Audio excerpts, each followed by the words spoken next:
The finest fabrics, fresh from the capital. Take a sniff, good sir. You'll be just... Kneaded to a silken softness, like eating a cloud with a crust. Made from the stoutest stoneware. Won't chip, won't crack. Everything I've worked for. Ruined. All those years of toil. Every coin I've ever earned is tied up in this place. Are you all right? The baths are closed. Leave me be. On second thought, perhaps you are just what I need. Might your services be for hire? That depends on the job. I'd have you save my business, the baths. The water's turned scalding hot and all the crystals in Dalimil wouldn't be enough to cool it. I've no doubt that my woes stem from the water's source. But I can't go and investigate for fear of my customers thinking I've abandoned the place. I'm bound to these baths in more ways than one. I beg of you. Go to Dusnoff Terraces. Tell me what you find there. All right. I'll go and take a look. Wonderful. It's not far. Leave the market by the south gate. The smell of sulphur will guide you the rest of the way. These baths are all that keep me from an ignoble end in a debtor's prison. My livelihood, my very life, is at stake.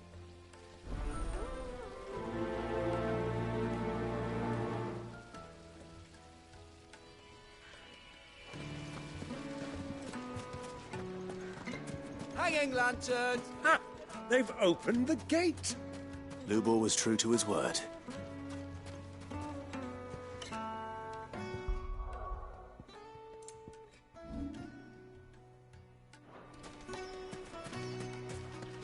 Anything I can interest you in?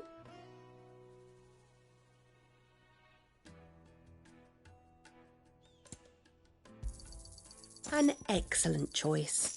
Thank you for your custom. We should get going soon. Do you have water? Ah, I'm not too late. What is it, Lubor? A question that I neglected to ask earlier. Where is it that you're bound? To Drake's Fang. To finish Hugo Kupka. Just as I thought. Then allow me to share a secret.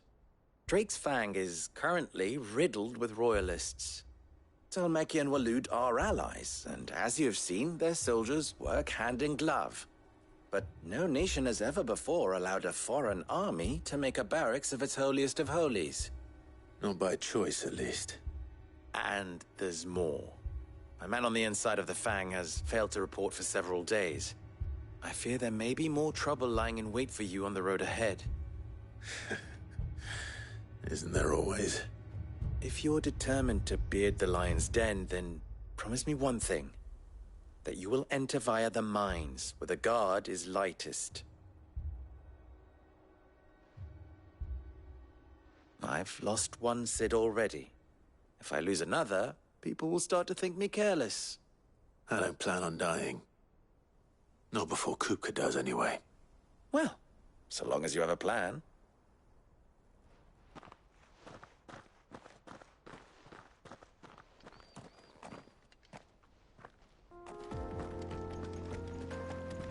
Drake's Fang should be just beyond these springs. Shall we press on?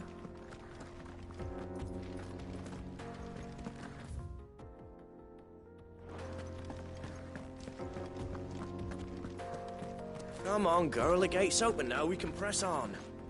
Don't tell me you put down roots. Good girl.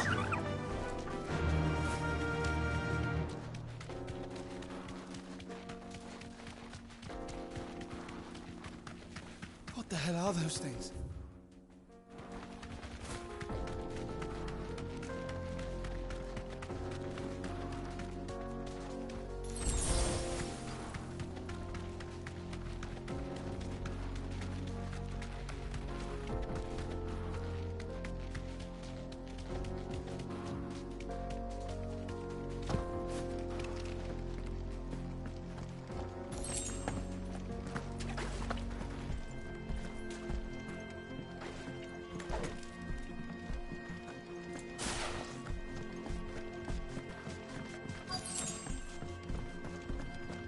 By the flames.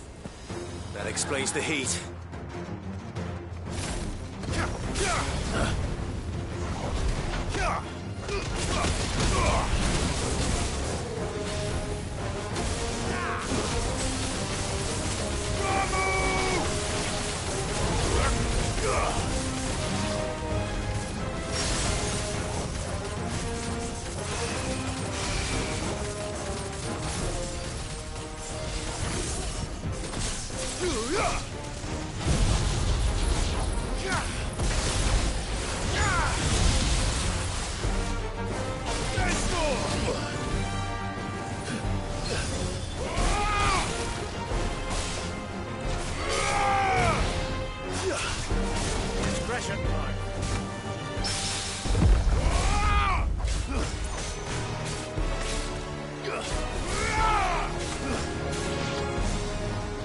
Too slow.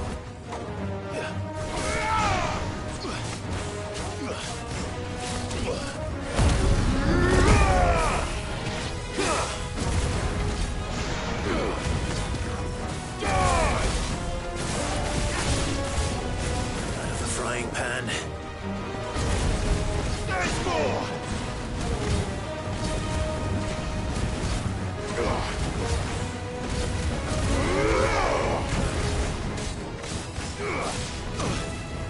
Nice try.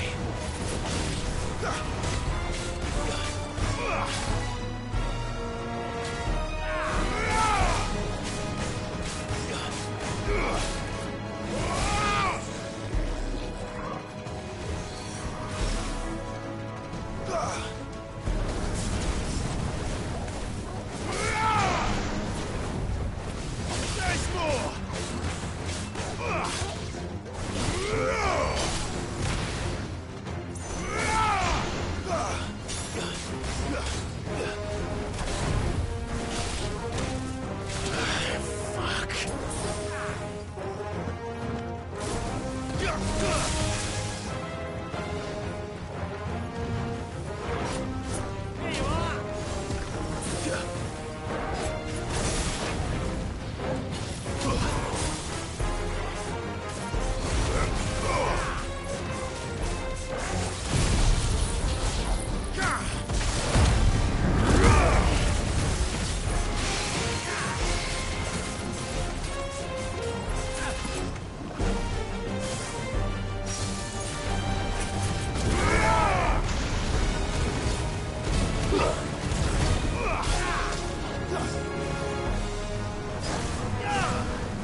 Let's cool things down a bit.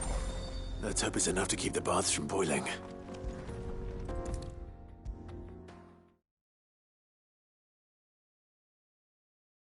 There he is. The man who saved... I was hoping we'd be seeing you again. The baths grow more bearable by the moment. It won't be long now before we are back to business as usual. I'm glad to hear it.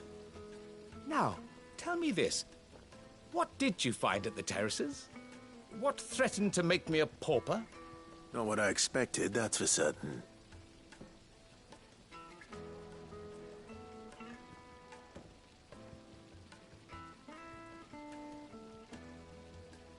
You tell a fine story. That's not to say I don't believe you, though. Creatures made of flame, eh? That's something new to worry about. But I've burdened you with my worries enough already. Here, a small something by way of thanks. Right.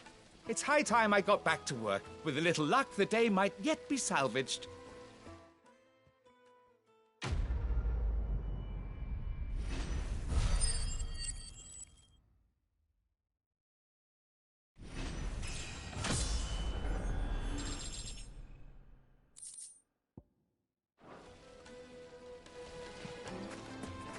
Plates and pots!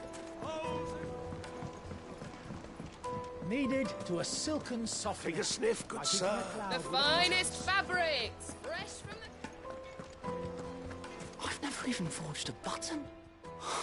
Perhaps Forge Master Luber's having fun at my expense. I wouldn't put it past him. Neither would I. Oh, wait. Are you Clive? Sorry, my mind was elsewhere. I'm Sava, Master Luber's least accomplished apprentice. Soon to be former apprentice if I don't pass this test. Maybe I'm just not the resourceful type. People are buying up weapons faster than the Briar's Kiss can forge them, and here I am, unable to make a decent bit of kitchenware. He wants me to make a carving knife, one that embodies the spirit of Dalamil. Whatever that's supposed to mean. I don't suppose you have any idea what he's on about, do you? I'm afraid not. Never mind. Thought I'd ask. It was that or pack my bags. I could give you a hand if you like. I know how busy the Briar's Kiss has been, and that Lubor needs all the capable hands he can find. I'd be a fool to refuse. So, where do we start? Good question. If I'm honest, I've never made any kind of knife before. And then there's this little riddle to keep in mind. The spirit of Dalamil. Nothing is ever simple with that man. The way I see it, there's only one way we'll be solving Lubor's puzzle. We need information. The more the better. You're right. There's no point fumbling in the dark, I suppose. Now, who to speak to first? Well, there's plenty of folk in Dalamil who use knives for a living. There's the butcher, of course, and any number of cooks. They're bound to have an opinion or two about the tools of their trade. All right. I think we have a plan. Let's get to it, shall we? I'll talk to every cook I can find. You speak to the butcher, and anyone else you can think of. All right. Good luck. Let's hope that someone says something useful.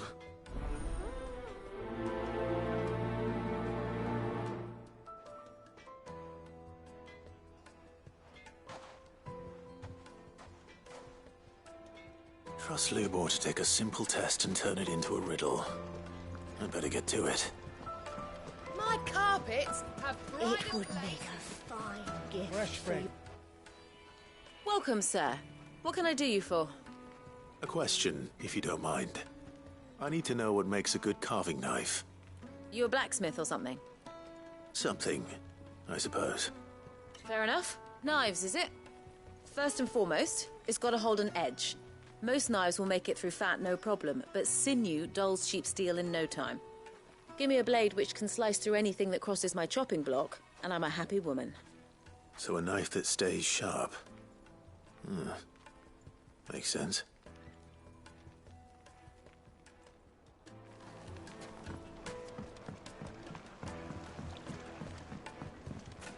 Made from the stoutest stoneware.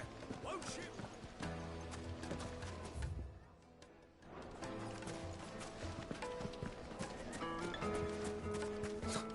I'll be asking for you again, my sweet. Won't you come and play, handsome?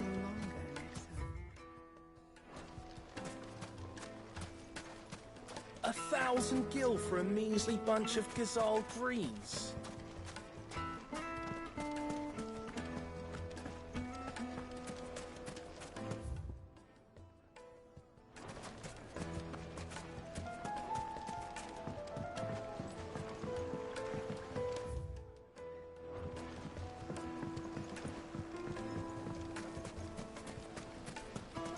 Just look at the sweet incense. What candle?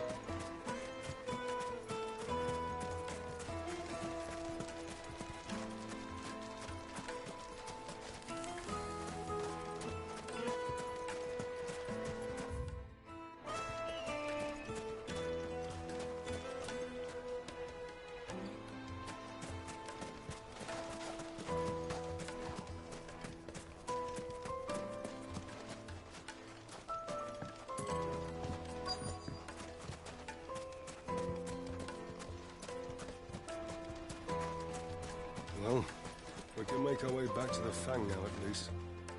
What is it? I'm in no mood for chatter. Sorry. Do you mind if I ask your trade? Hunter, why? I have a question. Can you tell me what makes a good carving knife? I assume you use one out in the field. Has to be able to put up with some punishment. Can't be dealing with a brittle blade, not while I'm on the hunt. If your knife snaps every time you use it, you'll be spending coin as fast as you make it. Times are hard enough as it is. Thank you. I won't keep you any longer. All business, eh? Man after my own heart. So, a carving knife should be hard-wearing and hold an edge. Hardly a revelation. Let's hope Sava had better luck than I did. Plates and pots! Kneaded to a silken softness, like eating a cloud. The finest fabrics, fresh from the...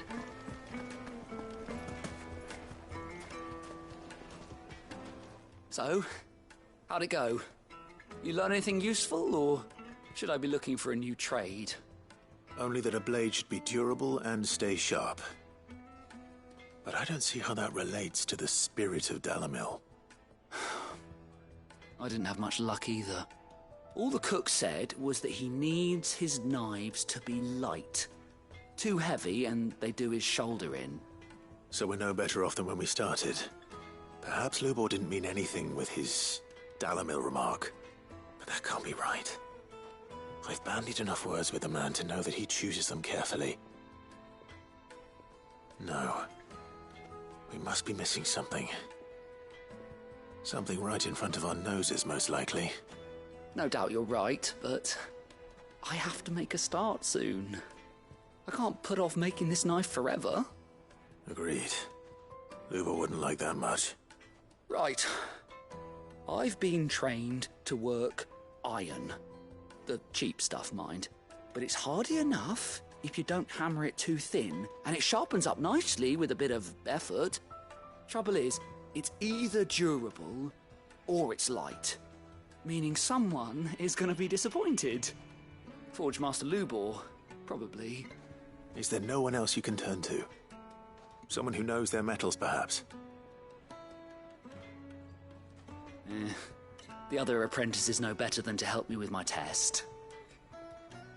But maybe there is someone I could turn to. A merchant, a favourite of Forge Master Lubor's, who sells metals to tradesmen passing through the Valcroy. I bet she'd know a thing or two.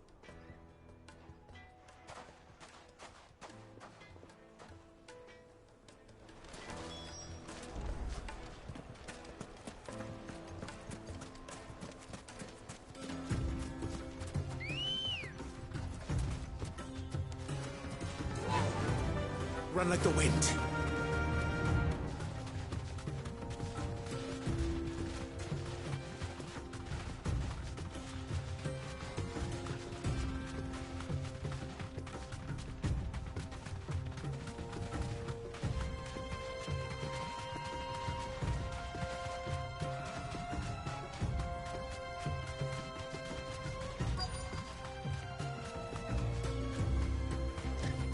Be safe.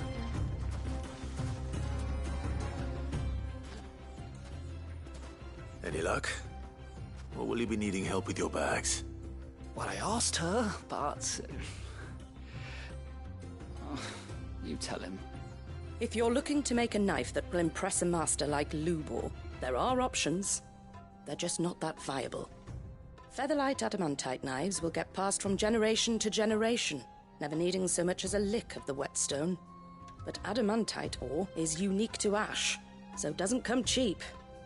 And it's beyond my skill to handle. Unique to ash.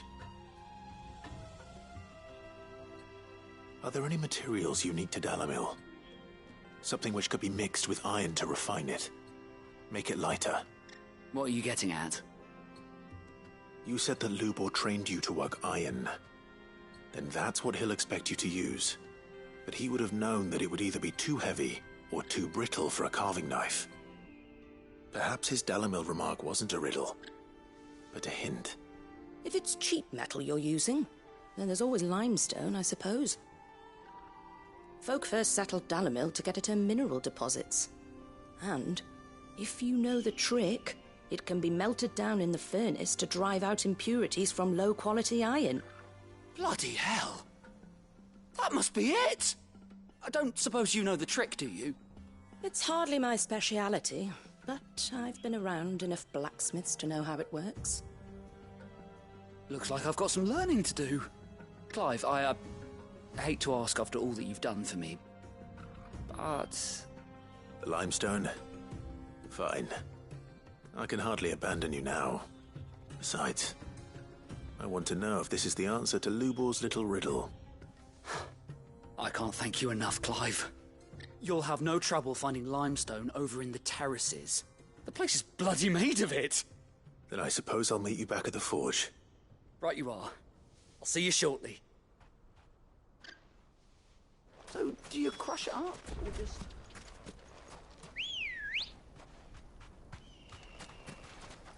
Come on.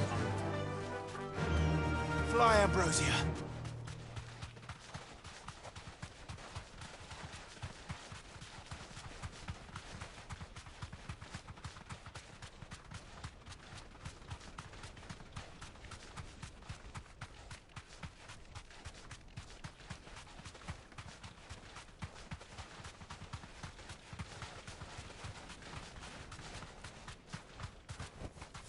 Thanks, girl.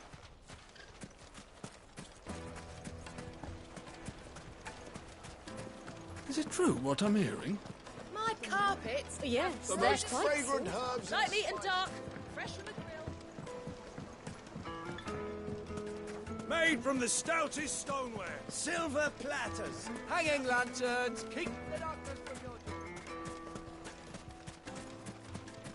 We should get going soon. Do you have water?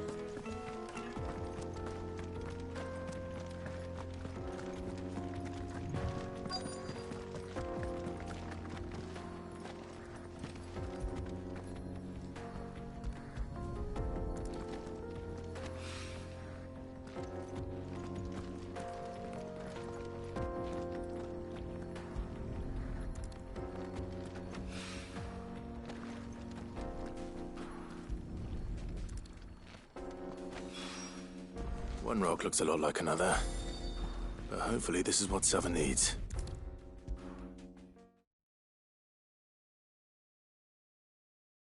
I wasn't sure how much you'd need, but I hope this is enough.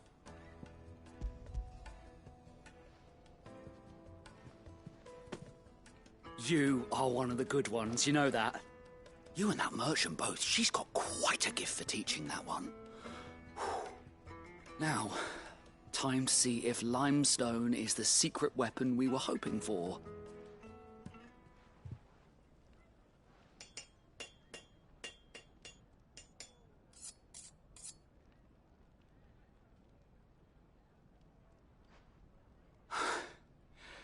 That'll do, I reckon. A knife forged from the very rocks of Dalimil. Her spirit, if you will. It's a fine-looking blade. I only hope Master Lubor agrees. That sounds like my cue. And just as well. I was getting tired of waiting. I'm sorry, Forge Master Lubor. Let's take a look then, shall we? First things first, Sava, do you think this is a carving knife worthy of the fine people of Dalimil? I'd like to think so. But what do you think? What do I think indeed? It's sharp-ish, but it won't last long with hard use. And it's heavy, heavier than it should be. You might not think it just to hold it for a moment, but sell that to a cook and you'll never hear the end of it. It looks like someone paid a visit to the terraces. The limestone was a step in the right direction, granted, but one that still leaves you short of the mark. And I was so certain I had it all worked out. I don't know who you found to teach you that little trick, but it certainly shows initiative. Next question. How much do you think I would charge if I'd made this? Well, if it took you even a fraction of the time it took me, I would say you could demand a heavy purse. And who would be able to pay that? The butcher? The hunter? The cooks over at the inn? Dalimil is home to humble traders, not wealthy lords and ladies. Rule number 1 in any business, Sava: know your customers. Yes, Forge Master. This is just about passable.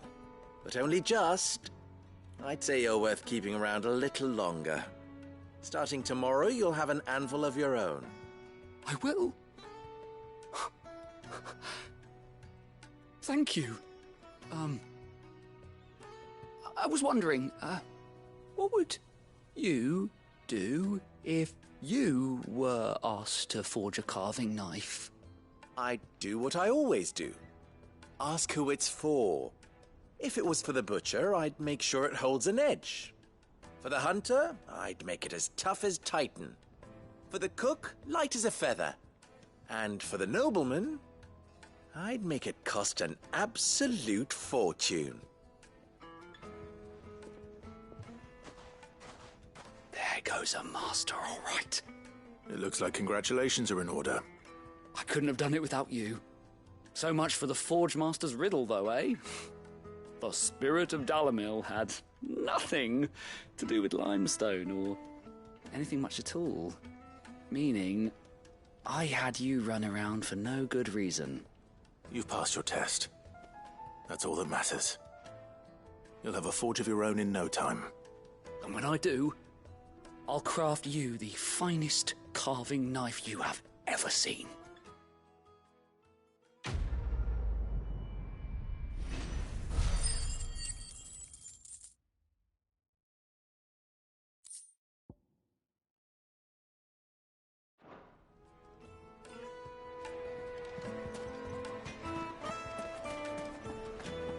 My carpets have Take a pride sniff, of good place. sir. Kneaded to a silken softness, like eating a cloud with a crust. Plates and pots! Bowls and... Sweet incense! Wax candle!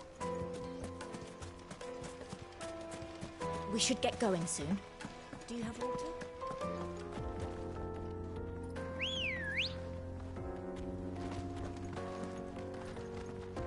Ready, girl?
There it is.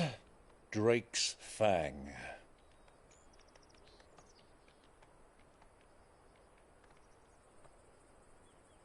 Kupka will be hiding inside. Along with goodness knows how many guards, all on highest alert. You'll need to keep your wits about you if you're to reach him. So be careful. I will, Uncle.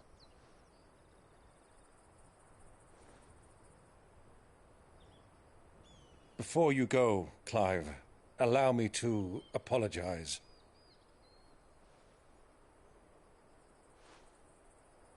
After what befell at Phoenix Gate, and the crisis that followed in its wake, I fled.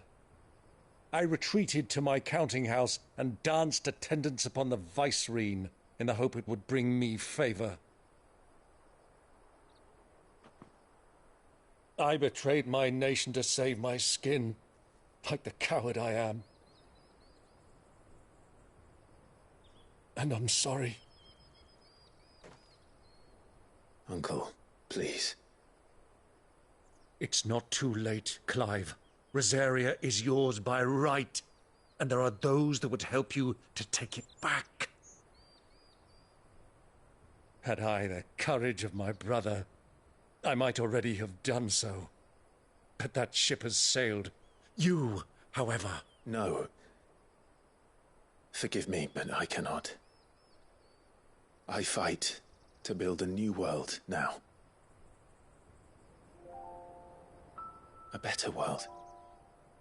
Where men can live and die on their own terms.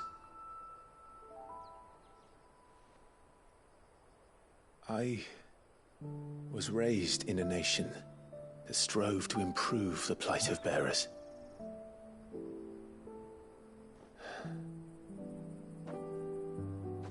Only later did I realize that spark of freedom did not arise by chance, but was kindled by my father. You would see me follow in his footsteps. And that is exactly what I mean to do. Not by ruling Rosaria, but by extending his ideals to the whole of the twins. Though every soul in the realm may judge my actions heresy, I am certain my cause is just. You really are just like him, you know?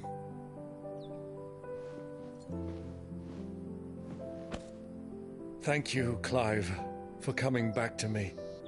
I am proud to call you nephew.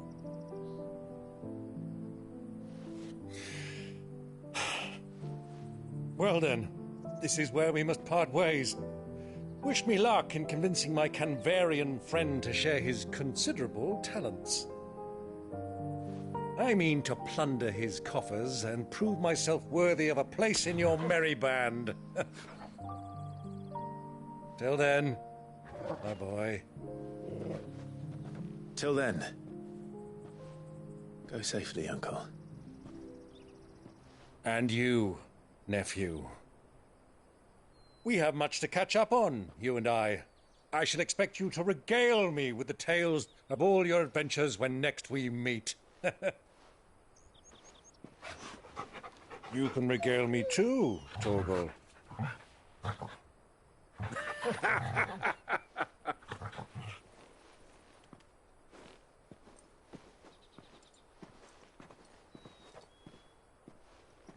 I'm coming for you, Kupka.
And what can I do for you?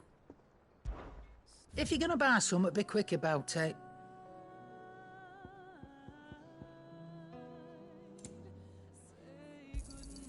It'd better all be here. Finished, are you?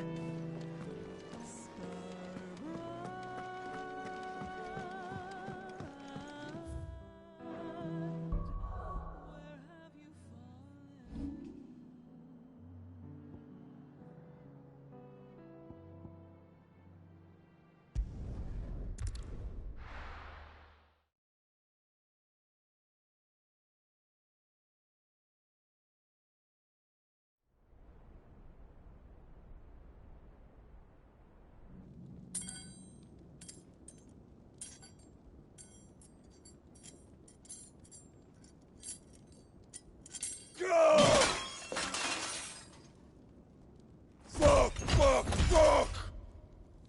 Why do they start? What has that gutter rat done to me? Fuck!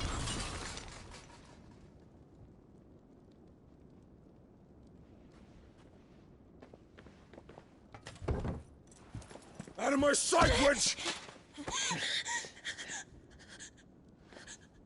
I'll kill you, Rossfield! I'll rip out your heart!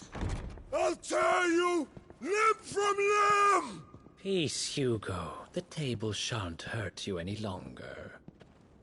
He sought to humiliate me. Me! If you hadn't interfered, he would be dead! You truly believe you would have triumphed had the battle continued? Titan would have ground him into dust! And how would he have done that without his head? Shut up!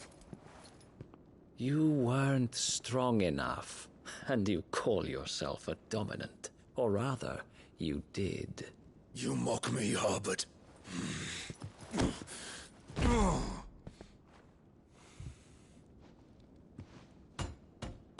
Do you see, Hugo? You are weak. Fuck! But so long as that fire burns within you, there is still hope. There may yet be a way for you to take your revenge. Tell me, what must I do? Please, I'll do anything. Just tell me.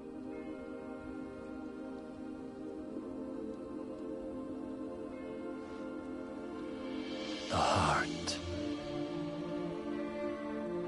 What of it?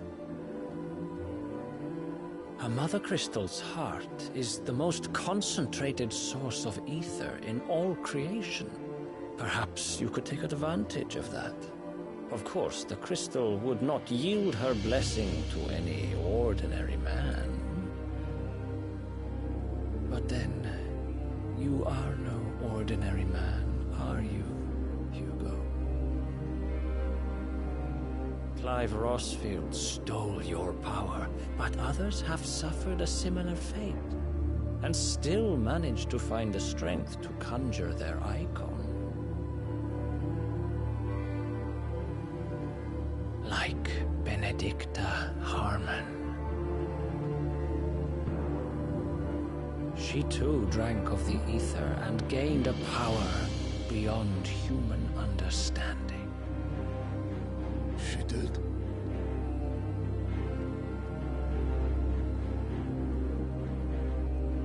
Benedicta. Benedict.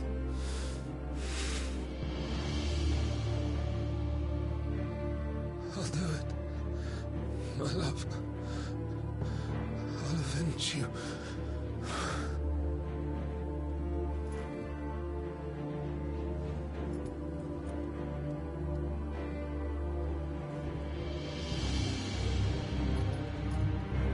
Run along now, Hugo.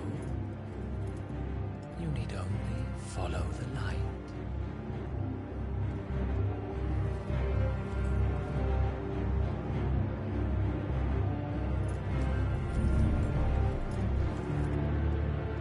Muthos is here.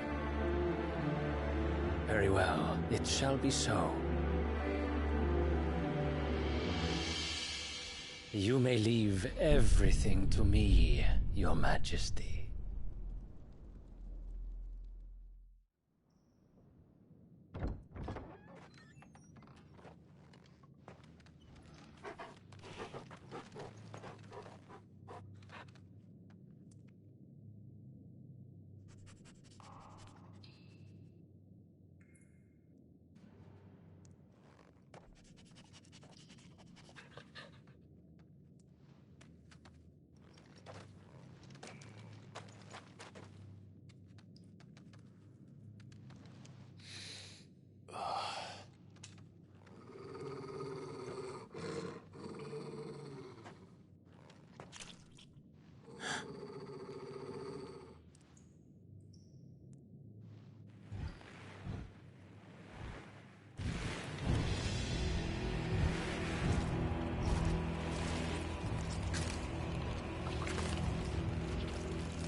Did the Royalists bring them from Ash?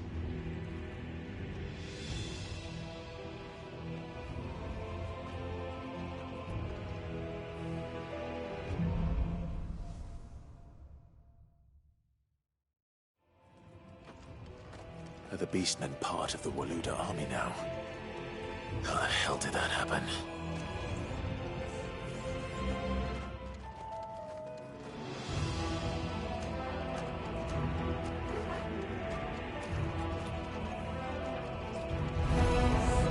They've spotted us. With me, Torgal.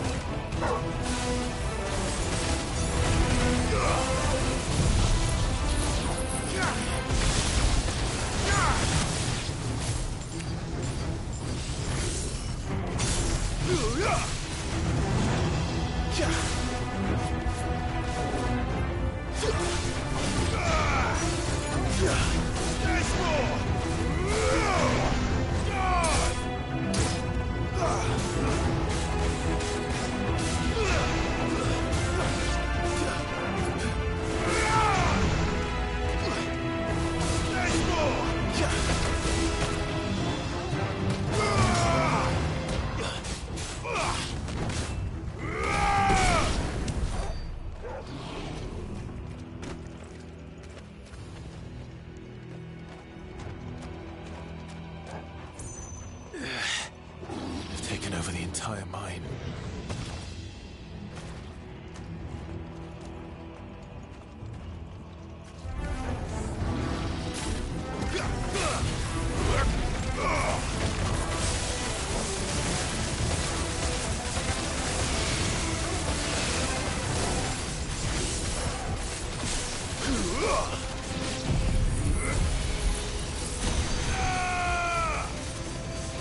Farewell.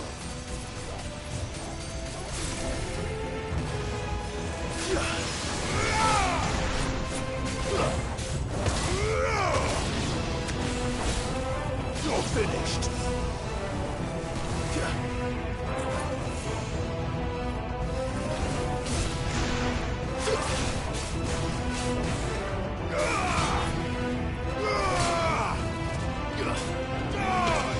It's over. So much for the men of the Rock. Dhalmekia's finest.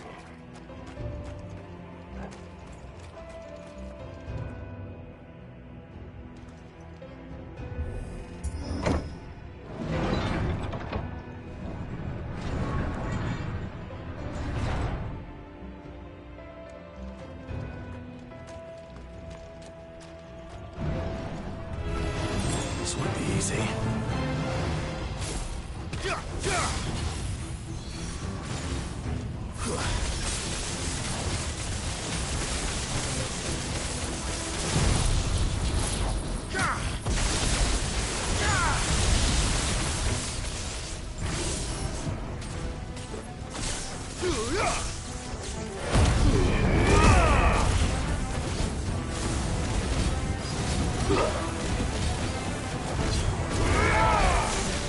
slow.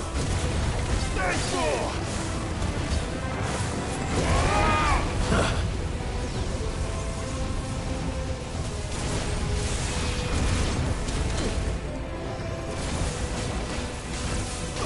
Come on!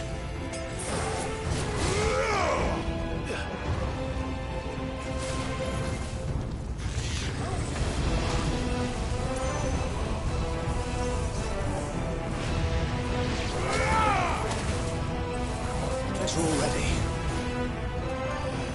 Nice try.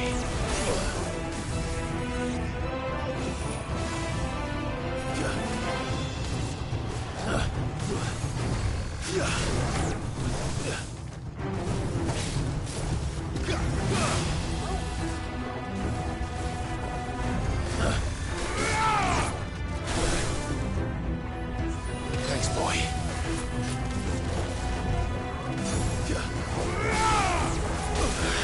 Fuck.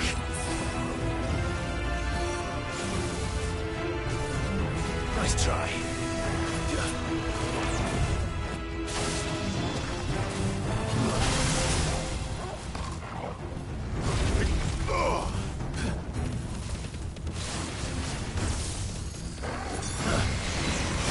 Come on.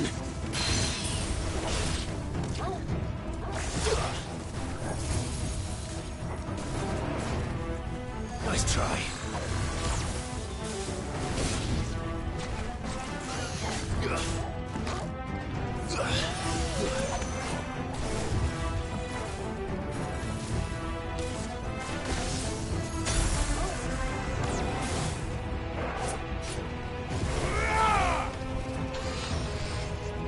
Not good. I failed.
Animals. You should never have left Ash. There's more!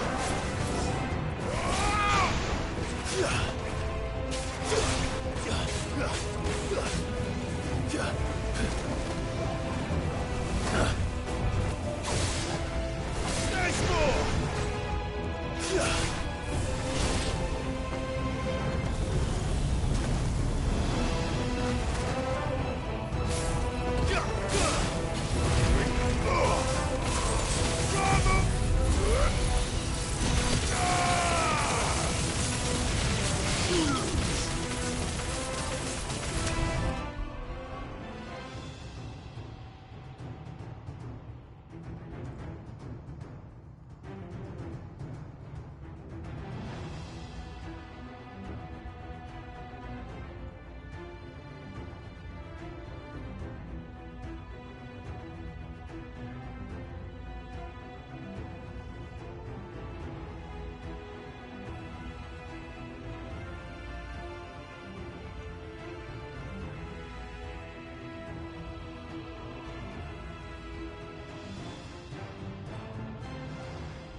Won't be going any further this way.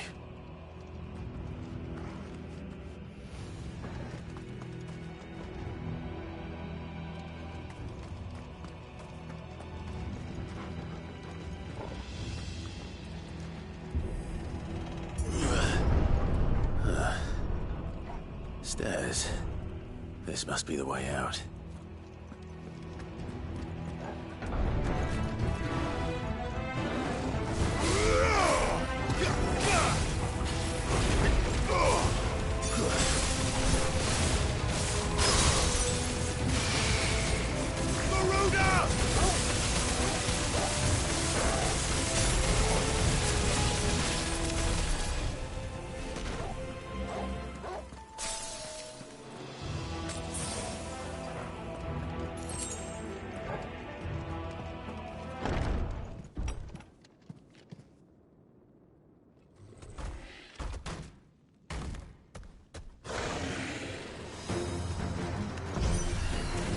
I won't be sneaking past this one.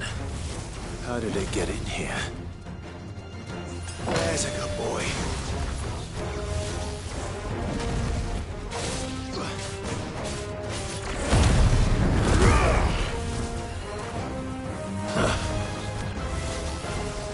try.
Nice try.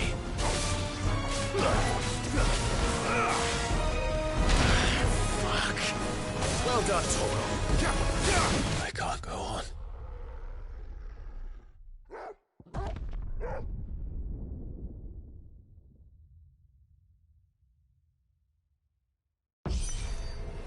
I won't be sneaking past this one. How did it get in here? And another! Muhammad!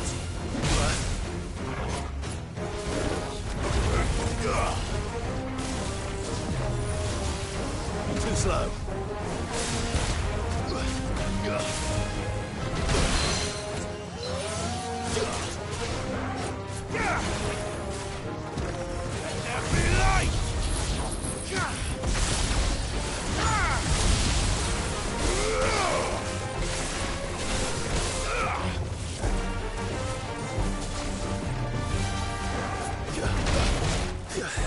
I needed that.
We're all ready.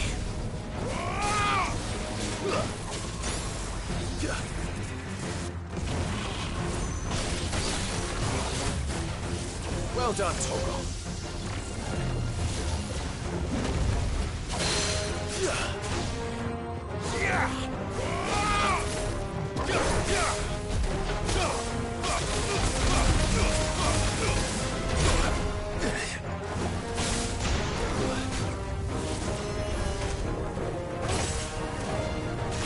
Good.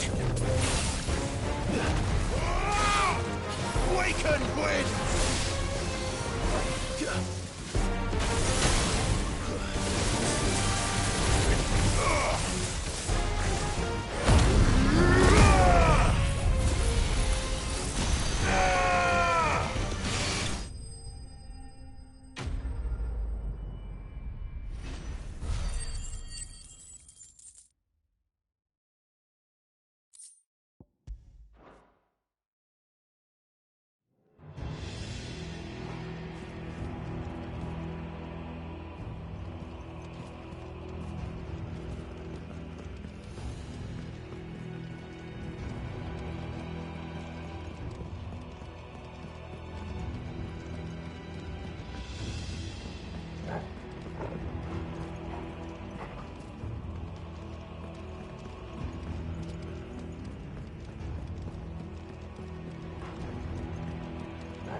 flames. Come on, Togo.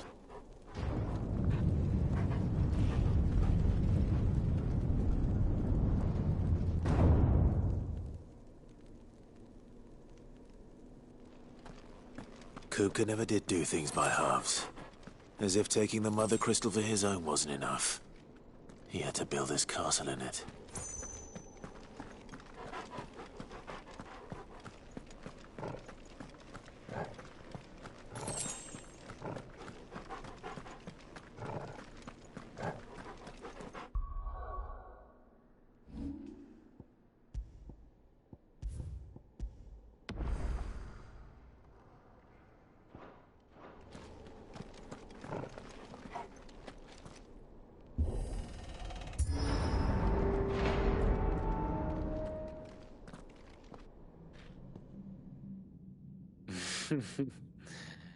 Let the trial begin.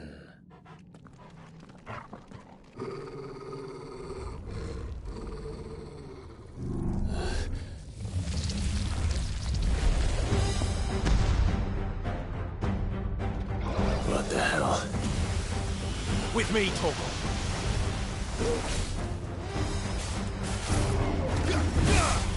Too slow.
Nice try.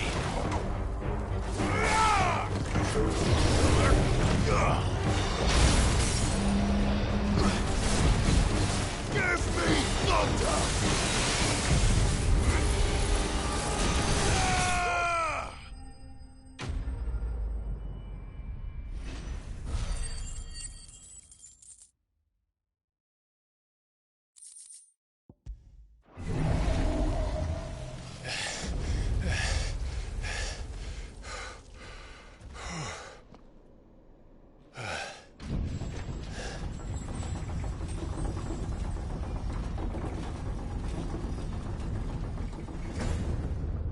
Seems we're expected.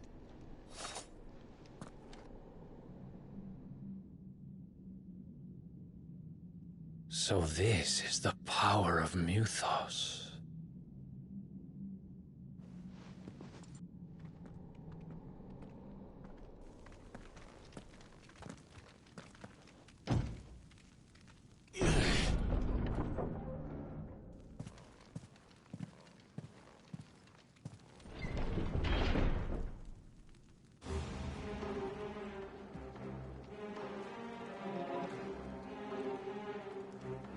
Did the orcs do this too?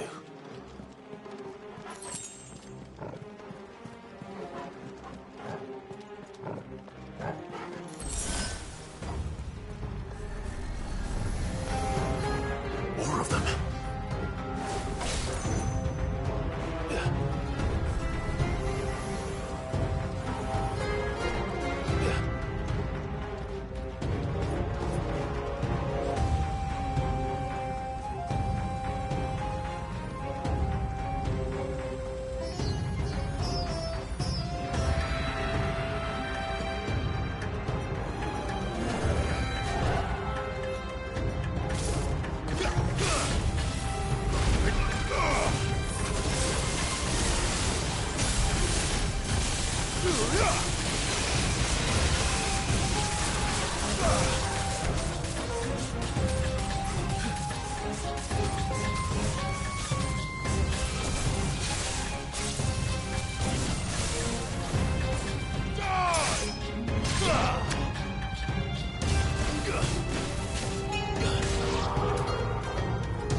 What the hell is going on? Are these things here for me? Or for him?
First orcs, now these nightmares. Is this your doing, Ultima?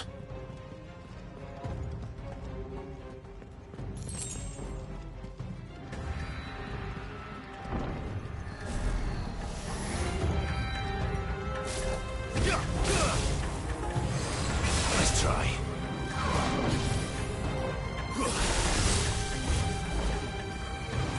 Too slow.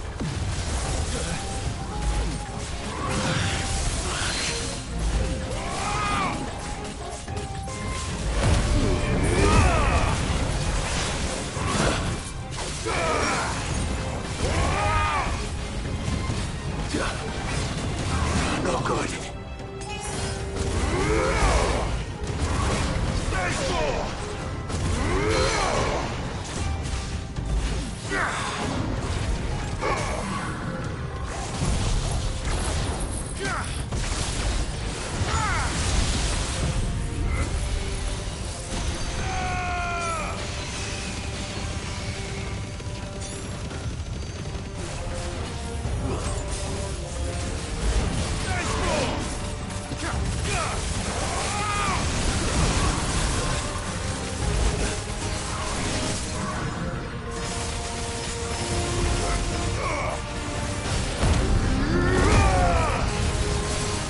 Already.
You've been busy, Kupka.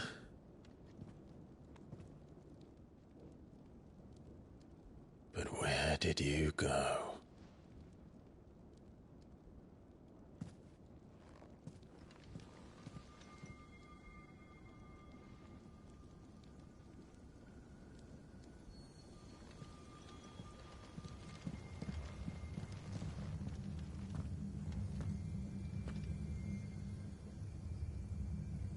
The heart.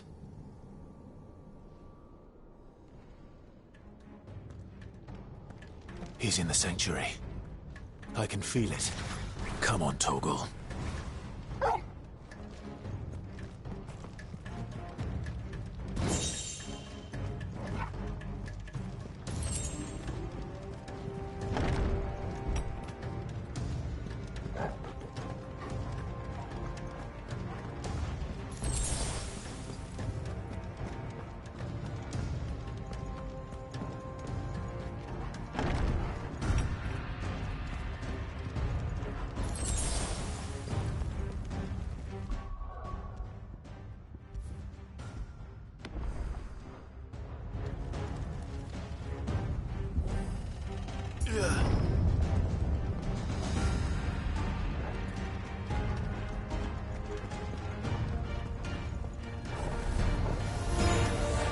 Just what I needed.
better be the last of them.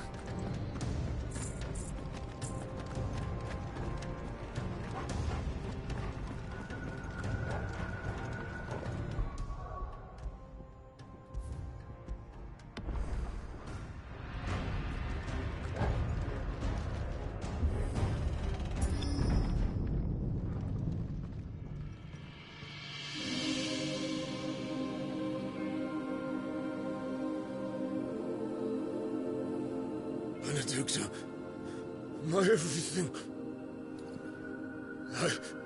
I've missed you so much. Kuka!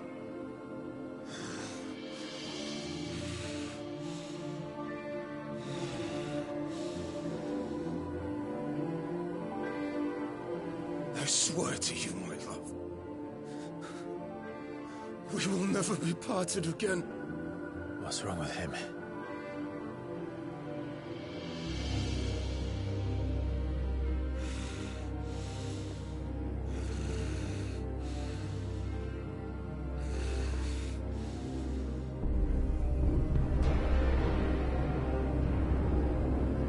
You got away from her!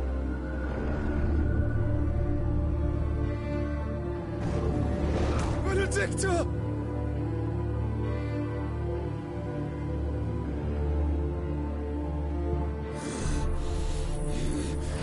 I'll kill you, Rostwald!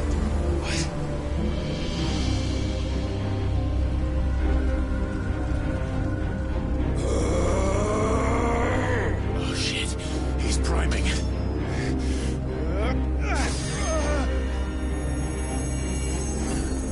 No, not now.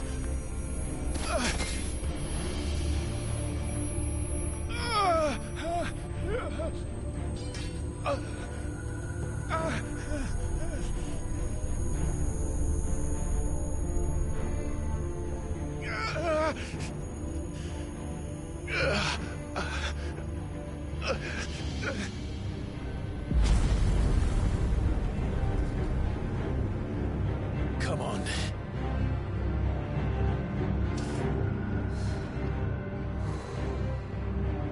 Find him. You've done this before. You can do it again. Let the flames burn within you.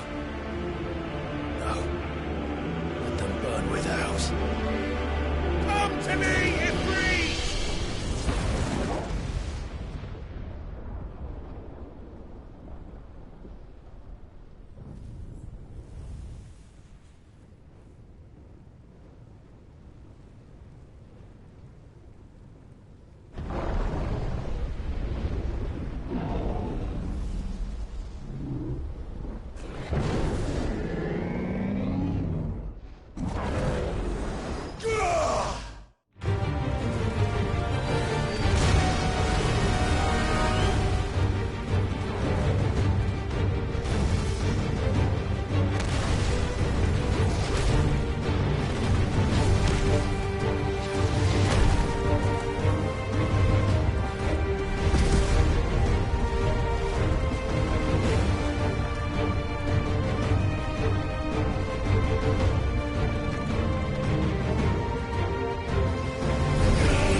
do it. Then so could I!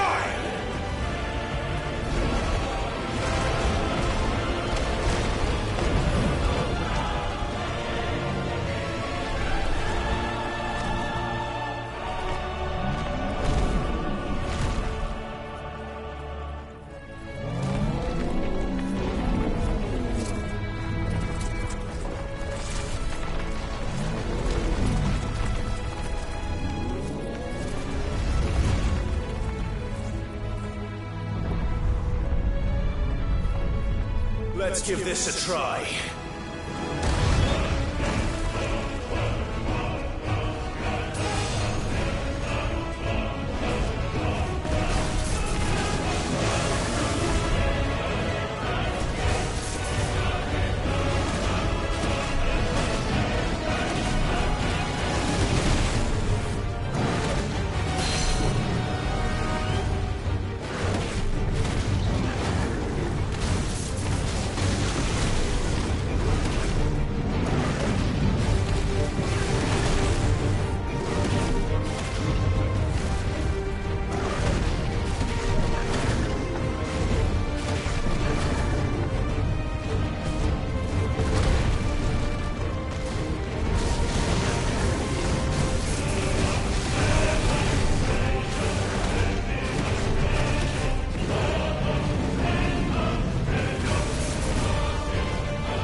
What the hell has he done?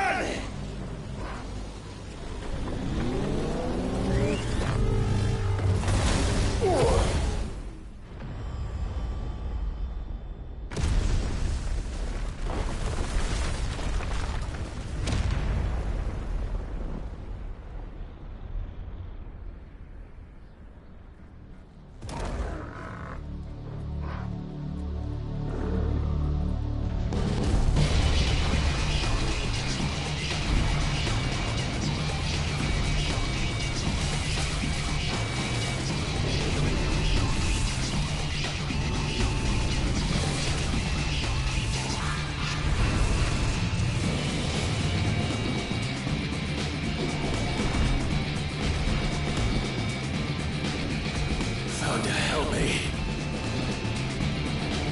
It's do or die! I'm coming, Kuka!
mine.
you, Ultima? What do you want? Your soul is tainted with worthless human will, yet your thirst for power remains undiminished. With every sip you take, you grow in strength, and soon you shall achieve perfection.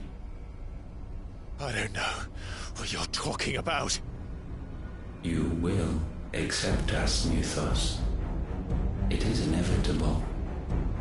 You were created for this purpose, and you shall serve it. Never!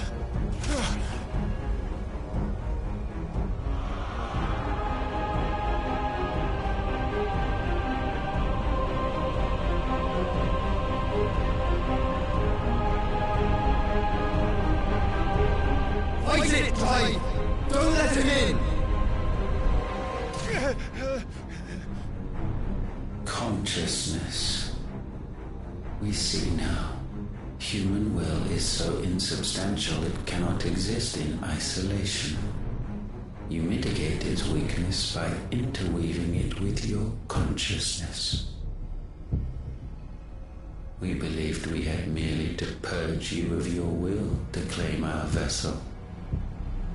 It appears we first have to sever every thread of the consciousness that supports it. No matter. The time to build a new world is not yet upon us. We will contemplate.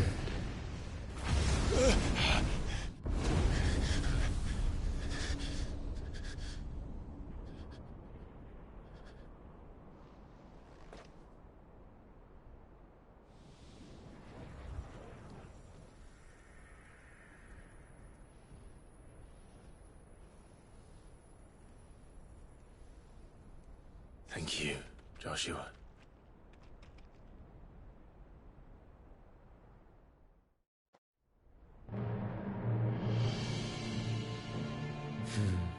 One can no more command the power of ether by drowning in its flood than one can constrain the tides by standing in the sea.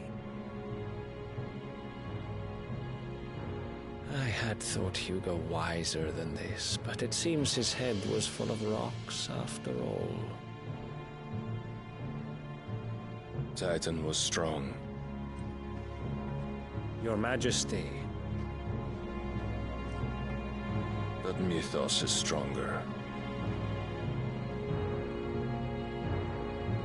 For 5 years, that man lived only for revenge.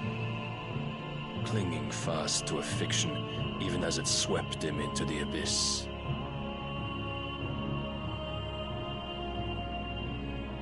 One cannot change one's nature through force of will alone. Only the Almighty can do that.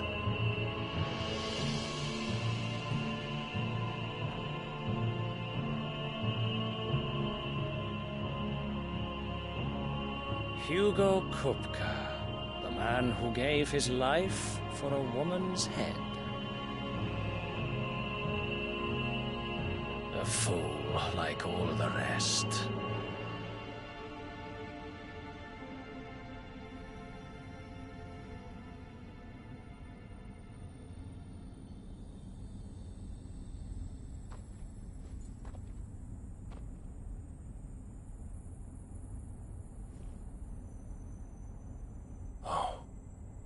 That the death of a mother crystal should be so beautiful.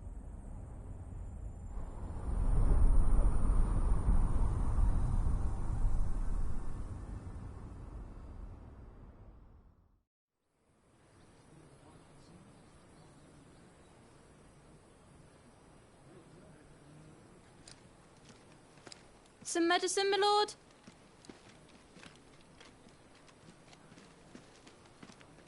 I have salves, potions, anything you need. Stop bothering me, urchin, or you'll feel the back of my hand.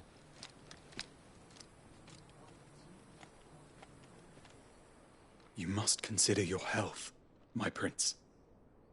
If a show of force is needed to keep the Dalmex at bay, you may trust in your dragoons. I beg you to call on Bahamut only as a last resort. His strength comes at too great a cost. The Empire agreed to an armistice with the Republic, and yet the Emperor still plots its ruin. For now, the Dalmex suspect nothing, and as long as I can hold their gaze, war need not be inevitable.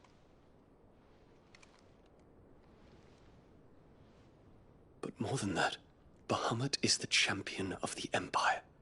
When our people look to the heavens, the sight of him gives them hope.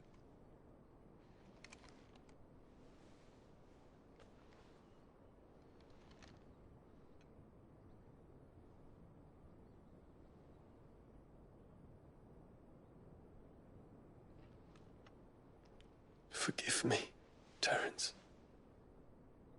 Would that you were my master. But alas. I will always be your loyal servant.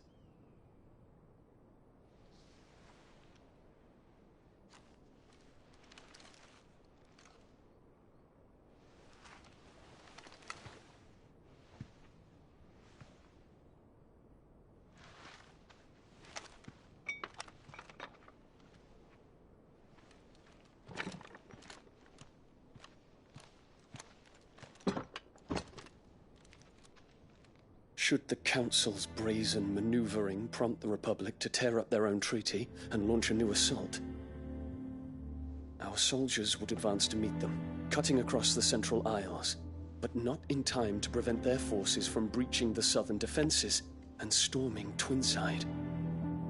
And so the capital would become a battlefield. Thousands of innocents would die. I cannot allow that to happen. There is one small mercy, at least. You will not be forced to do battle with Titan.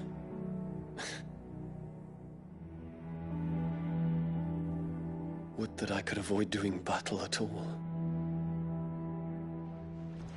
1,000 pardons, Your Highness. What is it?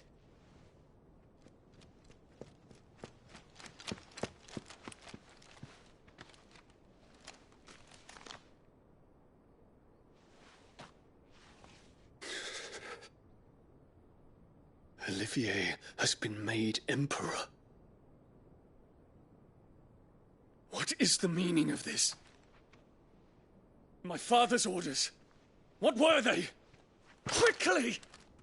Yes, Your Highness. His Radiance requests that Your Highness maintain position here and... Gah!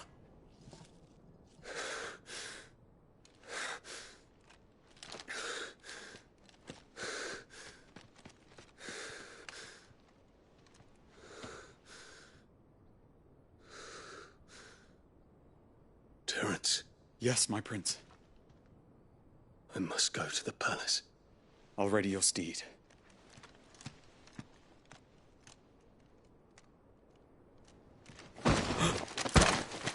What is it now?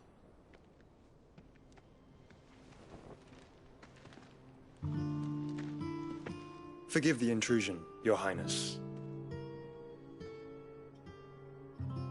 I know you. At ease.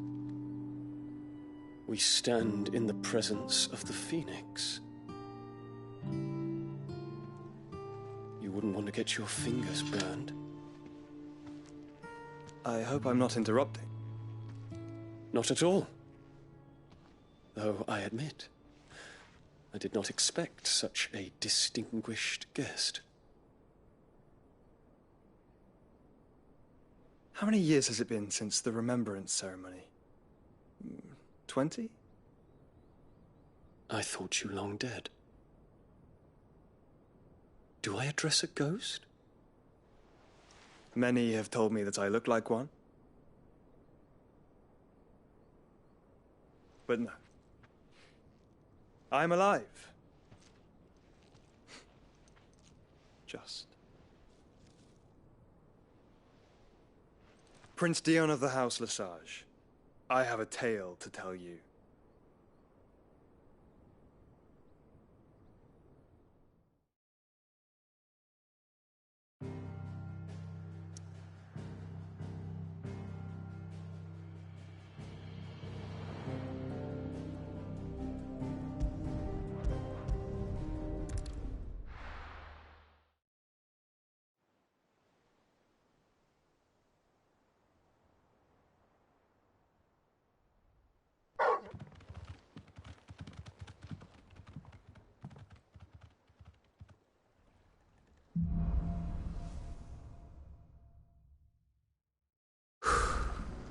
I'd better give Otto the good news. Walkways need Welcome home, patching up. Sid.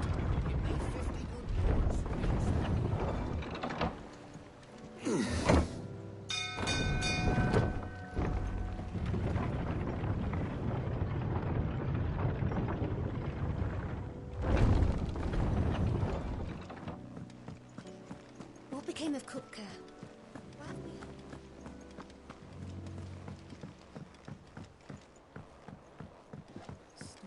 We're seeing troops amassing at every border crossing.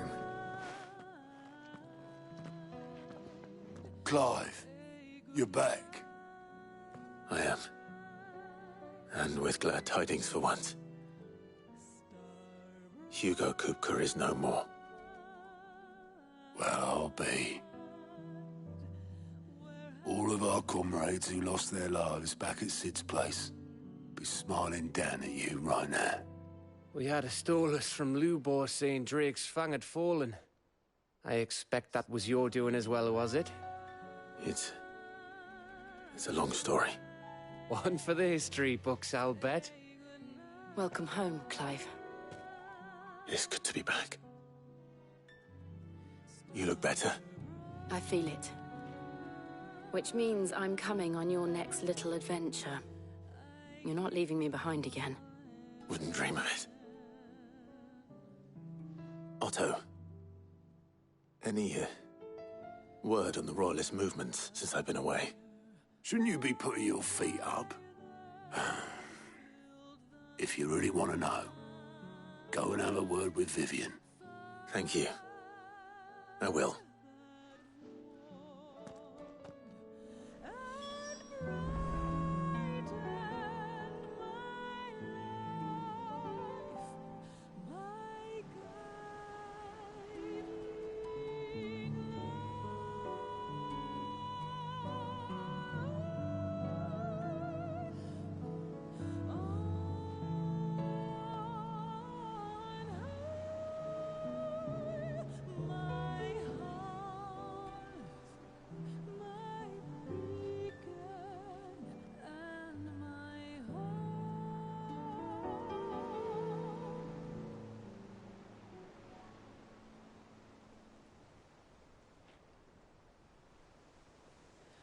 A sky of scattered tears, 1,000 years apart. Should they fade, I will not be afraid of the dark. For your flame still burns inside me, deep within my heart, showing me a new tomorrow.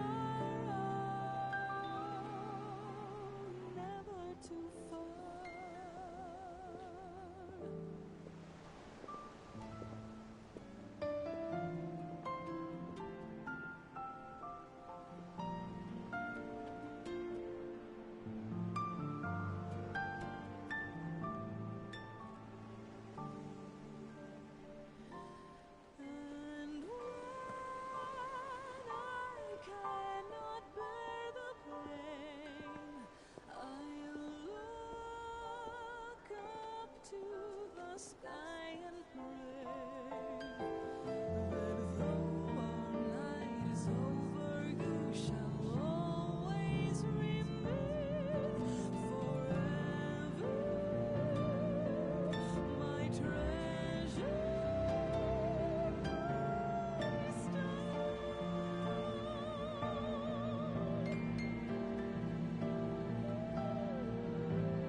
Starlight,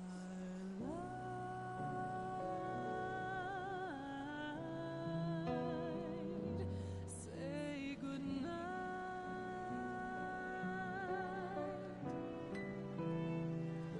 Starbright,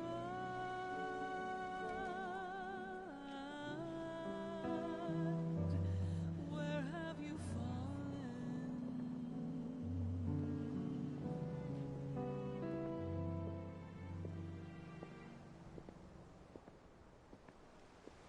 Starlight,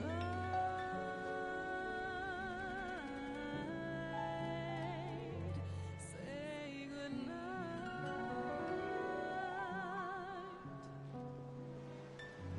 Starbright,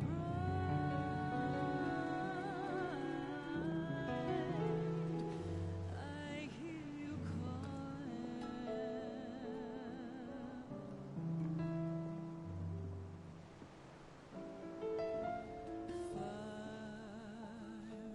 a fire that filled the night, fire that warmed and brightened my life, my guiding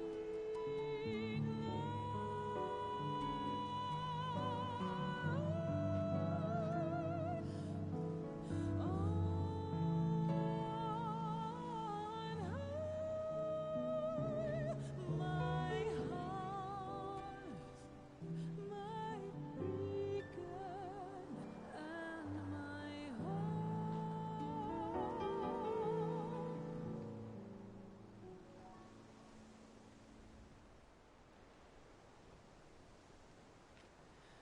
A sky of scattered tears, 1,000 years apart. Should they fade, I will not be afraid of the dark.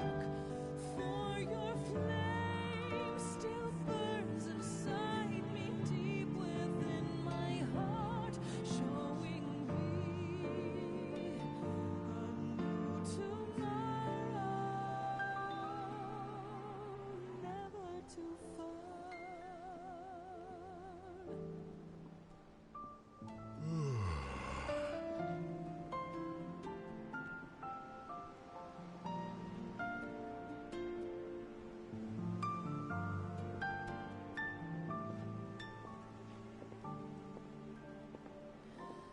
And when I cannot bear the pain, I'll look up to the sky and pray that though our night is over, you shall always remain forever, my treasure.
Starlight,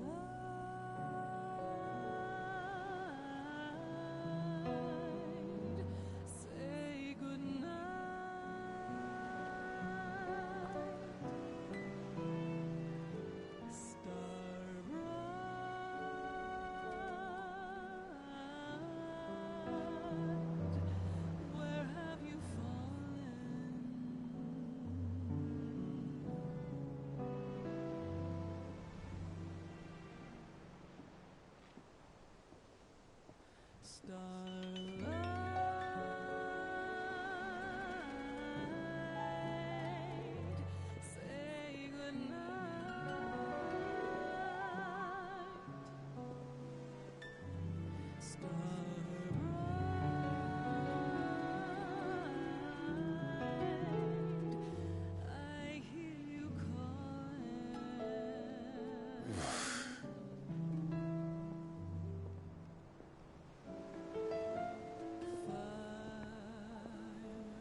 A sky of scattered tears, 1,000 years apart.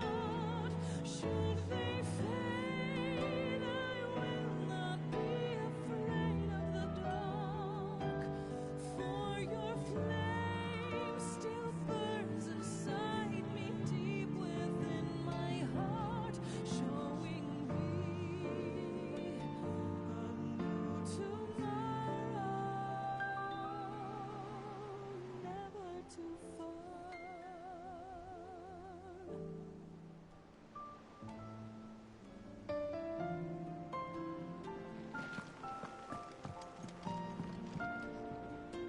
Ah, the conquering hero returns.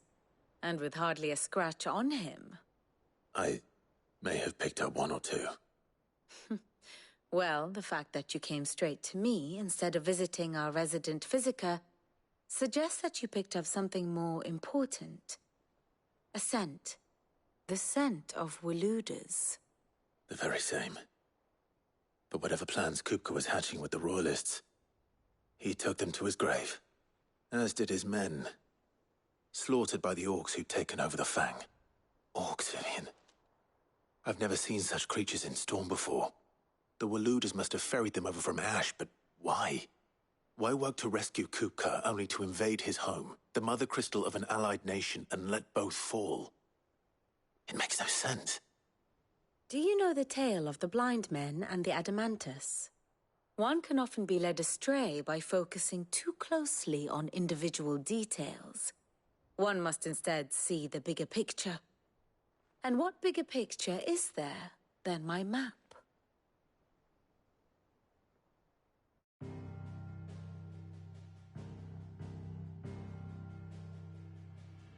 The Kingdom of Waloed claims dominion over all of Ash. It is a nation forged by the bloody conquest of Barnabas Tharm, the dominant of Odin. The Canvarian War of Independence in 849. The Battle of the Twin Realms in 865. The Battle of Belinus Tor in 873. Wheresoever his armies fought, Odin was found where the fighting was fiercest. But of late, the warrior king appears to have laid his sword to rest. Battle rages for control of the crystalline dominion. Yet Tharm sends not a single ship in support of his Dhalmekian allies. Meanwhile, the Blight ravages great swathes of Ash. Yet warlike Waloed shows not the faintest interest in laying claim to untouched lands. So why go to the trouble of sending an army of orcs into the heart of Drake's Fang, only to make no attempt to claim the Mother Crystal for Waloed? It can hardly be for lack of men. Tharm's armies rival any in the Twins. No. We have not seen the last of the Waluda standard. Odin will ride again. It is but a question of when. And on that day, who will be trampled underfoot?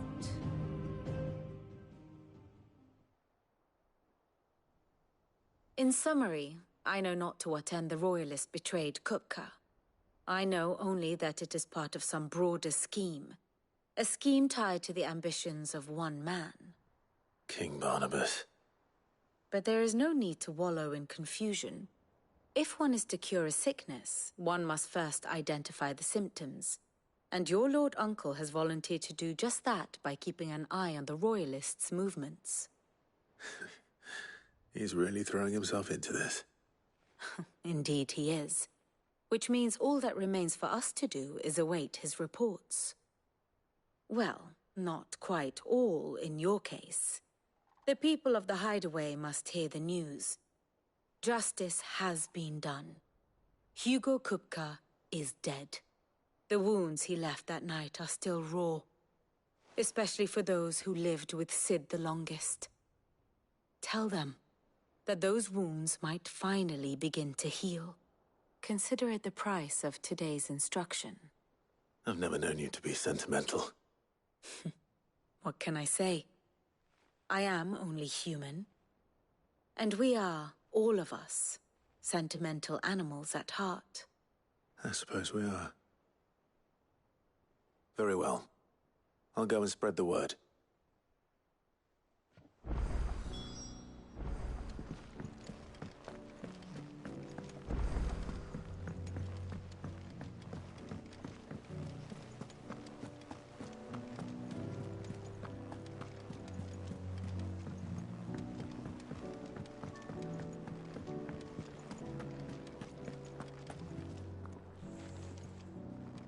Well, someone looks pleased with himself.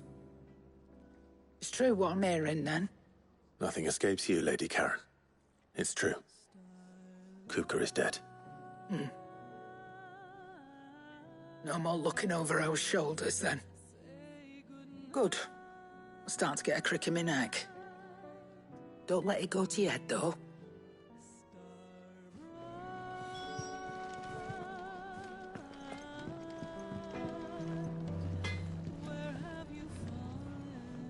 Blackthorn, do you have a moment? What is it? I'm busy. I wanted to tell you that Hugo Kupka is dead.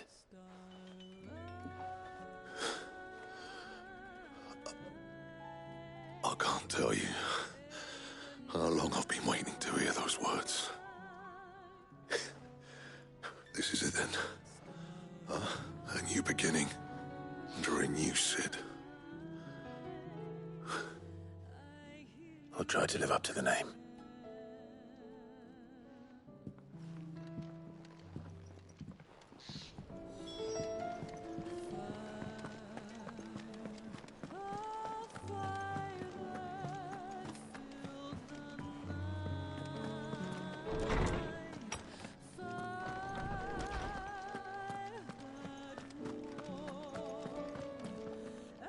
Ah, Clive. Have you come seeking the gift of knowledge? No. To share mine, actually. Hugo Kupka is dead. Oh, my. Can it really be true? Look, he's crying. He is. The big baby. And with good reason, children. These are tears of joy. We must offer up a prayer to your parents that the heavens might weep with us.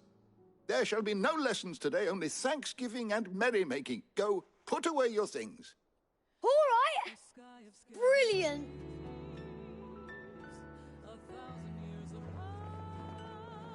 Finally, a new dawn has broken. It has. Thank you, Clive. I cannot wait to share the good news. Hippocrates. After Kupka fell, Ultima came to me. I need to know what he is. Have you learned anything? Alas, no. And not for want of trying. I have scoured nigh every historical tome in our collection and found nothing. Not even the sort of conspicuous absence that might suggest a concealment of fact. One is almost tempted to conclude that such a creature never existed. But I saw him. With my own eyes. I don't doubt that you did. Alas, it seems you are the only one who has. To others, he reveals naught. We see only that which he leaves in his wake, like some terrible force of nature beyond the ken of mortal man. A bringer of death. Whether the Ultima you met with was the being itself, or merely another projection of its power, I know not. But until I do, my investigations shall continue. Thank you. It means a lot.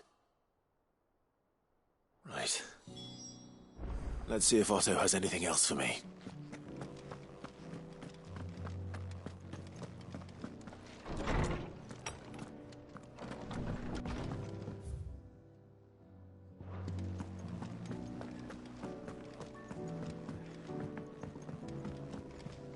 I'm telling you, it's true.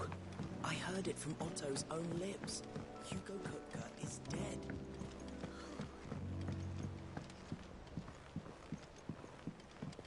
We're seeing troops amassing at every border crossing. You barely sat down since you came home. Vivian got you running errands or something? Just spreading the word.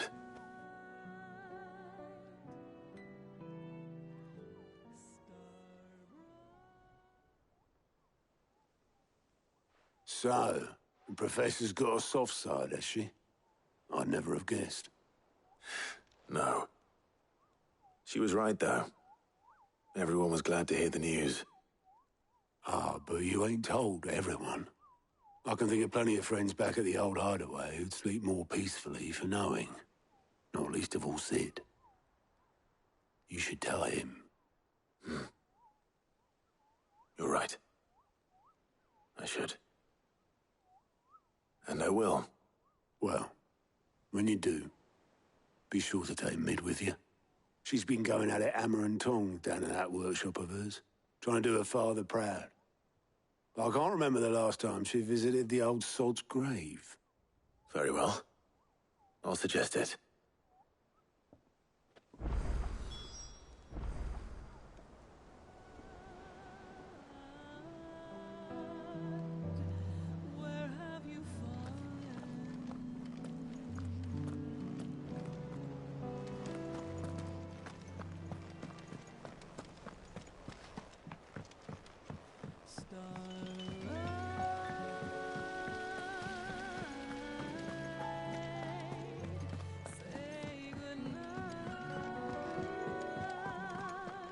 Think Mid might need some help tidying up. If I don't come up with something soon. All right, Clive? What do you want? I'm going to visit Sid, and I thought you might like to come with me. Sorry, I'm too busy for all that right now. I've got to get this thermal displacement stack sorted. Thermal... Displacement stack. Here. And this is for...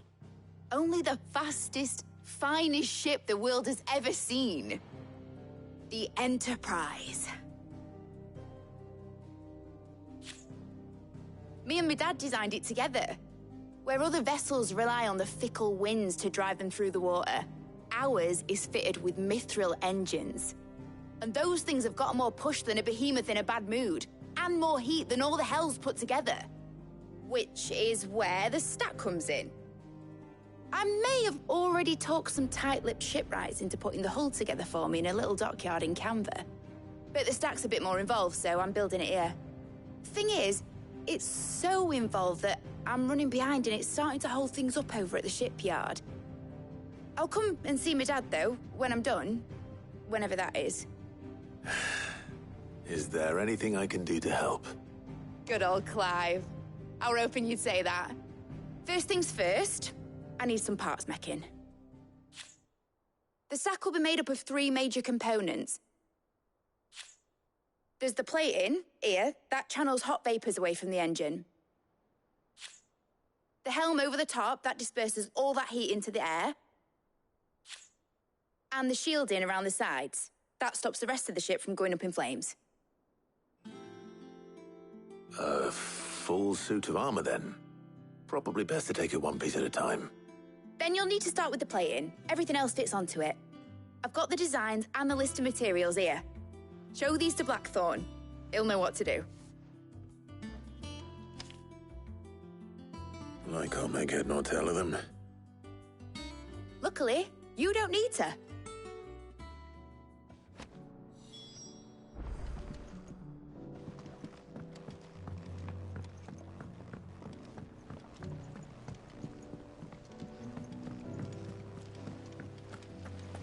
Editors started reading books that don't have any pictures in.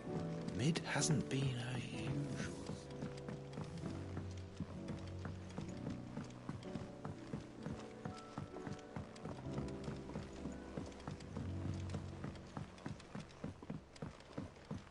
I went up to give some greens to the chocobo.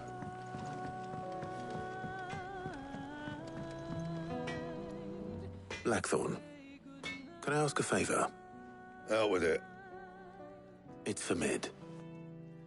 This my last chance to say I'm otherwise engaged. Spare myself the arseache. Go on then. What is it this time? She said you would know. Here.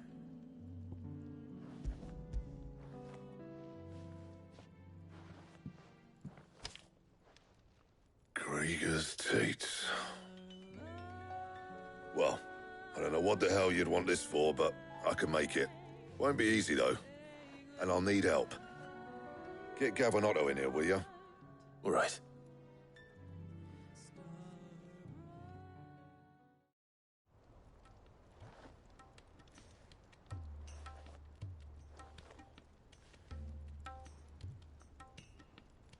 So Mid's roped us all in here again, has she?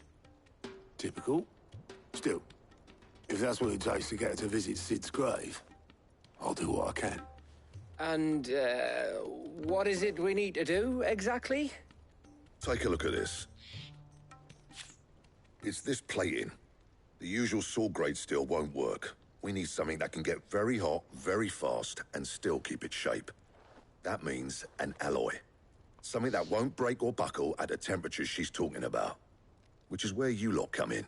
I need materials, and I've got my work cut out already. You'll have to fetch them. Now, there's a special kind of sand I'm after that you can only find out in the Valcroy.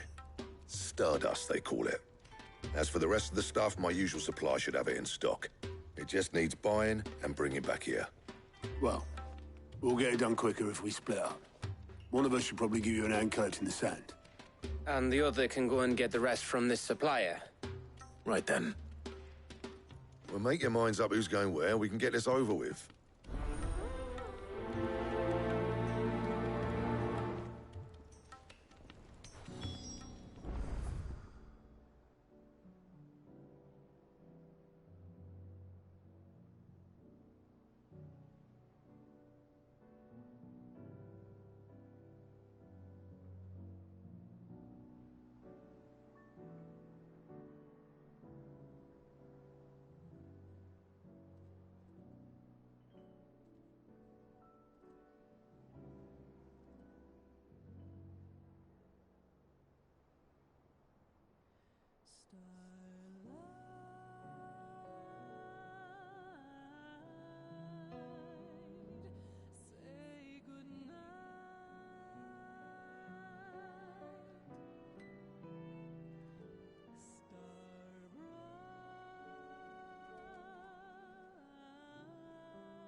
A sky of scattered tears, 1,000 years apart. Should they fade, I will not be afraid of the dark. For your flame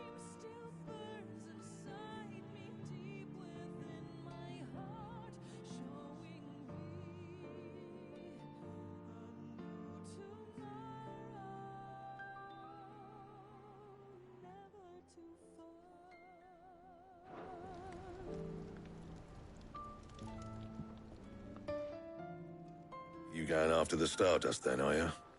Which one of these two lucky souls is going with you?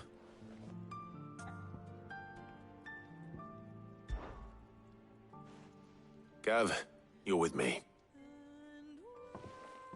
All right then. So, where do we find this Stardust stuff? There's a river that runs through the southern reaches of the Velcroy. It's the black sand that washes up on its banks that you're after. Southern reaches of the Velcroy, eh? That's down past Dalamil. I'll go and scout the place out. See about hiring us a wagon to bring the stuff back to. All right. I'll meet you by the river. While you're off having a paddle, I'll pick up the rest of the stuff from Blackthorn's supply. Take care. You two, eh? Don't go letting them fleece ya. Fleece me? I'd like to see him try. In your own time.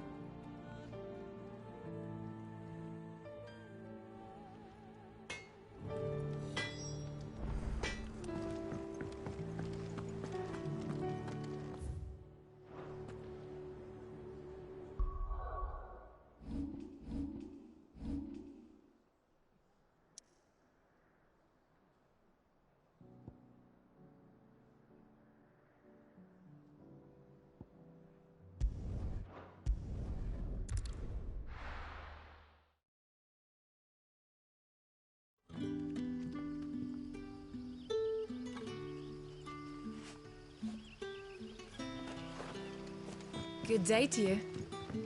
Sid.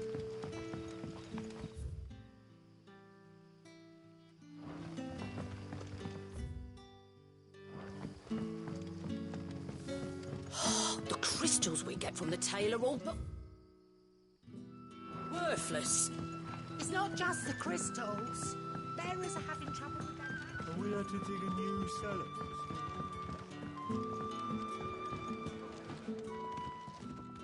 Ah, Clive. Your timing is Go on. There are whisperings afoot of shadowy rustlings in the undergrowth. It may be no more than a surfeit of nerves, understandable in the current... Given what I hope you'll forgive me calling your... Of course. Excellent. You might begin by speaking with the good citizens of Lostwing. All right.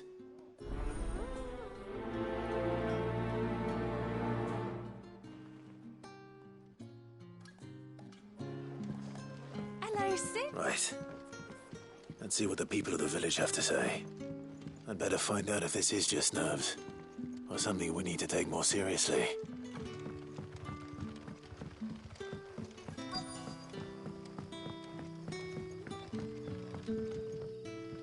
You all right, Sid? Something on your mind? There is, actually. Can I ask you something? Quentin tells me people have mentioned shadowy figures out in the woods. Have you noticed anything unusual? Oh, that. No, sorry, can't help you. I heard the rumours, mind, from the lads working over at the vineyard, but... All right.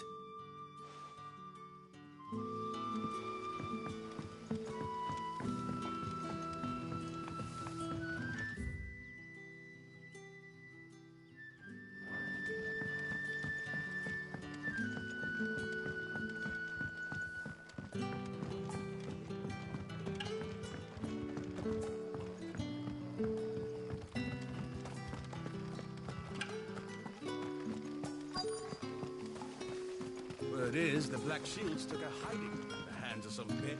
Excuse me. Quentin mentioned strange figures having been sighted near the village. Have you seen anything? Nah, not me, Gov. I heard the rumours, though. I'm here most days, right next to the gate, and I ain't seen nothing out of the ordinary. Don't worry. Any shady characters try and slip into town this way, and I'll soon come running. And shouting, most likely. All right. Thank you.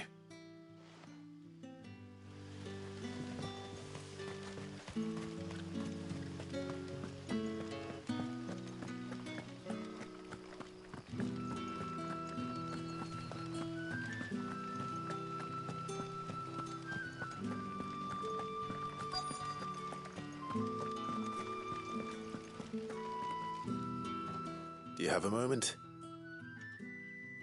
There's talk of suspicious figures in the woods. Have you seen anything out of the ordinary? No, but I've heard something. Sound of scraping metal, like... Where was this? In Lorbert's Pass. Was out foraging for her. Ran back here as quick as my legs would carry me. I see. Seems Lorbert's Pass is our best bet then. What do you say, Torgal? Shall we go and investigate? No use calling Ambrosia now.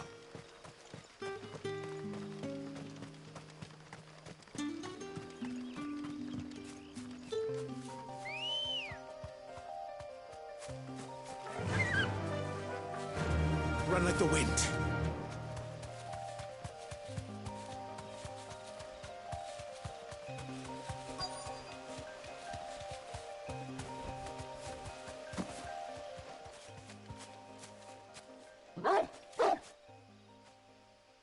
You there. Fuck! He's seen us. Get them before they escape! Black Shields. Here. What the hell are you doing here? What is it to you? Not that we give a damn. All that matters to us is that you don't leave here alive.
Why were they here? Were they planning an attack on Lostwing? I need to warn Quentin.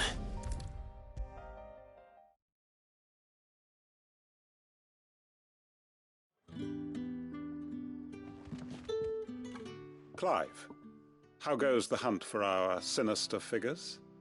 I found some black shields hiding near Lorbert's Pass. They're gone now. Black shields. The Empress's former bloodhounds, though they serve another master now. One who means to root out and destroy both me and those I care for. And it would appear the pack has finally caught the scent of its prey. Damn it all. I had hoped I would have more time than this. More time to prepare. But, and bite back we I'm sorry. You'll go. Who did the Black Shield serve now? And why would that person want you dead? Because I want him dead. Who? The former Lord Chief Justice of Sanbreque. All that I have built here is for him. I don't understand. Why him? Why Lostwing? I suppose it is better that you know the truth. I was a member of the judiciary once. So sickened was I by the injustice of this world, I swore to fight it. And fight it I did, in my own small way. I saw more than a few corrupt officials condemned to the very cells into which they had thrown blameless innocents. Men to whom the law was but a scourge to turn against the powerless. And throughout, it was the Lord Chief Justice who backed me, who was my one true ally in the quest to see justice done. So what changed? I discovered that he hunted bearers for sport. I was a fool to think he shared my hatred of venality and vice. His support for me was no more than a facade, a means of ridding himself of his rivals, a mask to hide the rot beneath. I filed suit against him immediately. His response, however, was rather more visceral. He had my entire family slaughtered, and he faced no punishment whatsoever. I lost everything. My loved ones, my livelihood, my position, the faith I had once held that any modicum of justice might be achieved through the courts. So I set about enacting my own. I tracked down every soul who served him, and slit their throats myself. But the man himself proved an altogether more difficult target. With money and power come protection, and so I saw that I would need an army of my own. I came here to Lostwing and began recruiting like-minded individuals.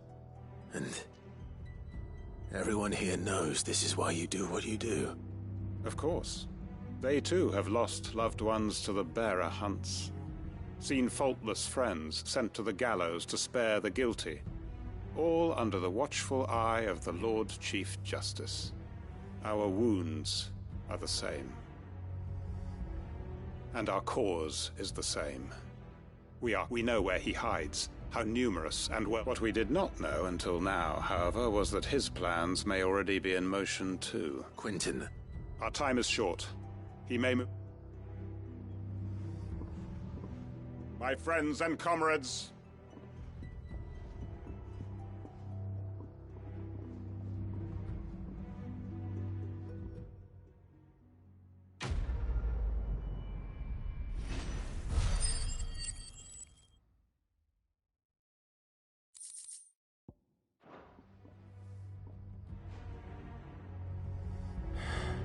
I'm not going to change his mind.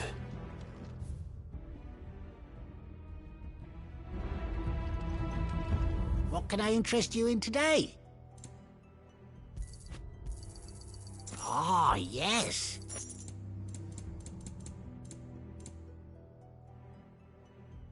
Keep fighting the good fight.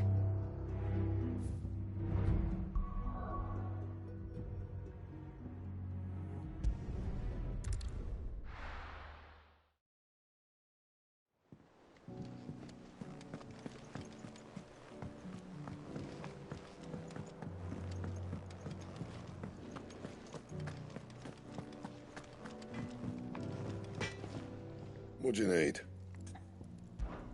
So, what'll it be?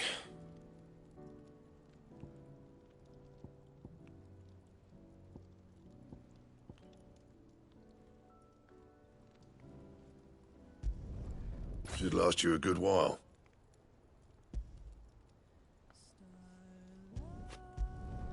No scratches, all right?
A sky of scattered tears, 1,000 years apart. Should they fade, I will not be afraid of the dark. For your flame still burns inside me, deep within my heart, showing me a new tomorrow, never too far.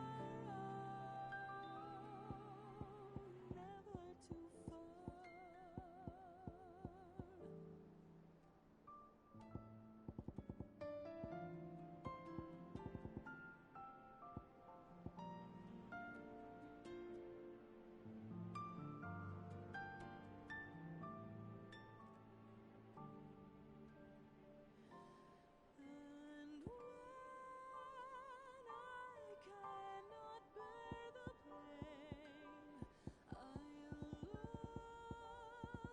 up to the sky and pray that though our night is over,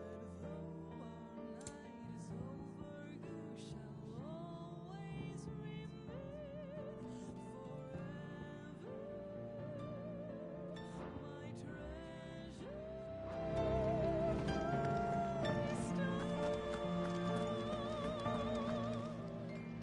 And what can I do for you?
It'd better all be here. Finished, are you?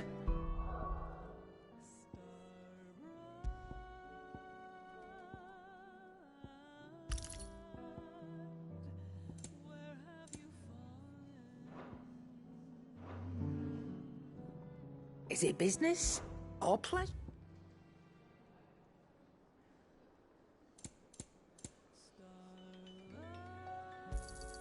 You'll not find a better price than that.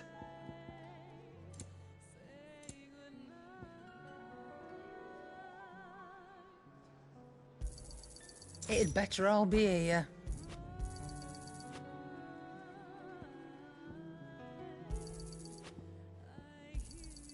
You're rubbing me blind, you know.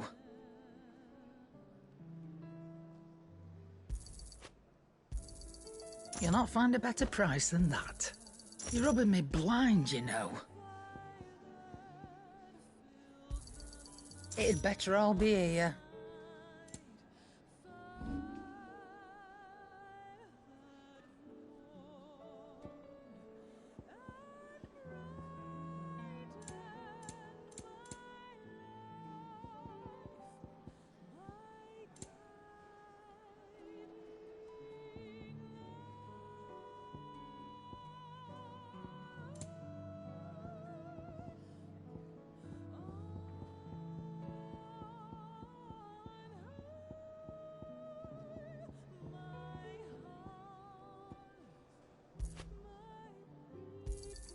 You got out else? I reckon I can find a buyer. I'll be thankful you got that much. You got out else?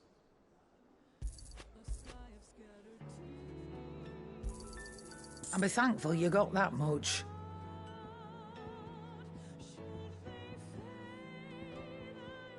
Finished, are you?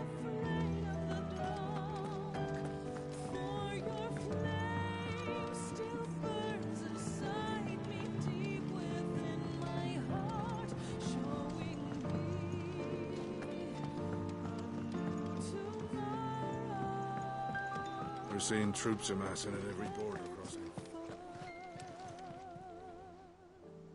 Clive! Here you go.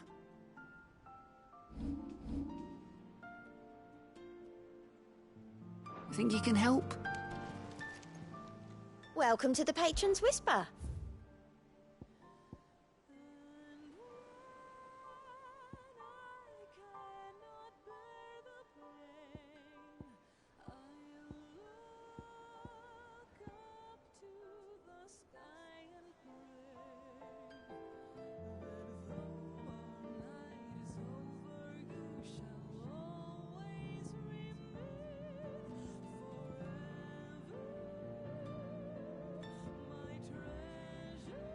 All done?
The finest fabric. The most fragrant herbs and spices. There'll be no one to man the shop.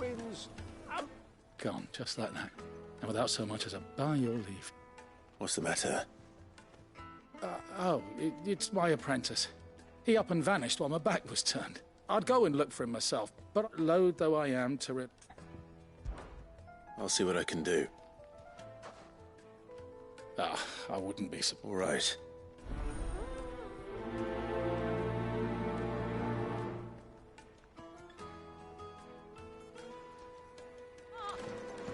Yes, they're quite sought after.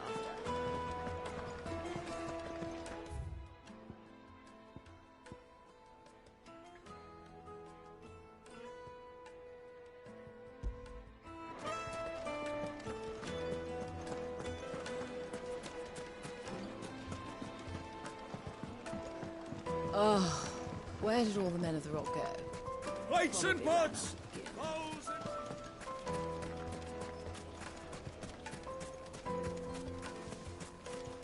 No, I'm telling you, it's gone. That can't be true.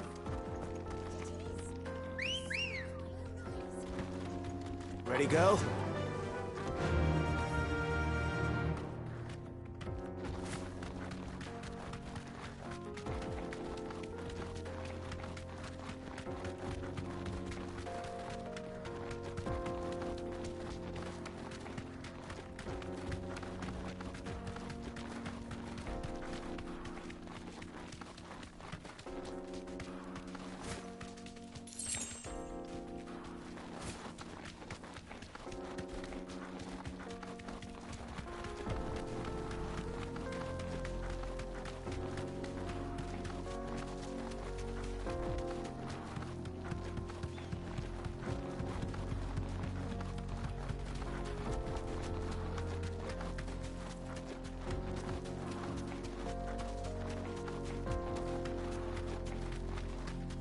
Another crystal.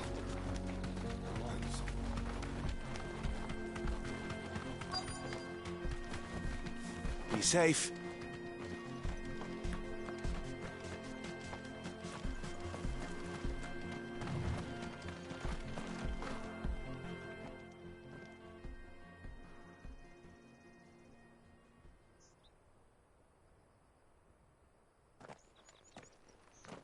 Excuse me.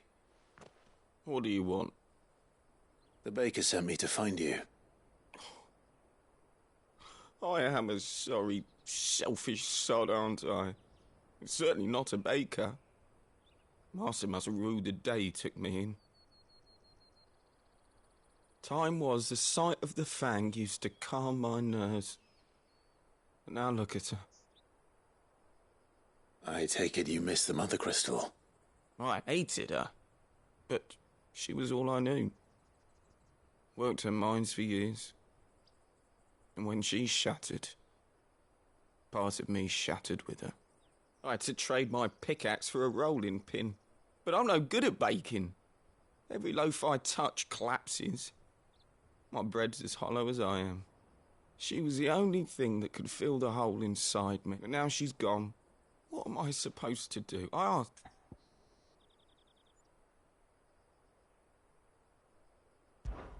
Perhaps you could express yourself in your work. Recapture it? You know, you might just be right. I have to get back to the bakery right away. Wait.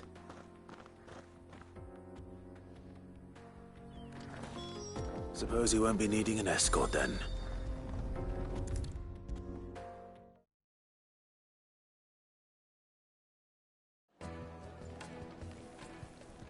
Ah, there. Though I worry you might have stoked the flames a little too high.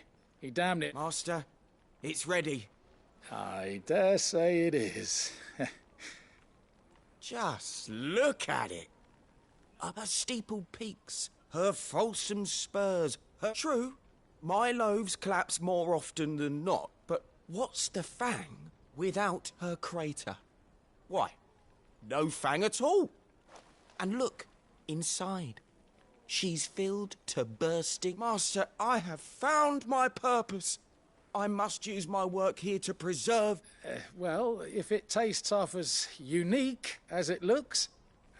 not only is my apprentice back, but he's finally pulling his weight. I don't know how you did it.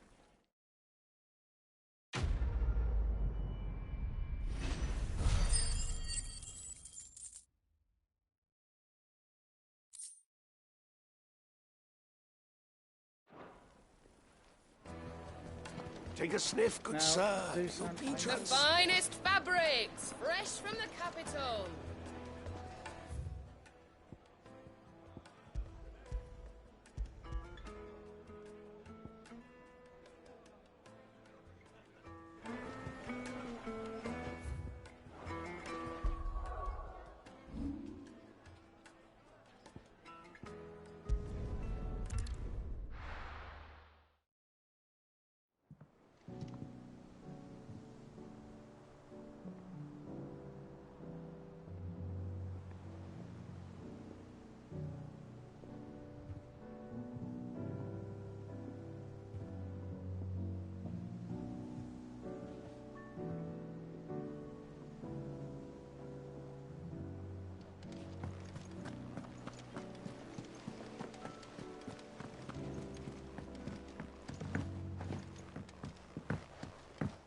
We're seeing troops amassing at every border crossing.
Keep them pilchers nice and chill. Look at this place.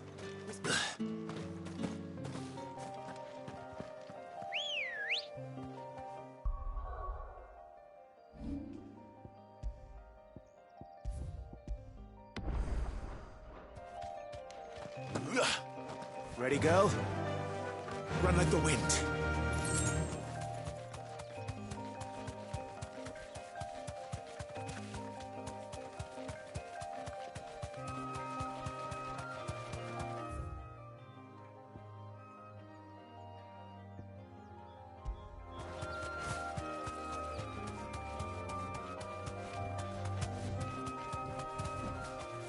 Thanks, girl.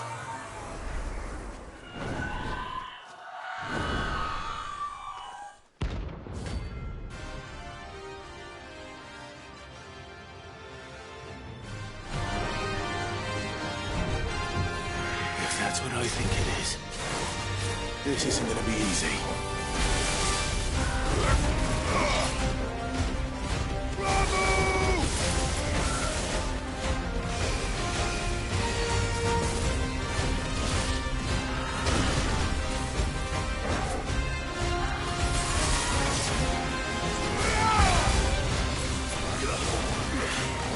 Too slow.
Too slow.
Rest well.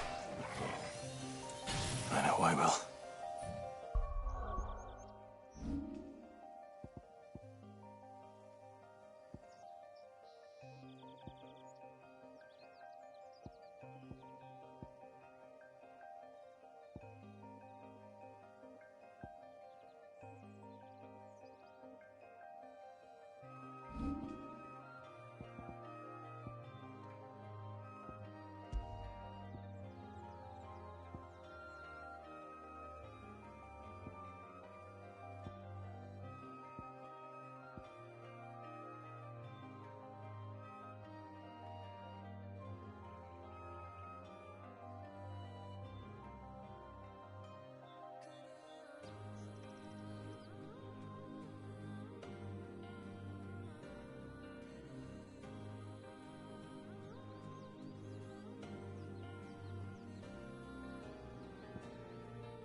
fly, Ambrosia.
Don't get surrounded.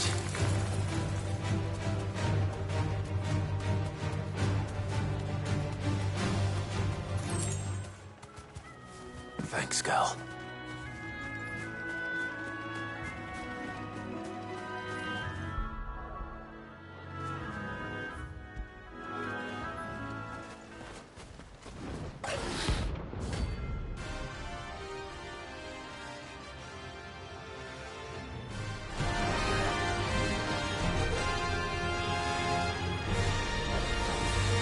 A wild wyvern.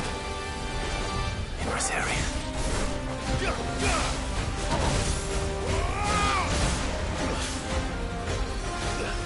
Too slow.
Hope there aren't any more of them.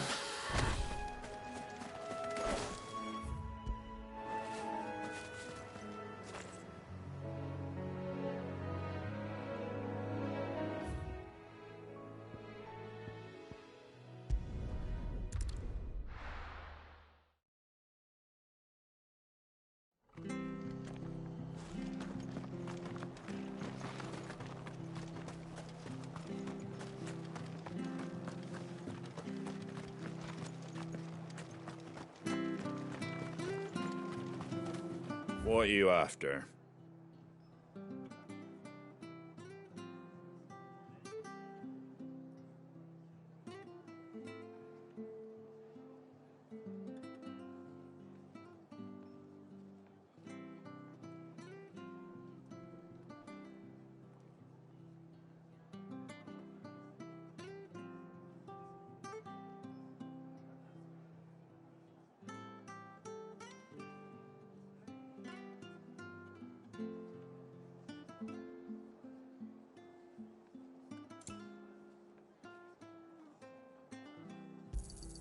Thanks very much. Much obliged. There you go. Thank you for sticking with us.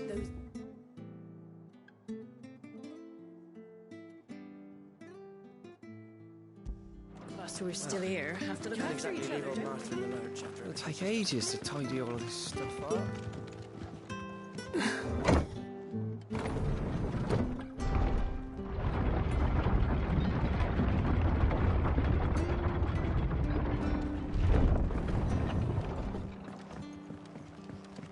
All right, Sid.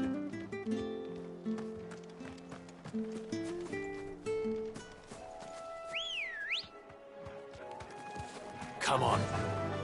Run like the wind.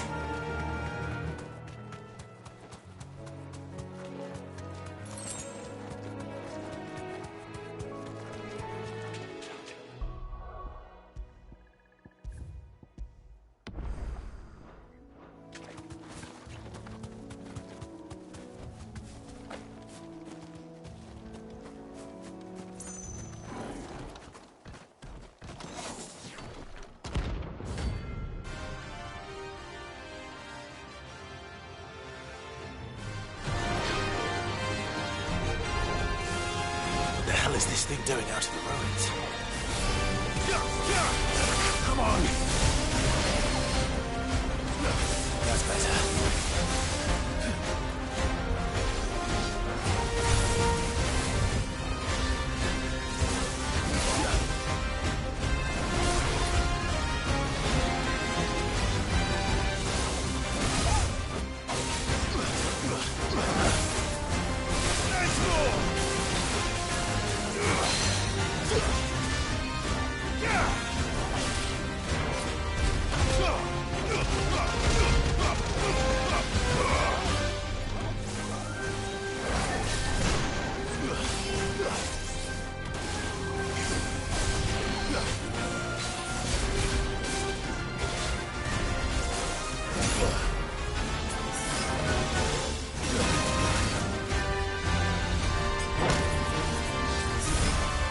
Too slow.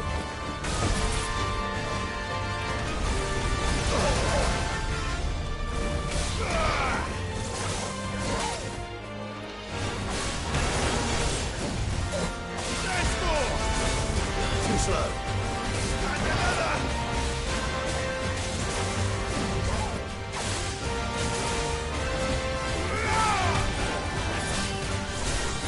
Nice try.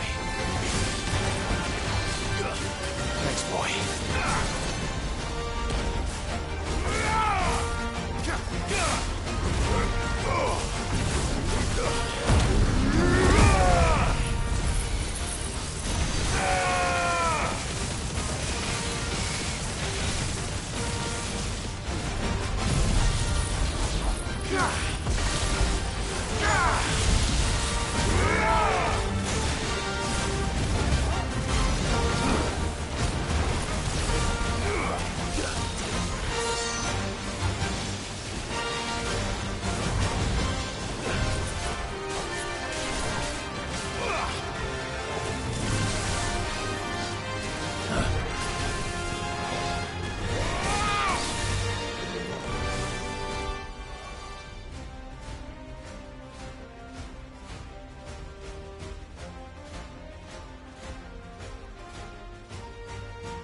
Nice try.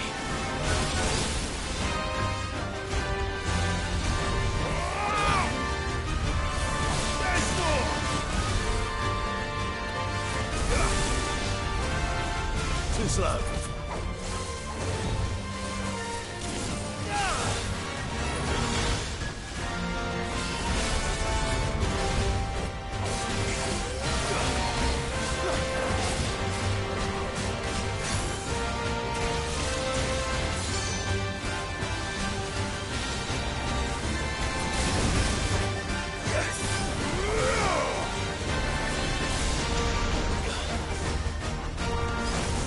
Too slow.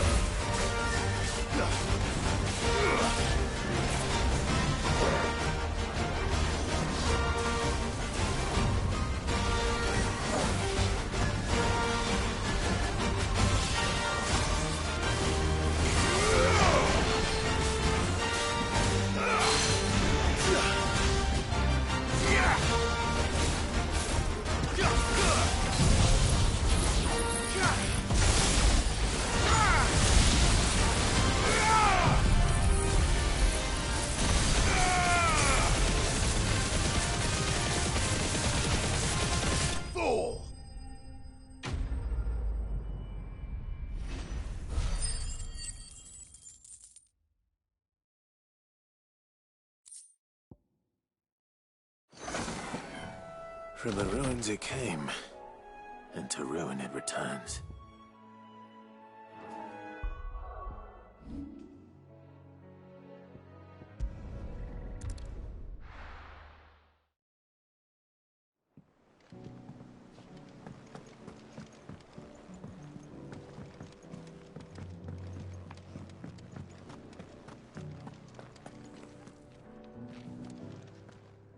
Well, don't just stand there gawping. Go on, then. You're rubbing me blind, you know. It'd better all be here.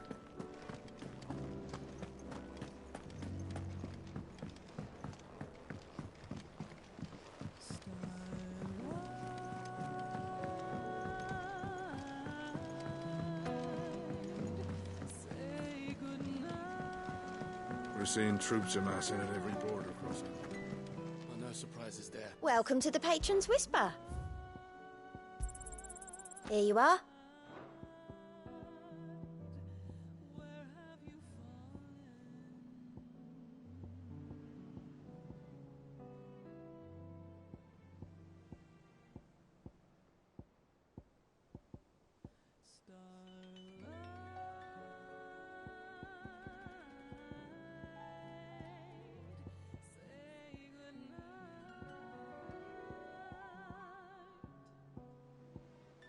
All done?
Let's go.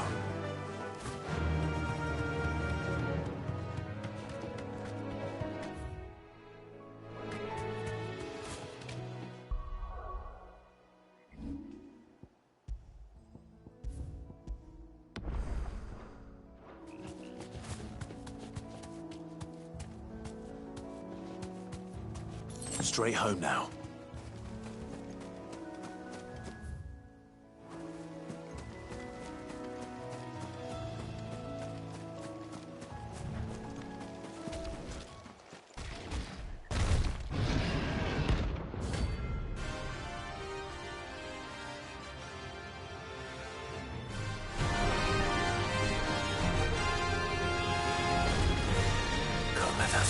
free so close to the inn. Time to take the bull by the horns. Nice try.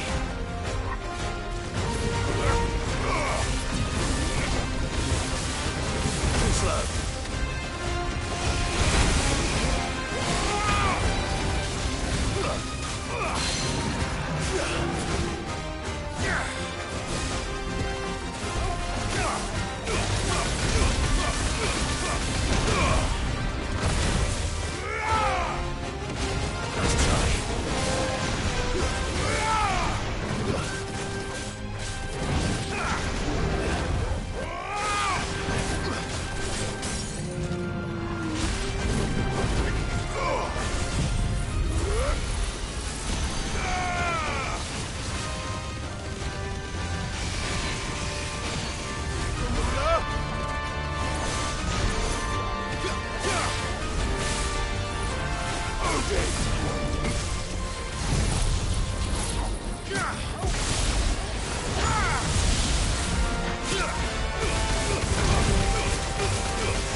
Let's go.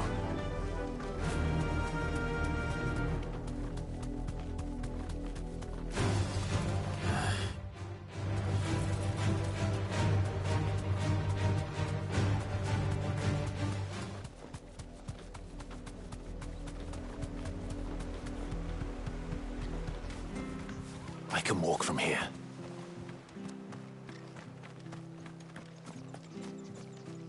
You're a long way from home, aren't you?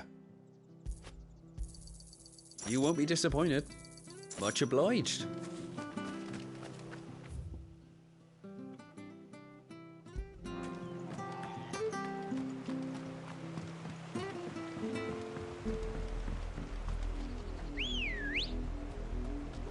Come on.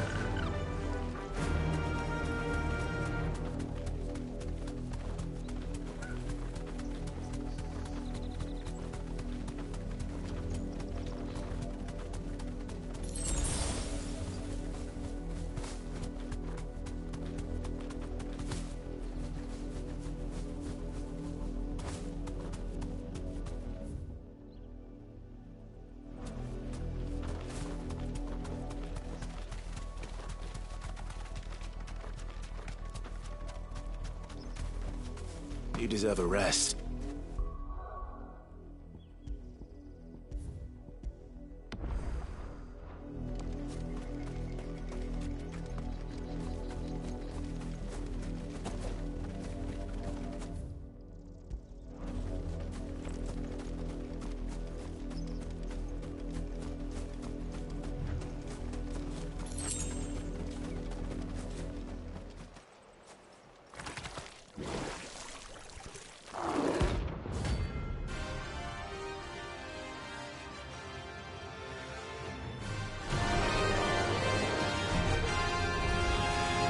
Thought you'd take us unawares, did you?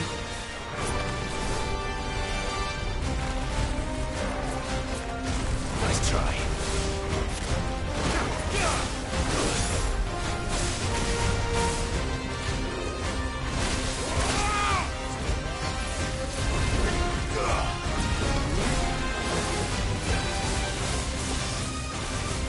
I needed that.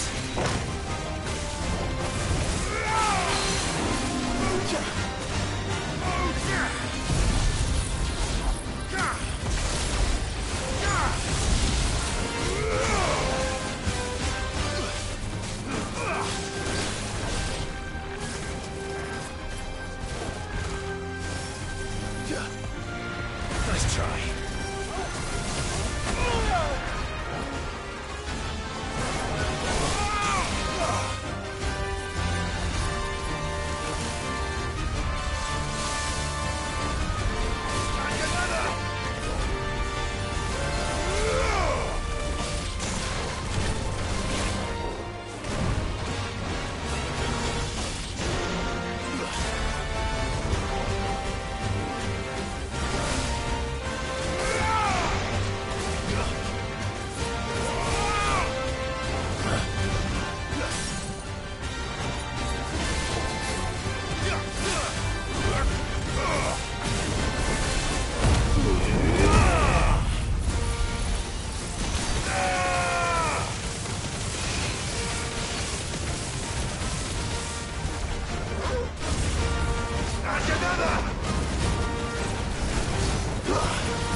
Nice try.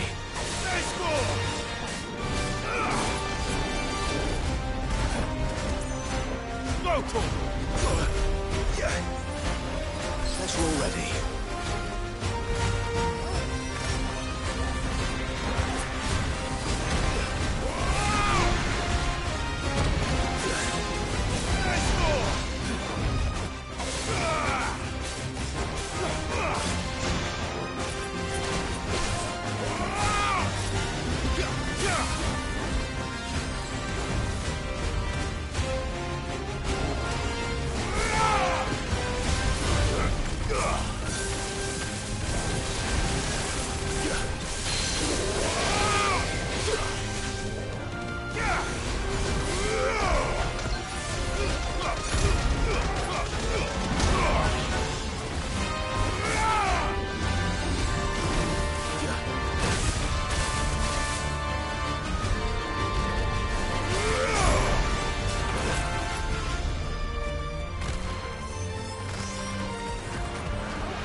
There's a good boy.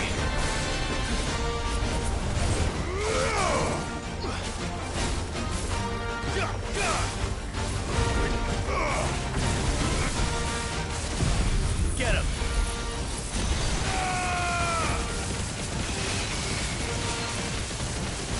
Sick him!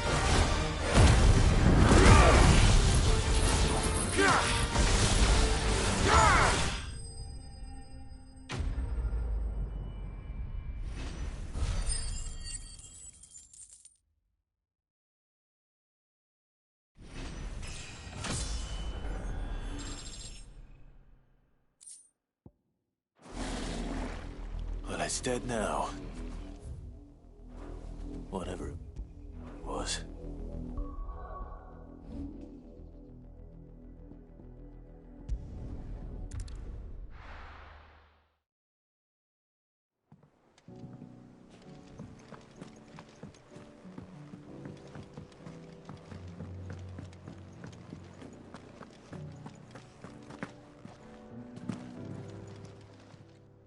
Well, don't just stand there gawping.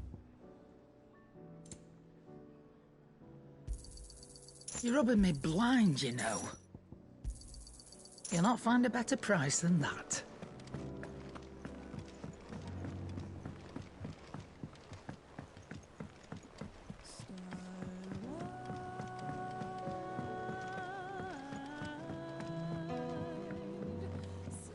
We're seeing troops amassing at every border crossing.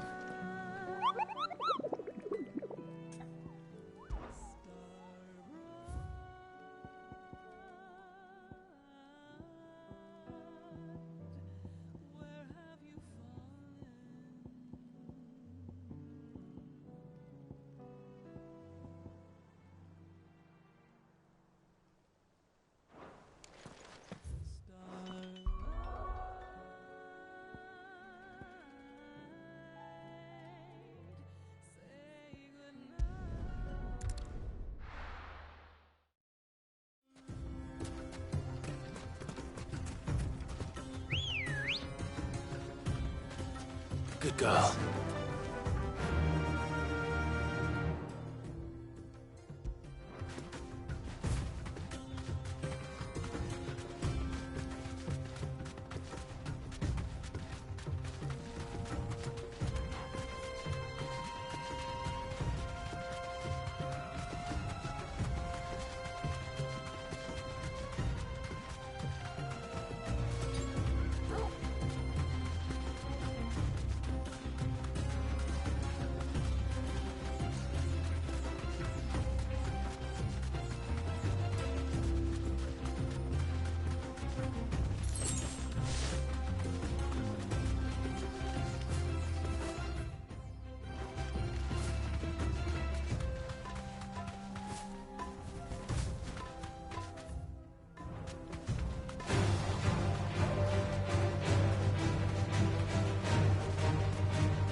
Thanks, girl.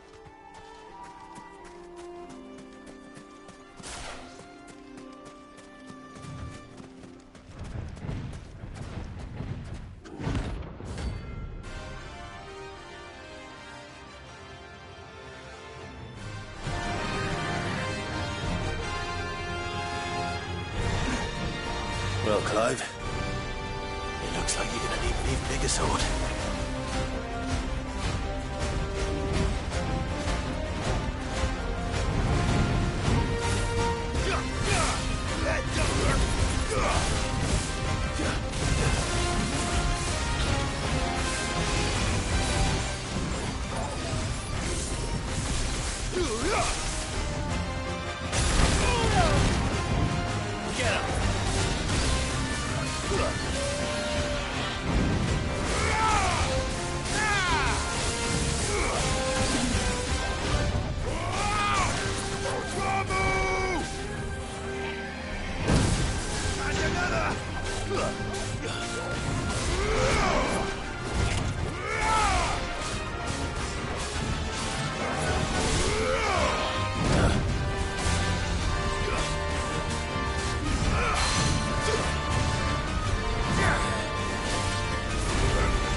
Too slow.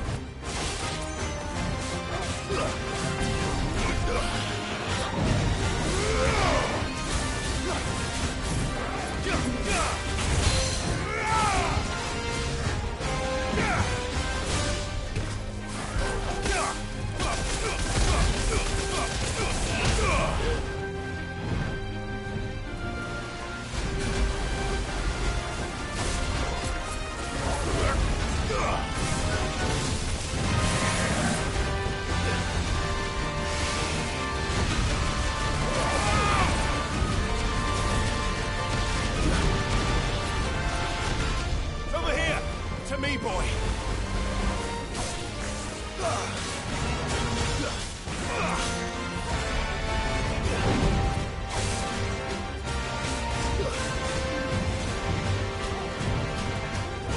Nice try.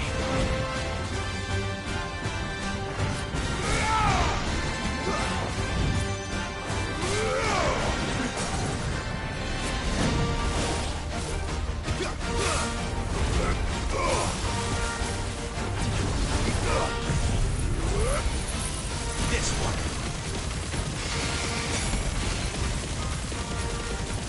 Get him!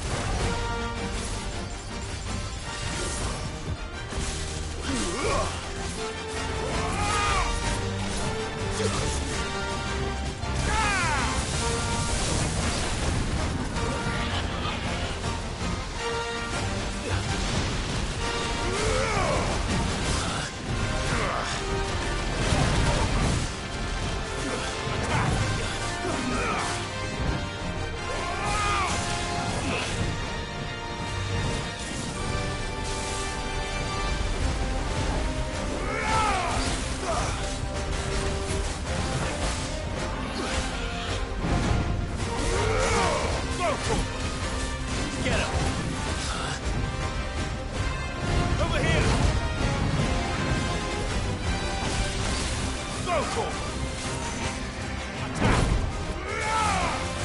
Go for it!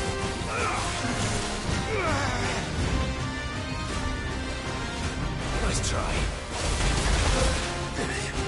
Get him! Go for it!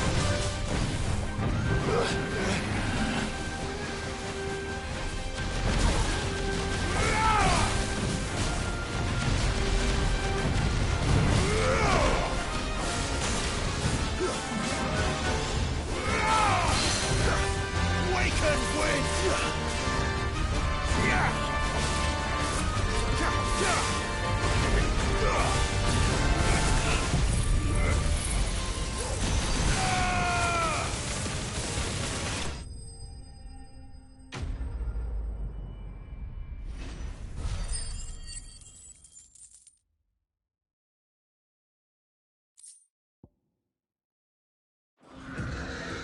It should have stayed in its shell.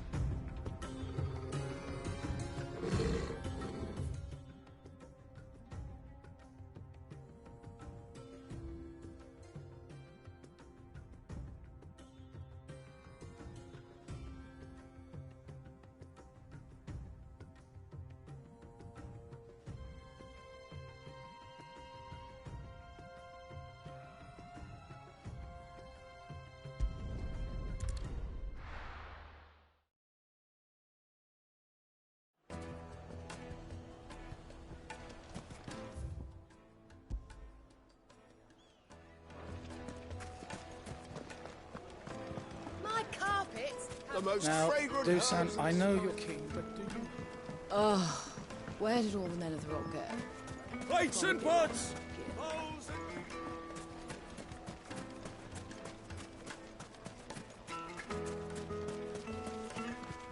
Good day, my lord. An excellent choice.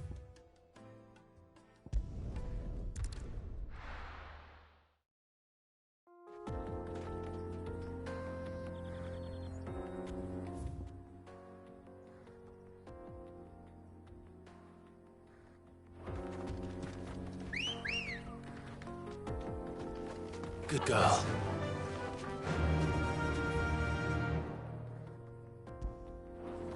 Run like the wind.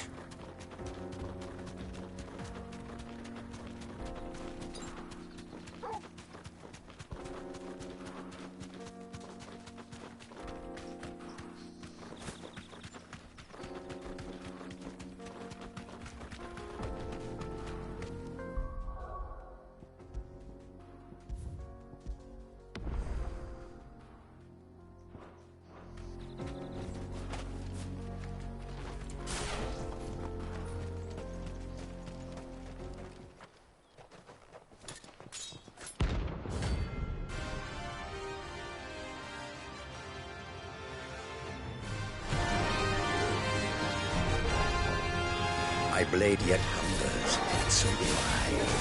Come, let us feast on your flesh. Your feasting days are over. Nice try. There's more!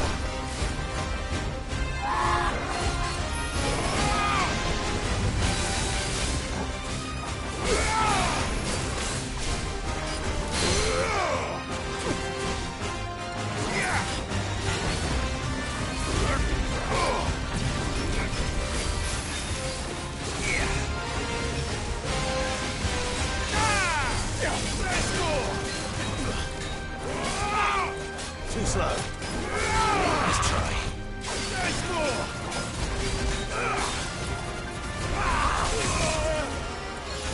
Want some more? Like another!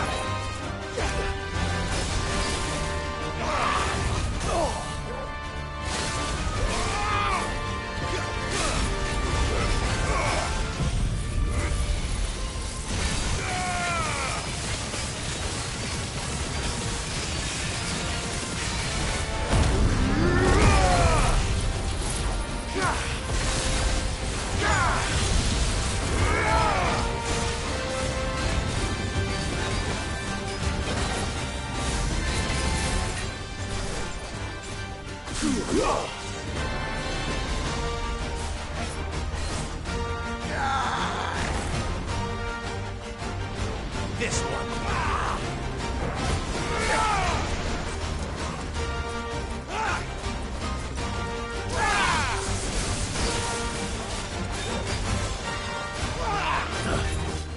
Awaken winds!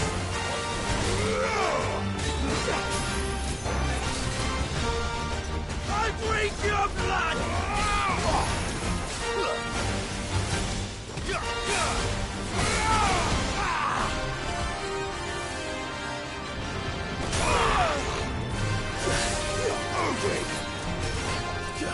I needed that.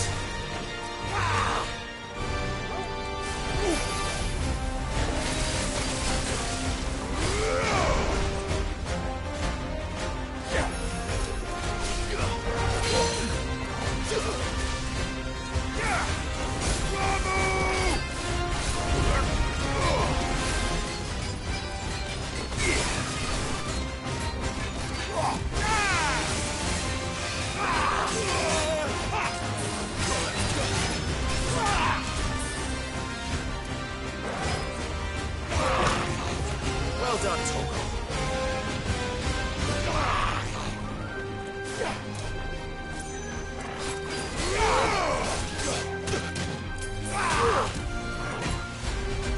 I'll snap you like a twig!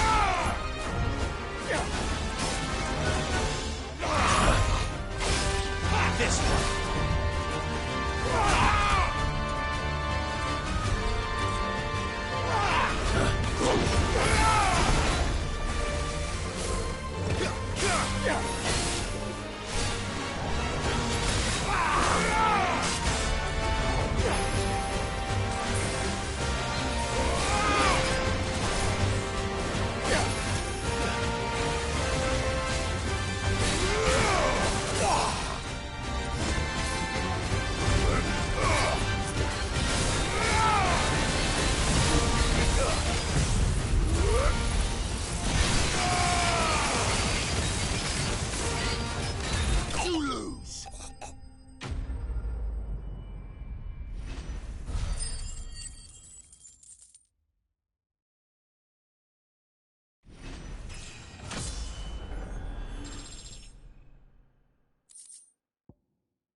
Those who kill for sport deserve no...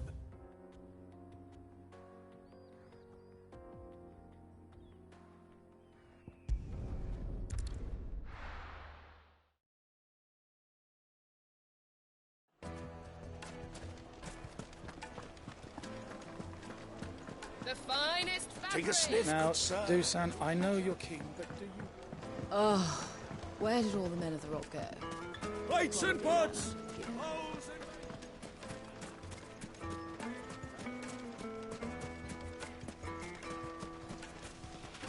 Are you looking for something in particular? An excellent choice. Here you are.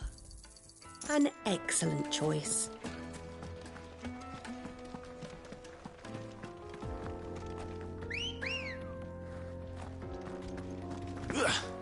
Let's go.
Be safe.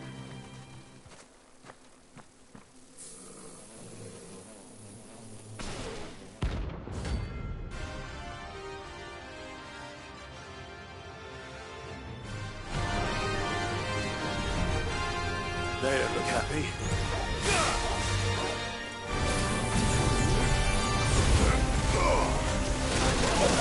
Not good.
Kraken wins!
It's us or them.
Is it business or pleasure?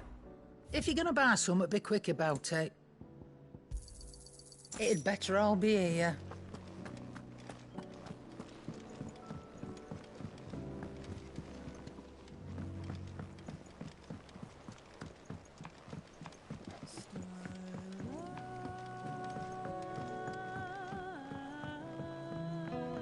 We're seeing troops amassing at every border crossing. No surprises there. Welcome to the Patron's Whisper. Is everything we've received and everything promised? Best of luck out there, Sid.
Come on. Run like the wind.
Another crystal.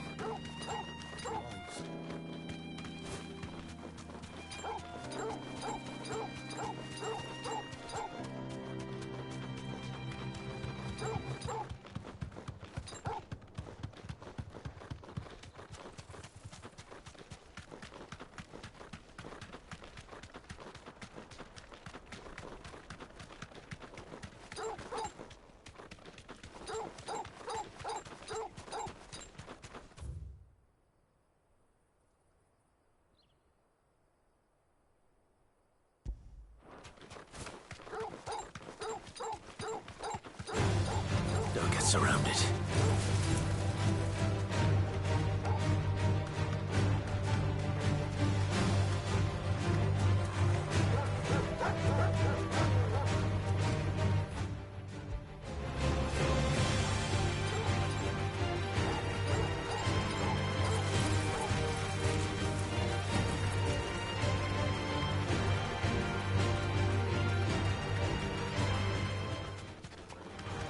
All right.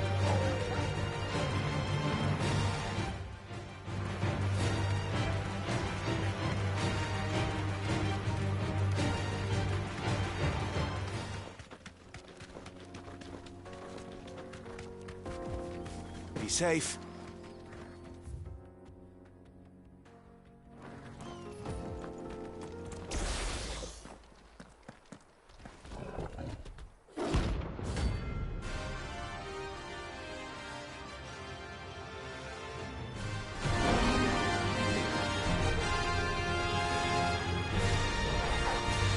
Playtime for the pack, is it?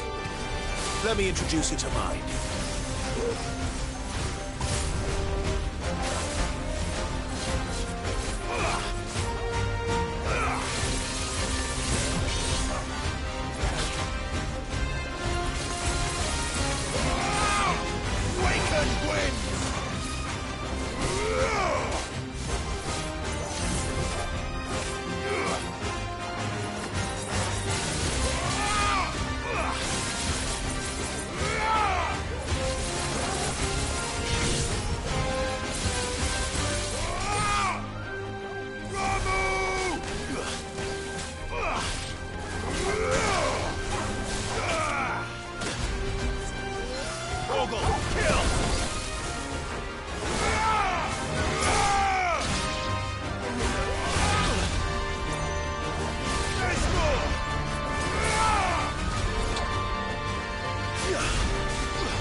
And then there was one.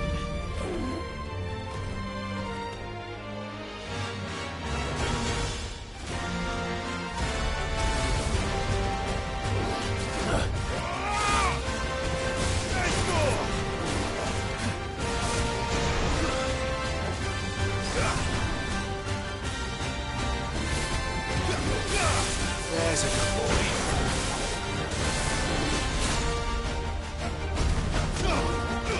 Nice try.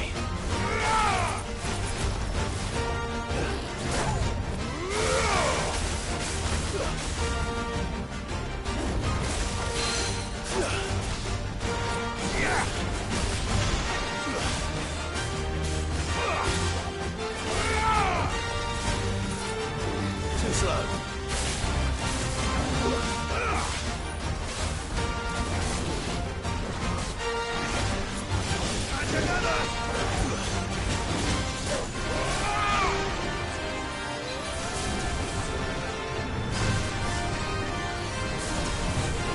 Nice try.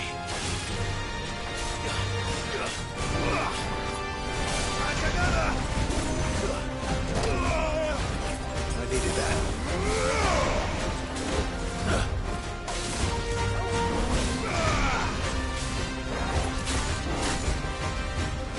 Nice try.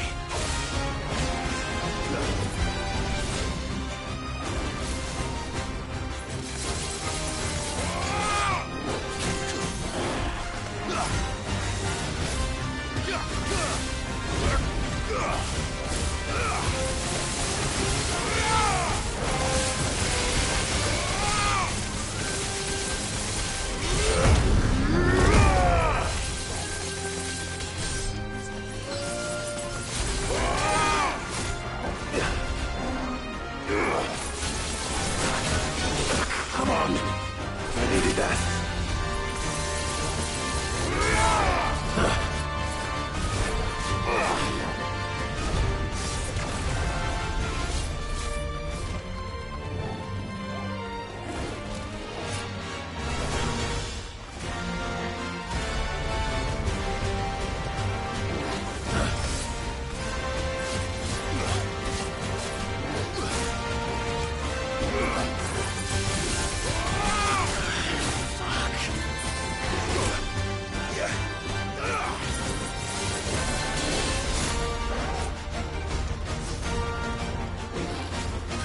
Guess we're all ready.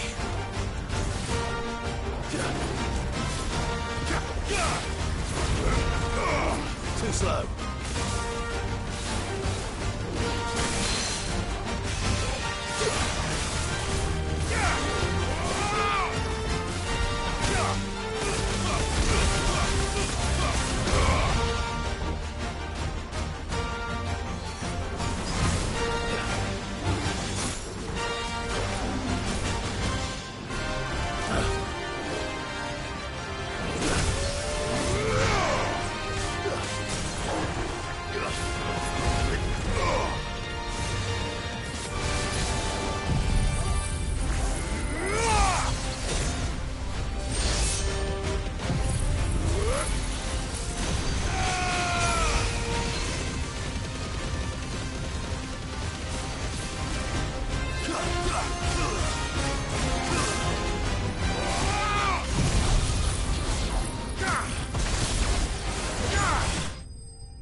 That wasn't too bad, was it, Torgal?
What are you after? There you go. Much obliged. There you go.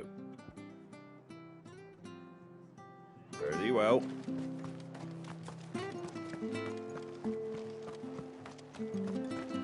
Stay sharp. Don't know when those bastards will be back.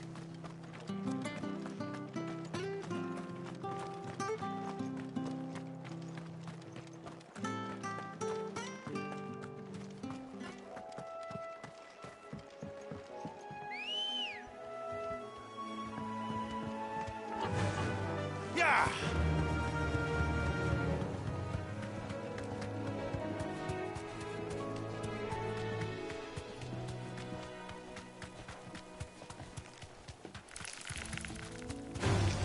All right.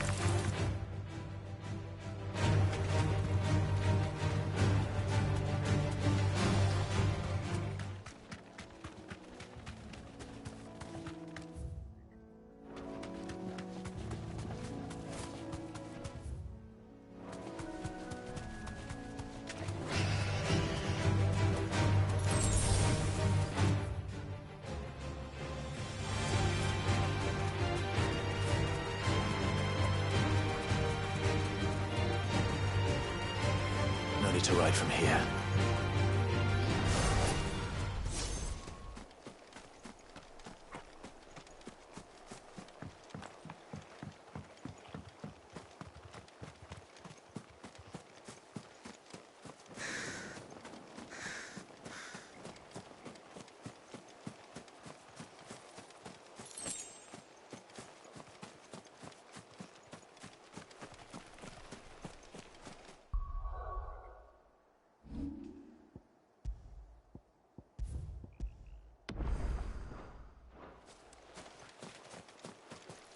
This is no time to ride.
Seems this one has a little more life left in it.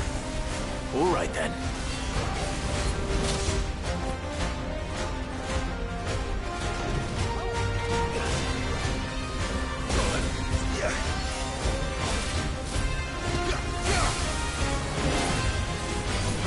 Nice try.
Too slow.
Back to sleep with you.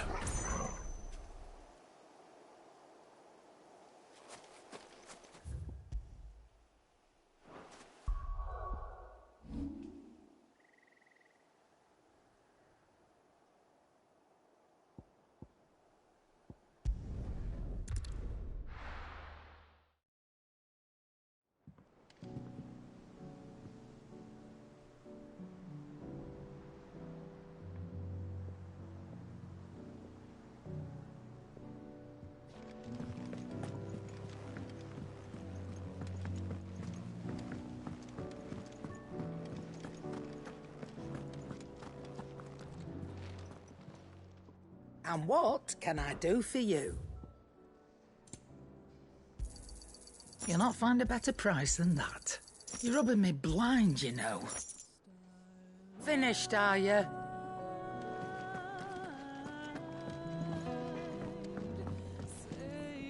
Clive? So, will it be?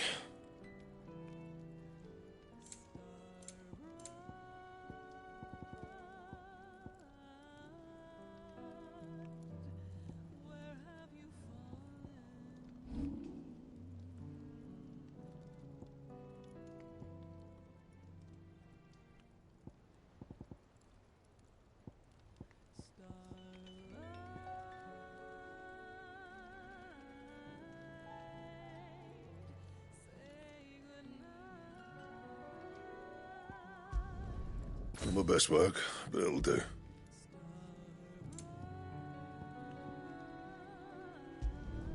You can thank me later. Yeah, that should do you.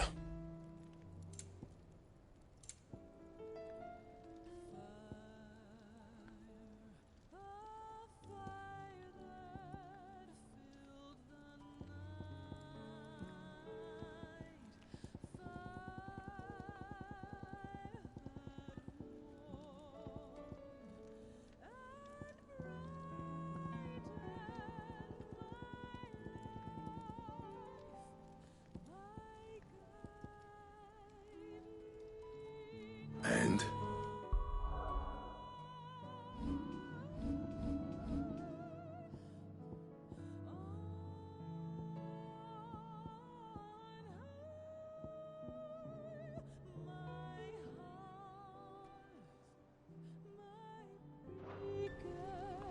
What do you need? What do you want?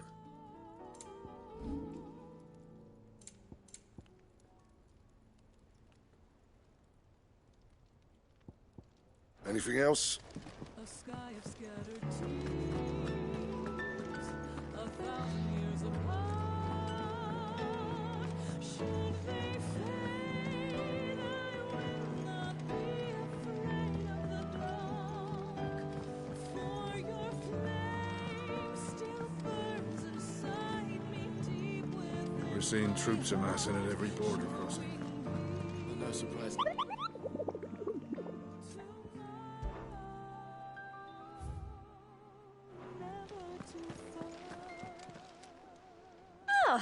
wasn't expecting you back so soon.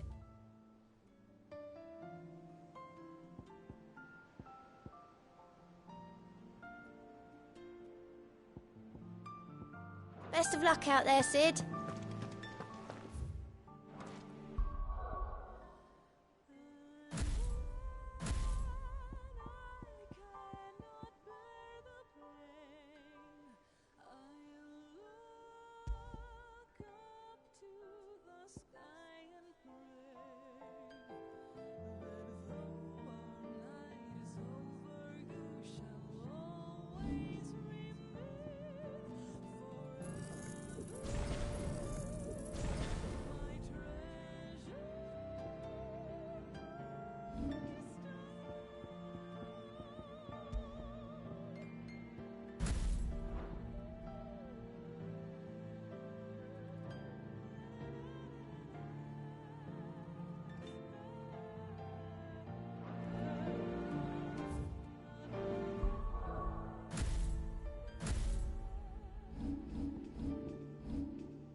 Looks like I found the river.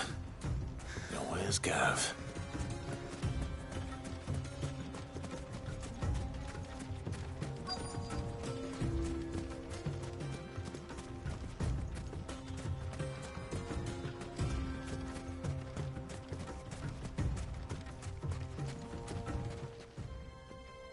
Sorry to keep you, Gav. Better late than never. I've had a quick scout about, and I reckon round here's our best bet if we want to grab as much of this Stardust stuff as we can. Don't know what Blackthorn's planning to do with it, though. I asked over in Dalamil, and they seem to think it was worthless. But if Stardust is what Blackthorn wants, Stardust is what he'll get. There's plenty of this stuff lying about, just begging to be bagged. Then let's get bagging, shall we? We shall. Race ya.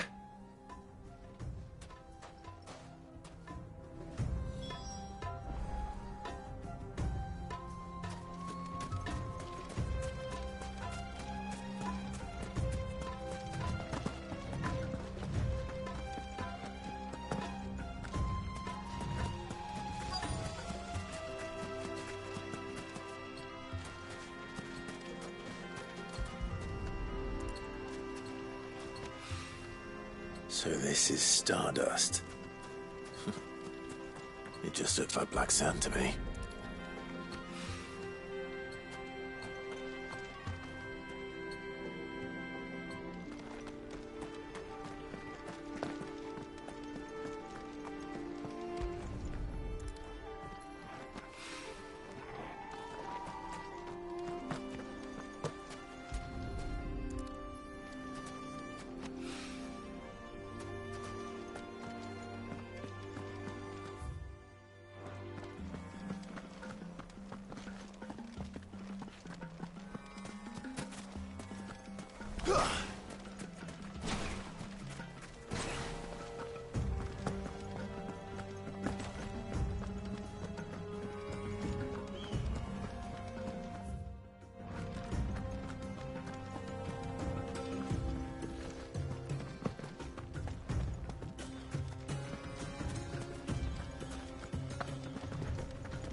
That should be enough for now.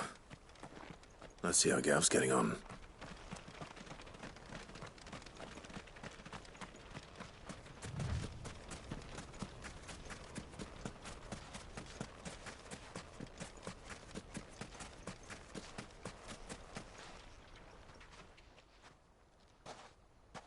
You finished?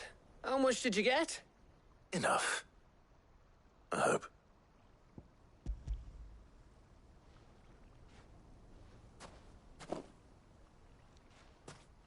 Oh, you win. That might even be enough for old Blackthorn. Hey, before we go, do you mind if we have a chat?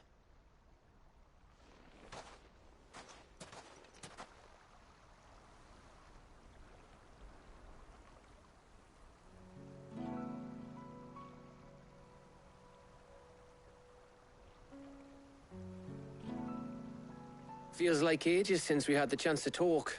You know, man to man like. It does, doesn't it? Back when you first took Sid's name, we were talking all the time. Working out what to do in that. There was a lot to work out. And there still is. Those shoulders of yours starting to feel the strain.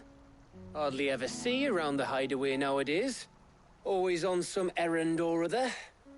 You can take a day off, you know. Says the man who spends most of his time behind enemy lines. Only 'cause you keep sending me there. I know I can count on you, Gav. Likewise.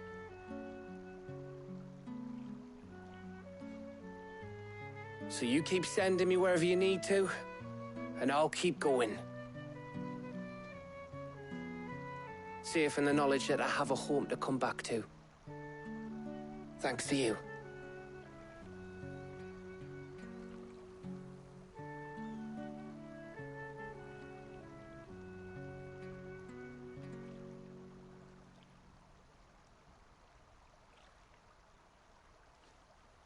Right. That's enough soppy shite for one day. We'd better get this lot back to Blackthorn before he slings his hammer at someone. You go on ahead. And try to get some rest once you're there. Oh, I plan to. Believe you me. After Blackthorn gets what he needs, of course.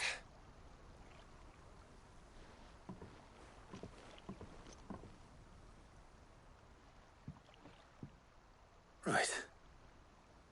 Ready to go home, boy?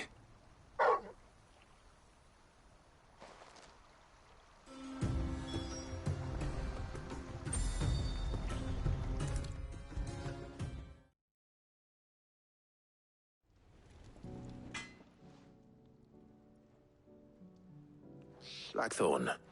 Got everything you need? Yeah. Yeah, I do. Cheers for the stardust. Should be enough to be getting on with. We should go out on maneuvers together more often. You know, it beats sneaking around on your Todd all the time. I'll make a start on putting this thermal plating together then. It will take some time, mind. So if you've got other things to be getting on with, I could do without you breathing down my neck. Thank you, Blackthorn. I'll let Mid know construction's underway.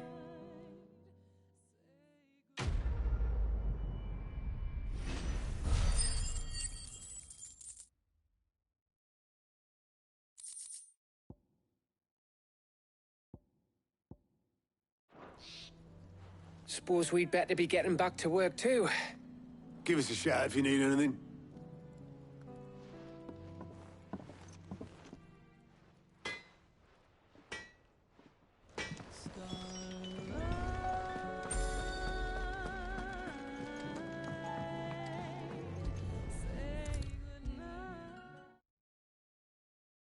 If I don't come up with something soon.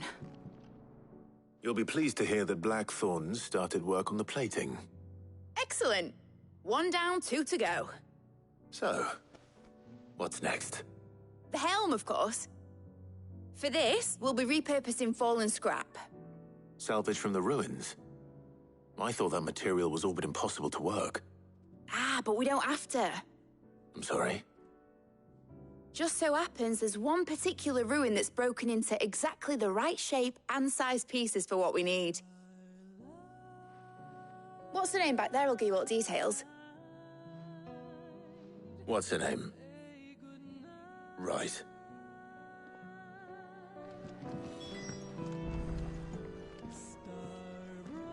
Oh, Sid, is this about the helm? Yes. Mid said I should speak with you.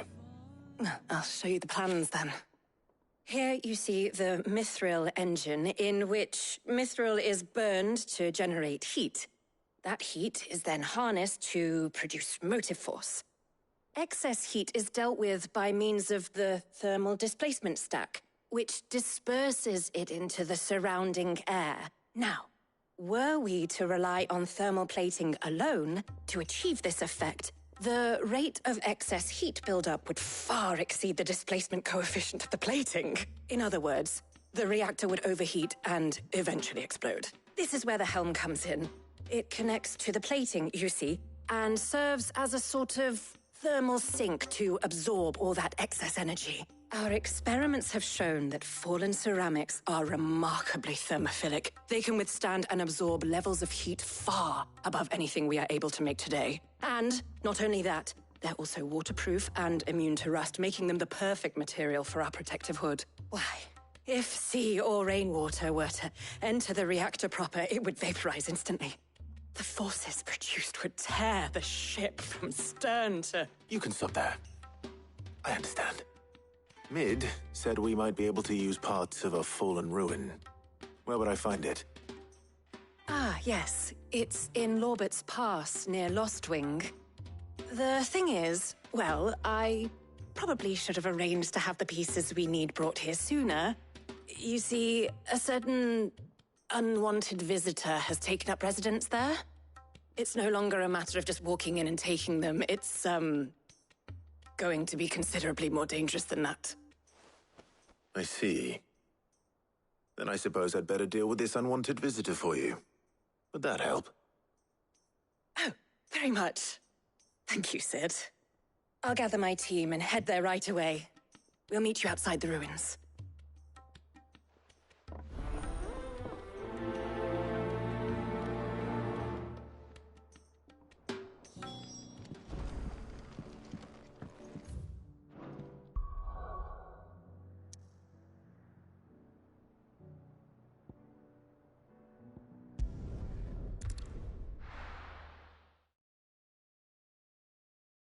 I'll be taking you all to a storehouse in the Bales. Leave anything you don't need behind.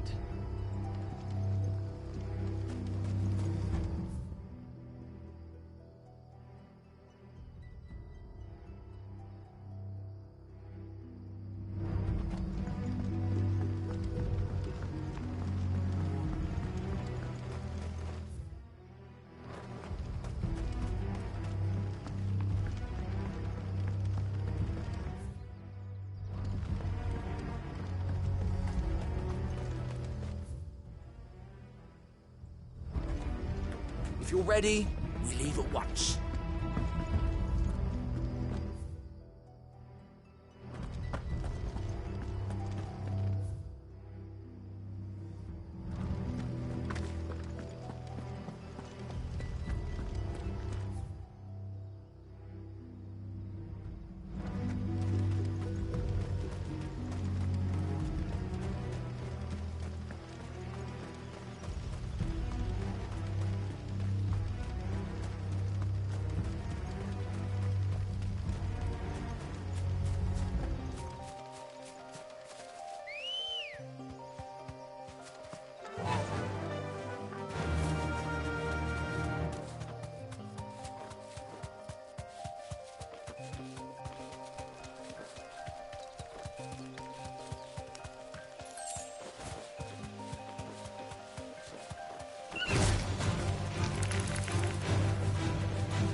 Straight home now.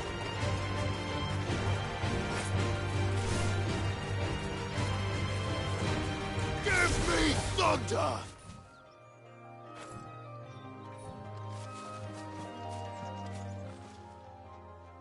Oh, there you are, Sid.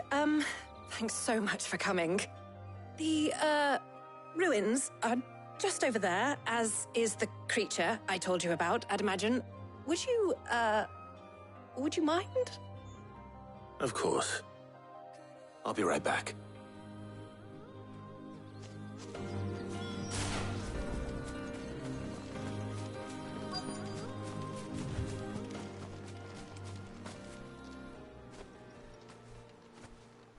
Anybody home?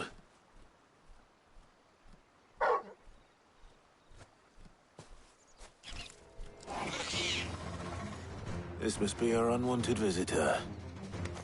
Time to go.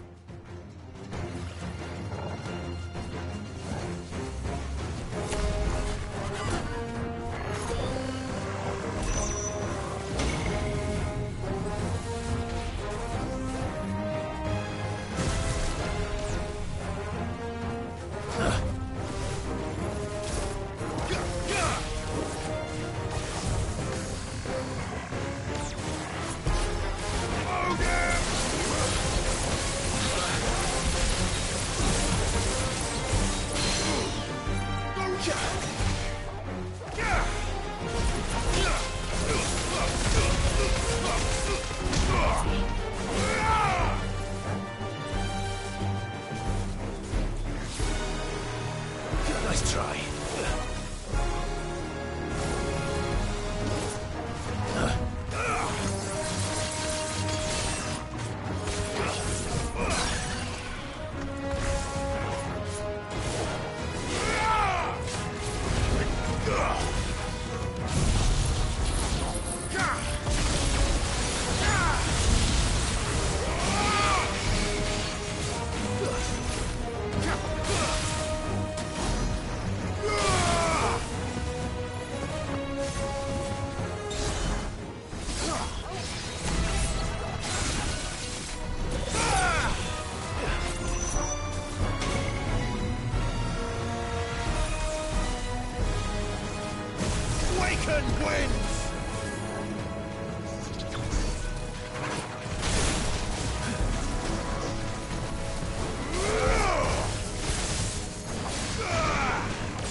Well done, Toggle. Nice try.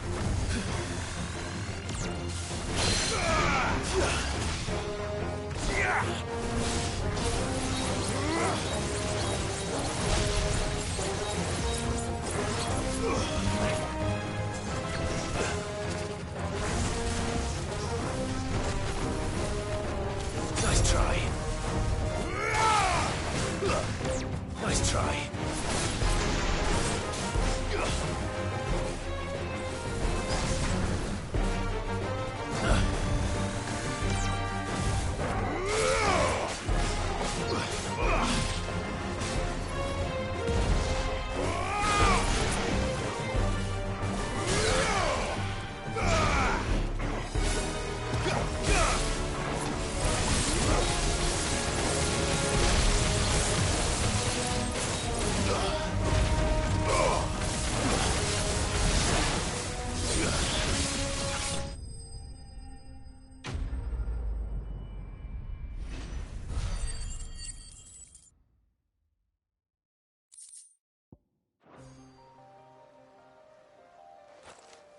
The things I do for you, Mid. Sid! Oh, thank goodness you're safe. You shouldn't have any trouble now. Indeed. Well, don't let us keep you. We'll, All right.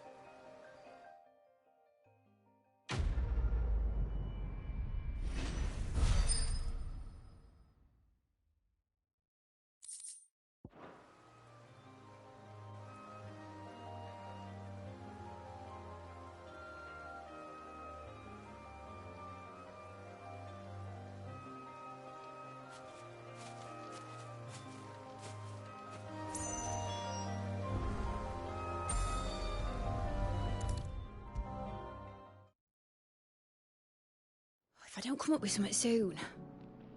Mid. Helena has recovered the material for the helm. She'll be along shortly. Excellent. Another job well done. And just one remaining. Right. Right, the shielding. This one's a bit of a bugger. How so? The plating's enough to stop the engines going pop, but those things will still be spitting out enough fire to set the rest of the ship ablaze. Which is why you need proper shielding. A prison for the dragon's breath that's blazing away inside. I thought a triple thick layer of tempered steel might do it. Or more of the stuff that the Fallen use, but they'd both be too heavy. The helm and the plating are bulky enough as it is. Add any more weight and the whole ship would be at the bottom of the briny before we'd even started. I need something light. But I've racked my brains and I just can't think what would do it. Well, if I were in need of obscure knowledge, I know whose counsel I would seek. Harpocrates. Tomes? Yeah, well, I'd thought of that, obviously. I've got all the details written down here. Can you take this to him, see what he makes of it? Right away.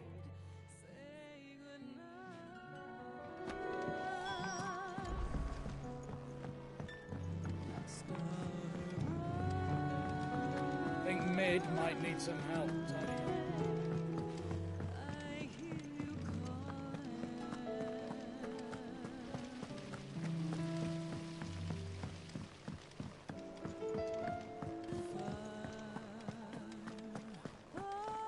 We're seeing troops amassing at every border crossing.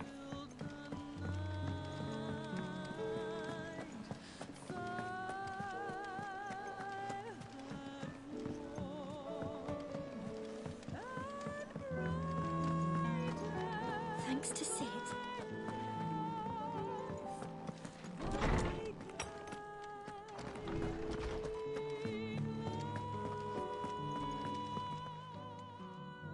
Harpocrates, do you have a moment? For you, Clive, always. Well, actually, it's for Mid this time. Could you take a look at this?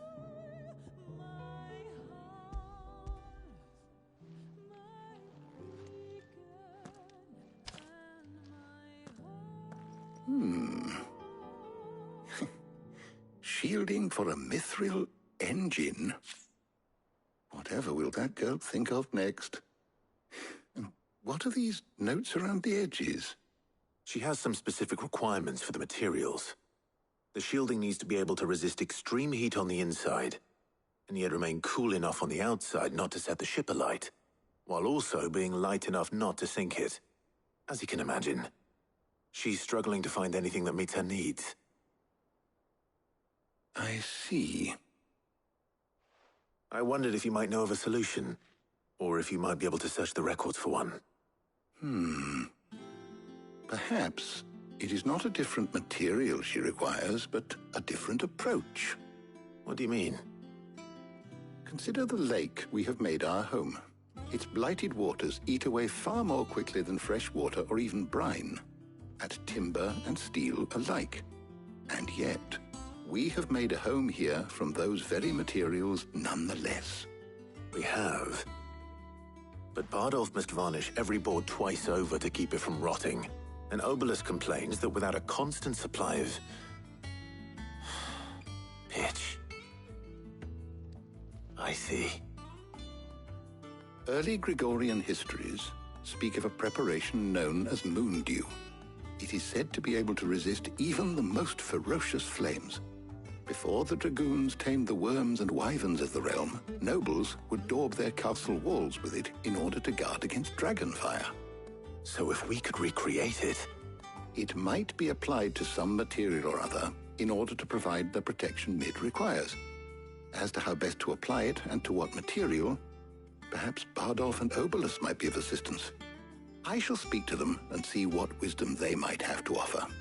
If you would be so kind as to procure the necessary ingredients, I shall discuss the specifics of how it might be most effectively put to use with our two friends. The knowledge of the past may yet prove useful to we of the modern era. Thank you, Harpocrates. And since you're asking others to help you, perhaps I should too.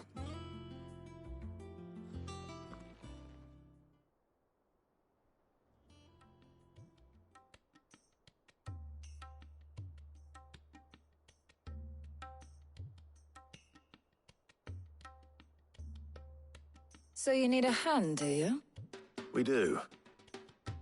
I'll be heading to market for the ingredients we need. I could do with some help. And some company, too. The other can assist me in researching how best to prepare the shielding itself. Can we count on your aid? Always. Well, if Jill's game. Thank you. I am sure either of these fine young minds would prove indispensable in my research. I leave the decision as to who will go with whom in your capable hands, Clive.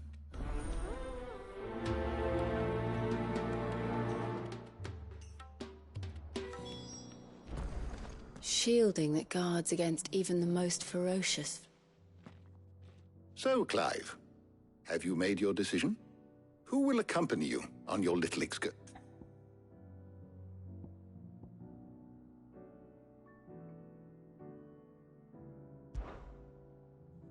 Very well.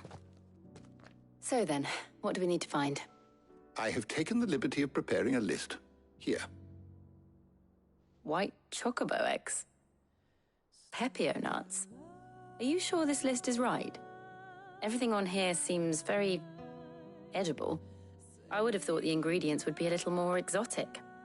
Though these items may seem mundane, they have potent effects that are rarely exploited, effects for which they were once highly prized. So much so, in fact, that they were harvested almost to extinction, hence moon dews having fallen from favor. Now, of course, they can be obtained with ease. You should be able to find everything you need at the market in Northreach. Is that so? I've been meaning to visit Northreach anyway. I'll set out now. Join me there when you're ready. I will. Until then. You two enjoy yourselves. You too, Talia.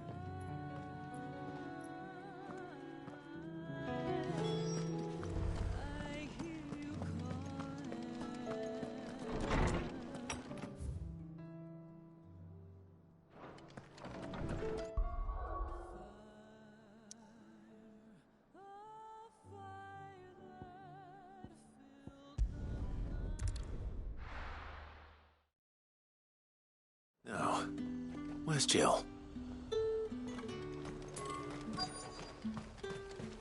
Keep them pilchards nice and chilled. I won't have Are those Pepio nuts? Can have it. How goes the hunt for ingredients? I've only just started. I'm sure everything we need is somewhere amongst all these stalls, though. Why don't we split up and see? We'll take a couple of ingredients each. All right. What am I looking for? How about you look for the Pepio nuts and some garlic? I'll find the other things we need. We can meet by the gate when we're finished.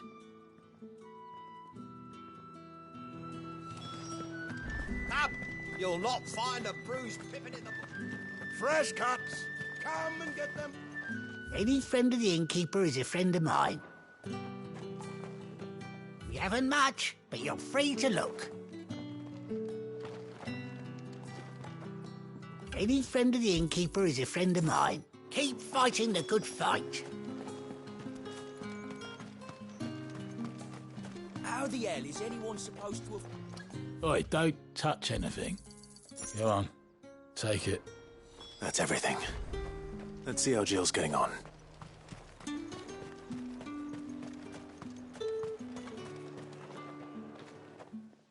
Did you find everything? I did. Here.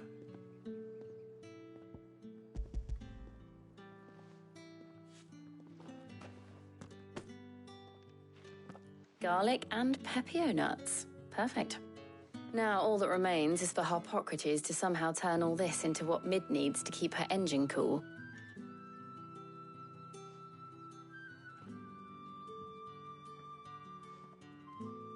But before we head back, would you walk with me a while?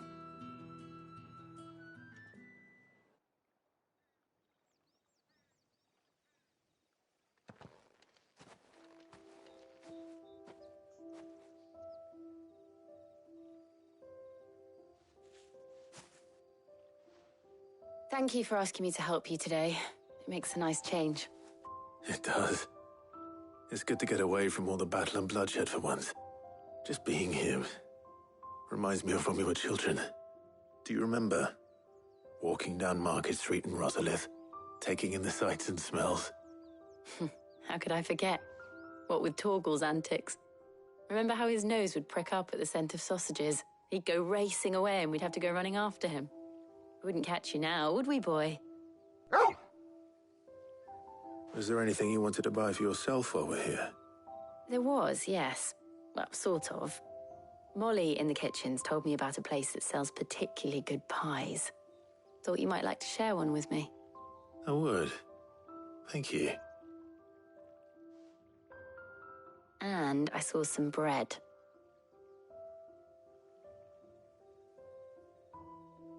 Big white cobs like the baker back in Rosalith used to make. What do you think? I thought we might get some soup to dip it in. But then I tried a slice of the butcher's dry-cured ham and it was just... oh.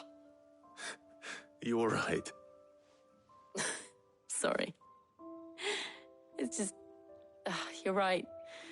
I really do feel like a child again being here with you.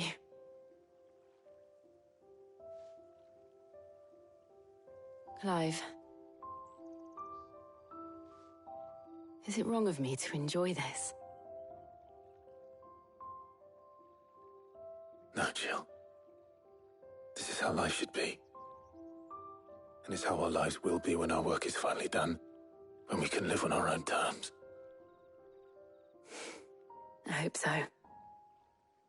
Thank you, Clive.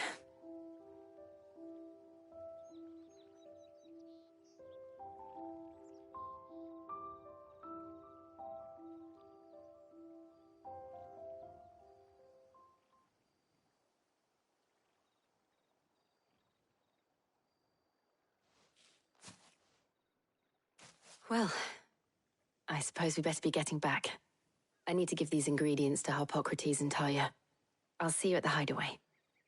Take care. I will. You too.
Say goodnight.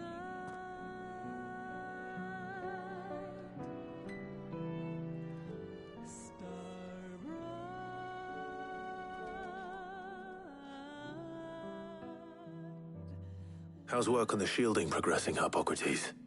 Well, very well indeed. And thanks in no small part to your kind assistance. I was just explaining to Tarja how we might best go about preparing the moon dew. And now that we have all the ingredients, we may begin. You can count on me. I've mixed more than a few mysterious concoctions in my time. I'm sure you have. What about the shielding itself? Work is underway, under the watchful eyes of Bardolph and Obolus. Apparently, it'll be ready soon. Thank you. All of you. Right then. Jill, would you join me in the infirmary? Many hands make light work and all that. Of course.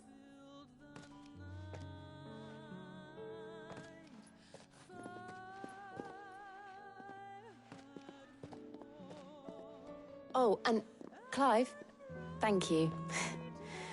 It was nice just being with you.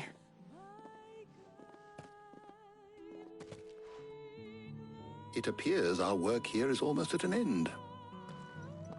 A shame. I was enjoying playing the man of action for once. When both the shielding and the moon dew are ready, it will merely be a matter of applying the one to the other, followed By a rigorous process of testing and retesting, of course. Perhaps someone ought to warn young Mid of that. Leave it to me. Thank you, Hippocrates.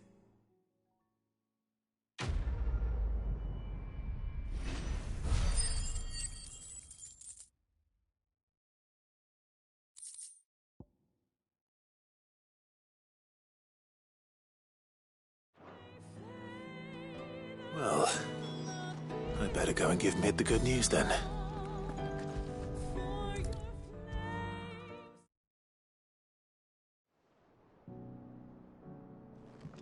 Sorry to keep you waiting, Mid. But you'll be pleased to know that work on the shielding is underway. You found something for it? In a manner of speaking, Hippocrates knew of a substance that's highly resistant to heat. A coating that should provide the protection you need. He's supervising the construction and testing of the shielding as we speak. Brilliant! I knew you wouldn't let me down. Don't thank me. I'm just the errand boy. Right then, better start working out how to bolt all these bits together. To the Black Hammer!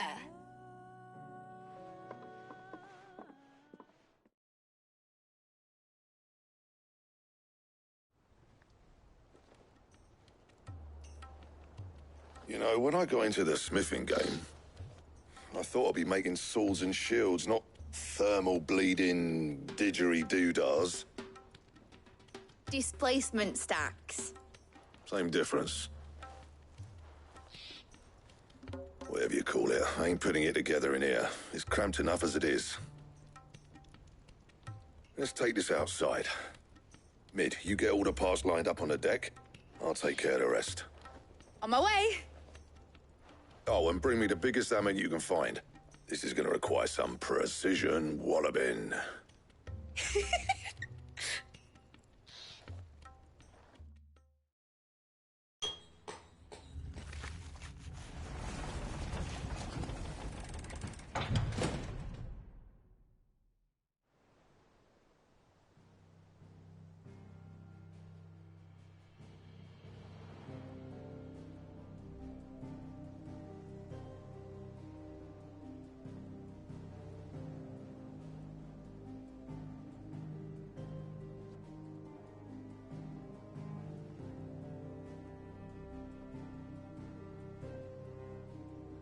It's finished! It's finally finished! Thank fuck for that. I'll be feeling my hammer arm for weeks. Thank you, Clive, Blackthorn, everyone. That's one down and just 3 more to go. I'm sorry. Oh, didn't I tell you? The Enterprise has 4 mithril engines and we'll be needing a displacement stack for each. You don't mean... Don't worry. Now they've got a finished one to work off, my gang in Canva can build the rest. Good luck to them, I say. Right, I'm off to get a sling for this elbow. Any other work comes in, keep it to yourselves, eh?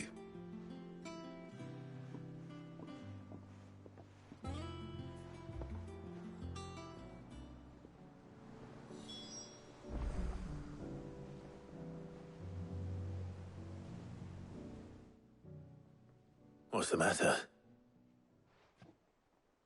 Nothing. Just daydreaming. Thinking about the Enterprise sailing off over the horizon to shores unknown. Searching for a land untouched by the Blight. Just like me and my dad planned. So if the worst came to the worst and every scrap of soil in the Twins turned black, we might still have a chance. That's what she was meant to be. You see, one last chance just in case we needed it. But now she's so close to being finished, I've realized I don't want her to be that. I don't want her to be just a lifeboat for us to cling to if things get desperate. I want people to sail aboard her by choice, not from the lack of it. In a world where we're not just trying to survive, but where we can actually live. I'm working on that. And I'll do everything I can to get you what you want. Don't you always? All right. My mind's made up. As soon as the Enterprise is fit to sail, I'm putting her under your command. Sod our plans, I'm trusting in yours. Are you sure about this? Something tells me it's what my dad would have wanted. He'd be proud of you. You were gonna visit his grave, weren't you? I was. And you can come too, now that your little project is finished. Right. There's just one thing I need to finish up first. Won't be a mo. All right. I'll let Otto know you're coming. Meet us in the mess when you're ready. Aye, aye, Captain.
Mid told me she was building a ship.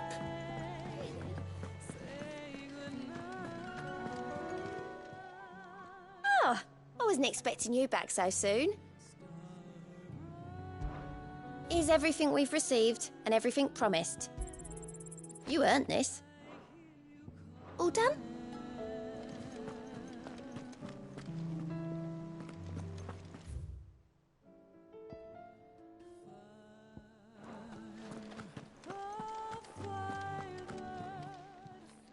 Clive!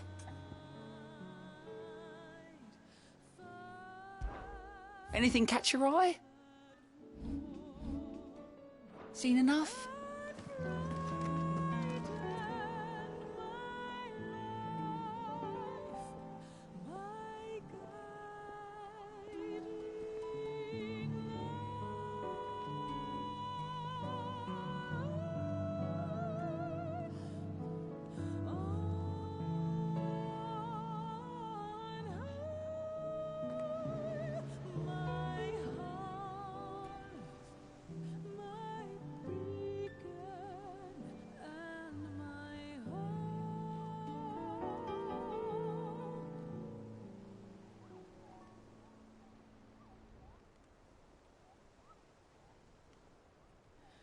A sky of scattered tears,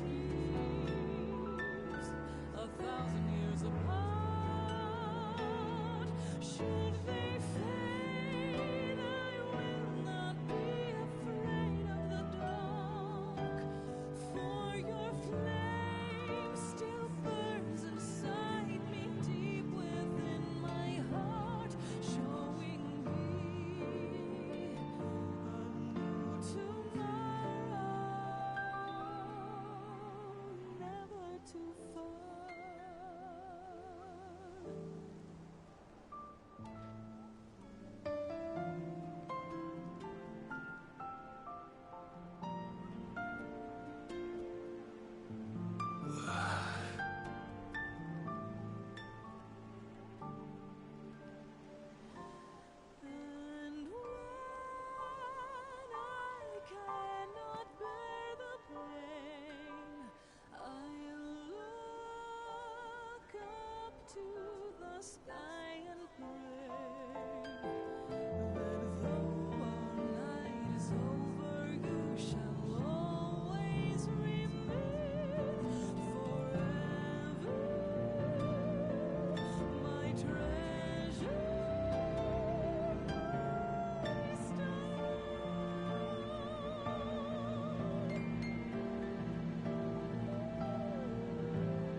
All right, Clive. Asterix. Mid finished sending half the hideaway traipsing across the twins, has she? I swear, that girl'd do anything to put off visiting her old dad's grave. No excuses now, though, eh? Not quite. She said there was one final thing she had to take care of. I'm sure she'll be finished soon enough. She said that? In those words? She did, yes. Clive? Were you born yesterday or something? There is no thing.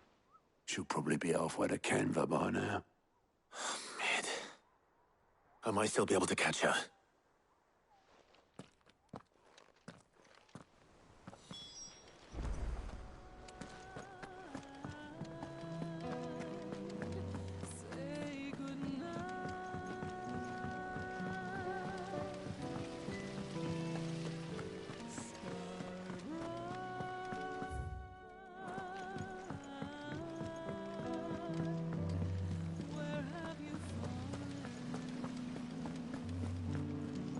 Wish I could take one of our birds for him.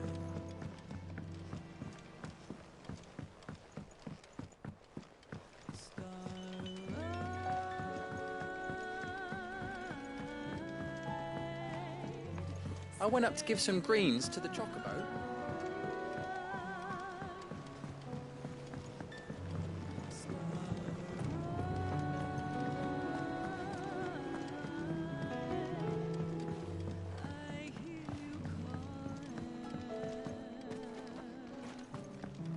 Eat up, little ones. There's plenty of chocolate where that came from.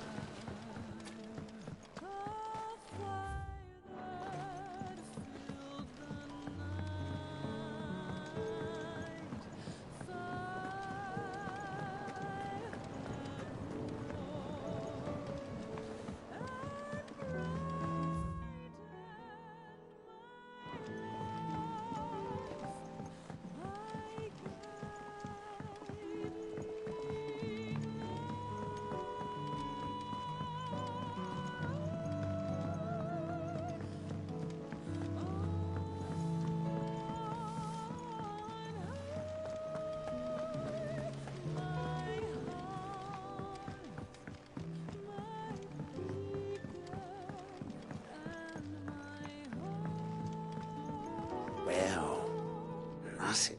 Here, Sid. Reckon you might be just the man to help me out of a bit of bother, if you've a mind to.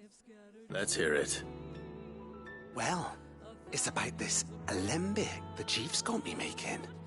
Lovely bit of kit it is. Bung in a solution you want splitting, and it will separate it out, just like that. Problem is, it won't always get rid of all the impurities. And with some of the stuff we need it for, that ain't good enough. Which is why I've been looking for something to filter the liquid we'll be cooking off. I imagine Ty could get some use out of this alembic too. Distilling medicines and the like. Proper So what exactly do you... Nothing but bomb ash'll do, says the Chief. Gave me a sample she'd obtained from the university stores.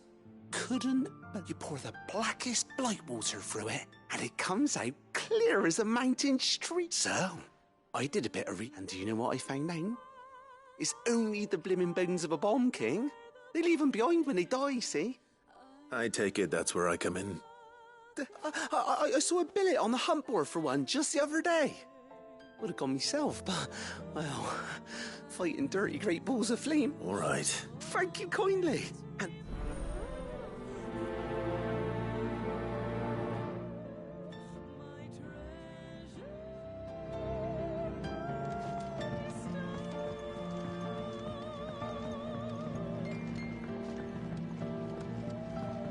I think Mid might need some help tidying up that perch.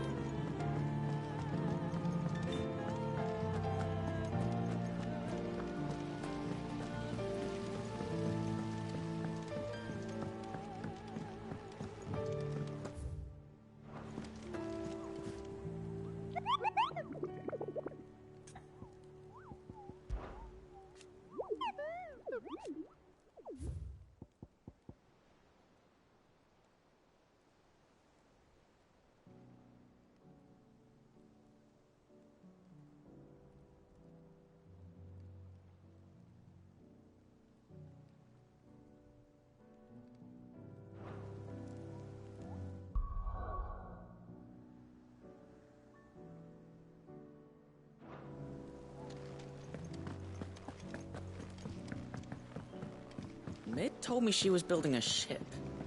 Really? Is that the thing Tomes helped to build? Oboleth, have you seen Mid? Yep. In a boat, going that way. Then I'm too late. You in a hurry and all, are you? I offered to take her across, but she wouldn't wait. Just paid for a dinghy and rowed off. Oars going like the clappers. Got some life in her, ain't she? But anyway, I was on my way up to see you, as it happens. Got a letter for you. Urgent, by the sound of it. One of your uncle's men said I was to hand it to you in person, post-bleeding haste. And you're here now. Thank you, Oboleth. Don't mention it. What tidings, Uncle?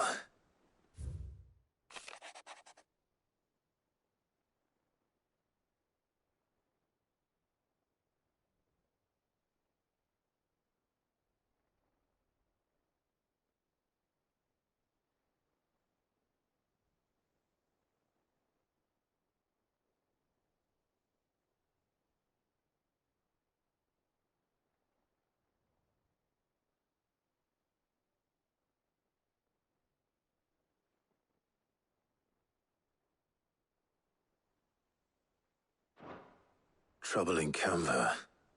Well, I'll need someone to keep an eye on Mid.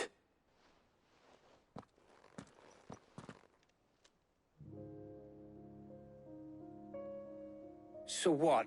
Mid got us to do all the dirty work and then just sailed off into the sunset? It, seems that way. Well, nothing we can do about it now.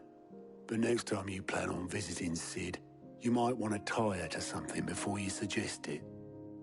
Ah, don't be so hard on her. Gotta admit, the dirty work was kind of fun. Everyone pitching in and all that bollocks. Just like when we built this place. You're right. Anyway, we all set to head to the old hideaway. I could do with getting to Canva pretty sharpish. Wouldn't do to keep Lord Rosfield of the Seven High Houses waiting now, would it? Not after he asked for me personally. Gav will be leaving with me. Will you mind the place while we're gone? You can count on me. Just be sure to give Sid and the others my regards. All right. Oh, by the way, Jill will be joining us too. She's got some things to take care of, but she'll meet us there. I hope she's telling the truth at least.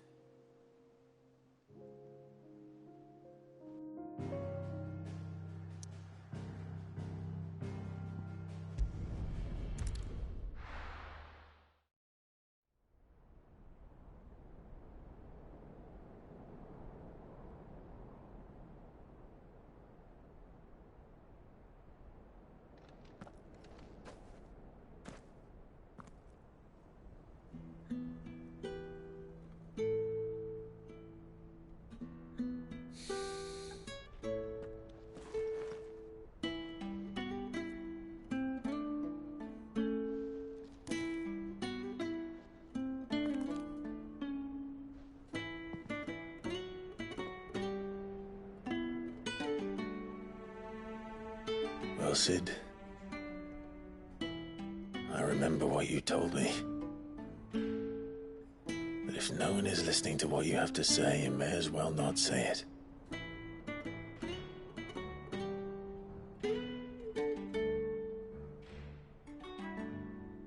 But I will say this, old friend. Hugo Kuka is gone. His shadow looms over us no longer. It's a pity the Phoenix can't be in two places at once. If he'd have been with us, maybe he could have done something for the lost. Not even the Phoenix can bring people back from the dead. Life has a beginning and an end. So we must live while we have the chance. And not as slaves to the crystals, but as free men.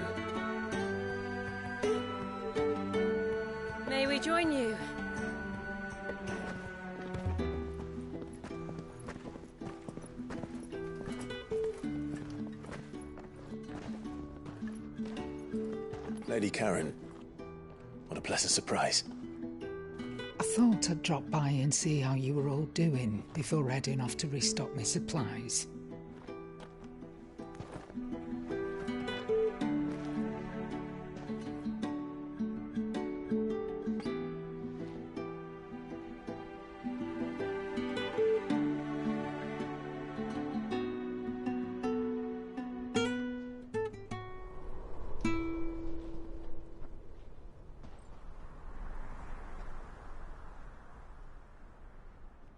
It wasn't the most scenic view back then, but it were never as bad as this. I know. The Blight marches on. And soon, there will be no escaping sights like these.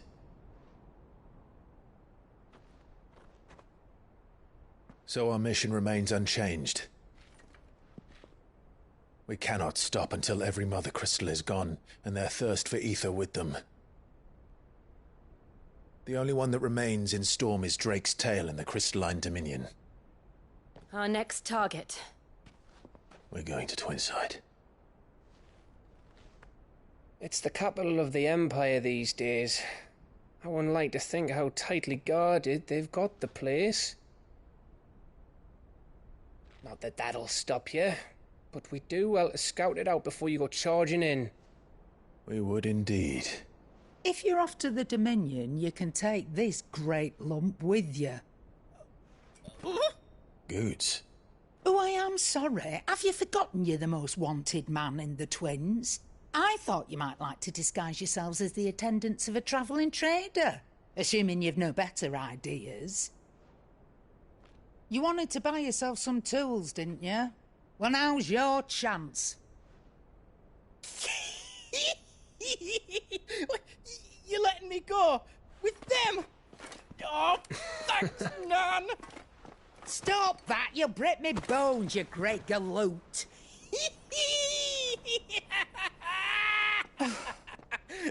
There's a caravan that runs back and forth between the Dominion and the Bocklad markets. It's managed by the Merchants Guild. Just show them Goots' traders pass and you'll be on your way. It'll be a damn sight less risky than footing it the length of the Crystal Road. That's for sure. Thank you, Karen. And glad to have you with us, Goots. Okay then. I'll get me things and I'll meet yous there. See yous down in Bocklad. Get off! Me poor fingers! Jill, you're with me. Understood. And Gav? Already on my way, Captain. Be careful. Aren't I always?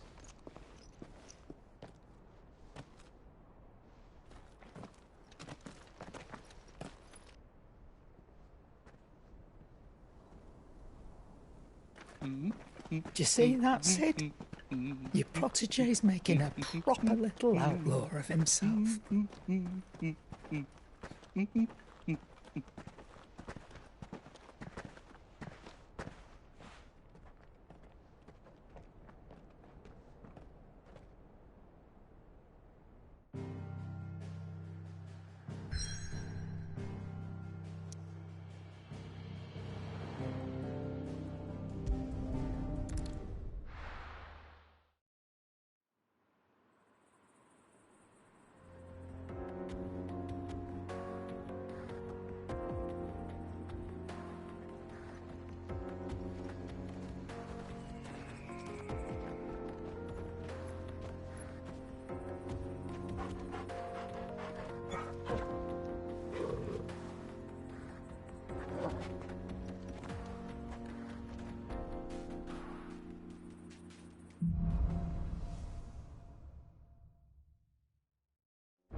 How are you feeling?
have here? Greetings, Your Majesty.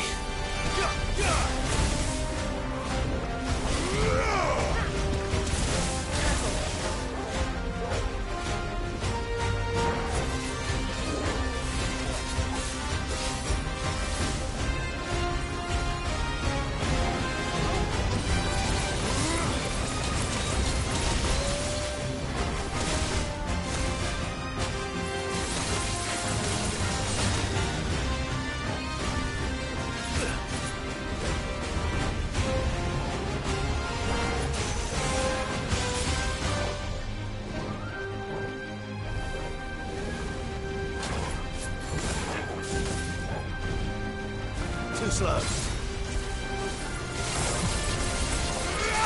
Nice try.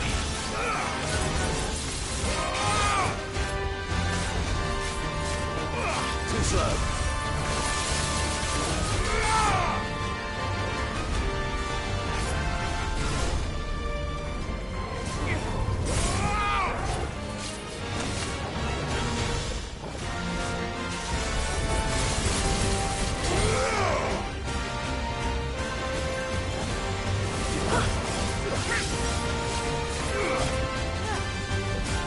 Too slow.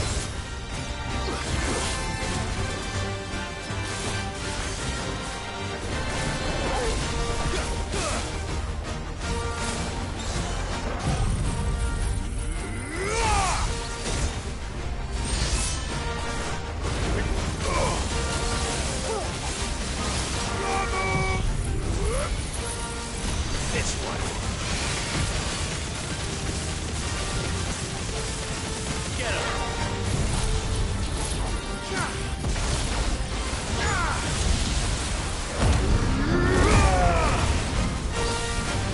Nice try.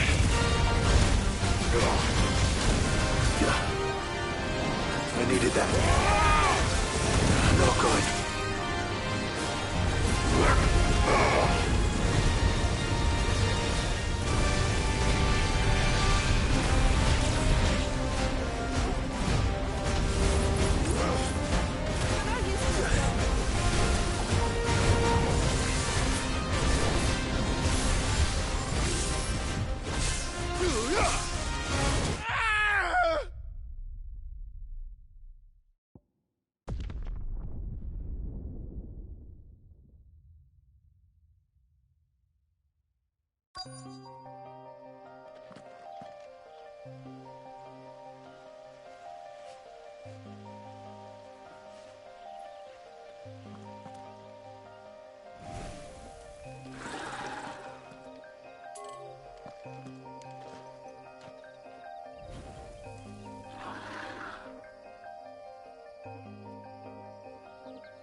done, Tom.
Your reign is over.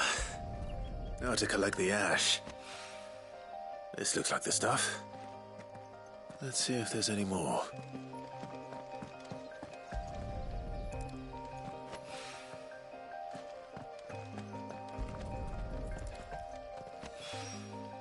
That should do it. If the wine needs more than...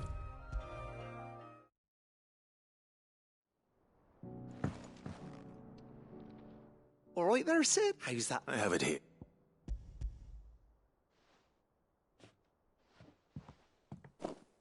That's your right then.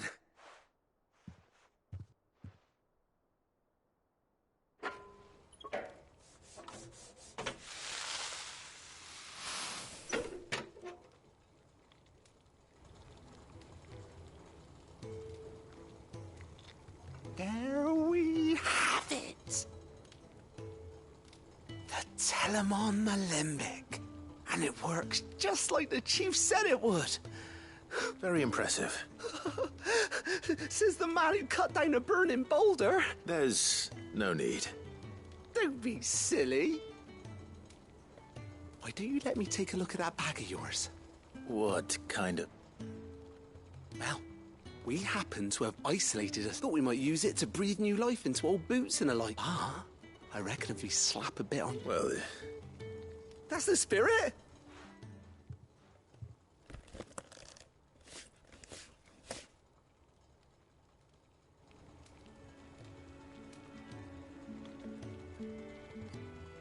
Well, what do you reckon?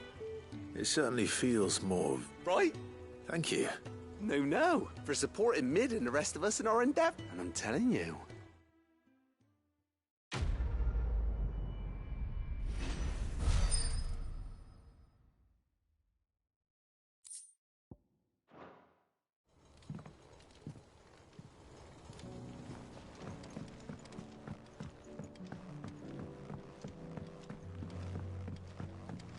I think Mid might need some help tidying up.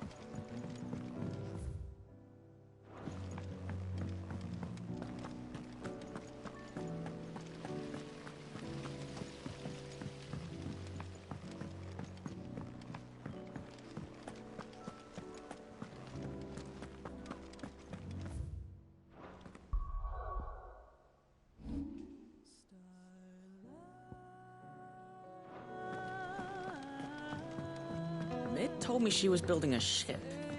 Really? Is that the thing Tomes helped to build?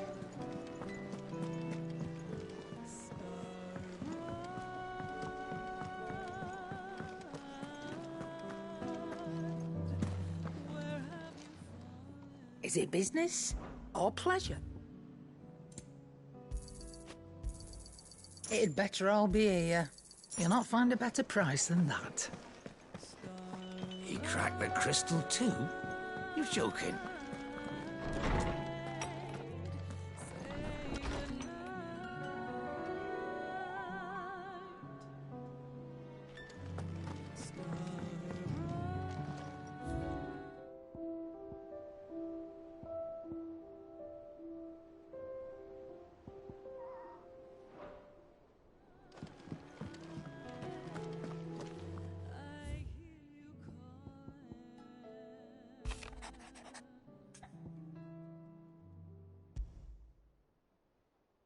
Trouble with the ledgers.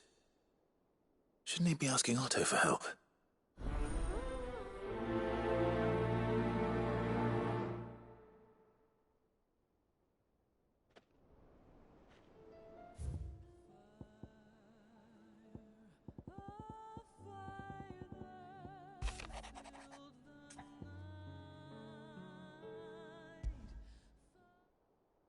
What could be wrong with Torgor? He seemed well enough when I last saw him.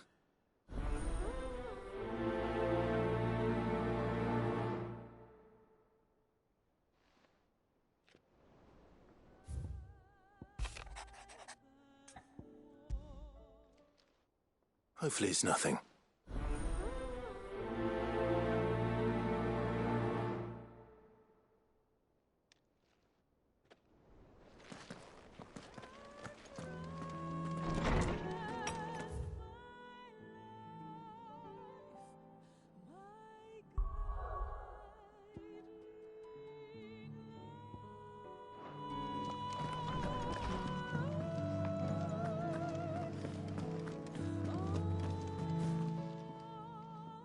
I got your note. You think something's wrong with Torgor? So you can read. Congratulations. But I didn't say I were wrong with him. I said something weren't right. He's not been eating me treats. He used to love cracking the bones from Molly's boiled brown, but now he won't so much as look at 'em. Didn't like him. Which is why I'm of a mind that his mind's on something else. You've not been working him too hard, have you? No harder than usual. Is that it, boy? Do you need a rest? What was it you said he was? A frost wolf? That's what the lawsman seems to think. Then maybe this all has something to do with whatever it is that's woken inside him. I suppose things have been different since Rosalith. Perhaps Hippocrates knows something. Instead of everything, you mean? Perhaps.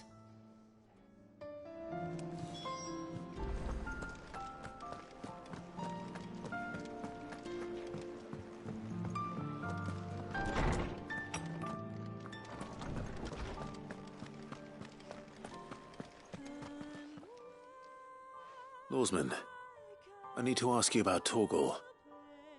Something's not right with him. He isn't ill, is he? I don't think so.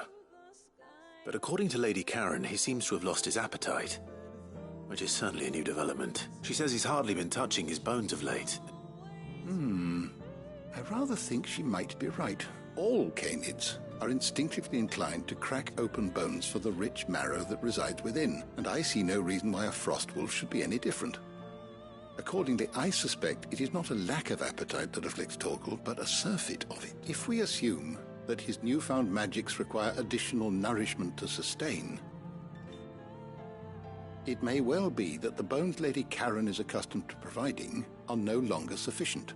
Frost wolves, after all, habitually prey upon far larger animals, whose bones may yield altogether different nutrients. As to where one might find a suitable substitute... I don't recall ever seeing any that large. And little wonder. The oldest and largest such creatures rarely leave the safety of the highlands for fear of predators. The last elder antelope sighting I recall hearing about took place near... Even so, it seems... Good hunting, Clyde.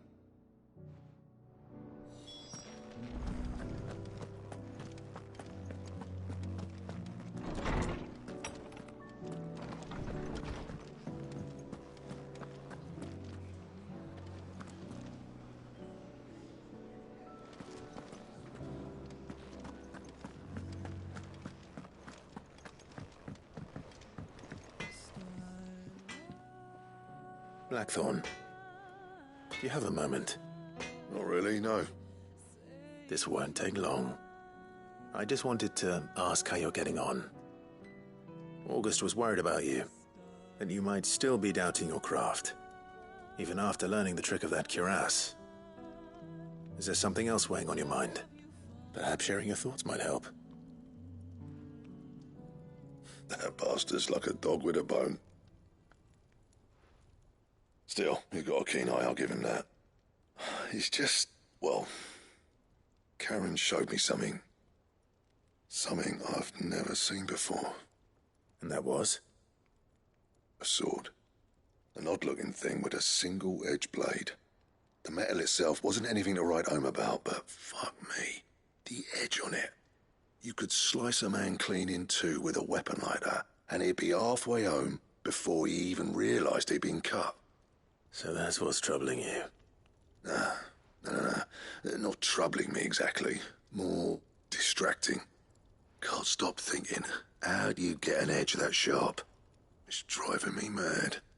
And if you knew how to do it, we could arm the curse breakers with even better blades. That's about the size of it, yeah. I'll see what I can find out. Sharper swords are always welcome, and we can't have our master blacksmith being distracted. You're a soft touch, you know that.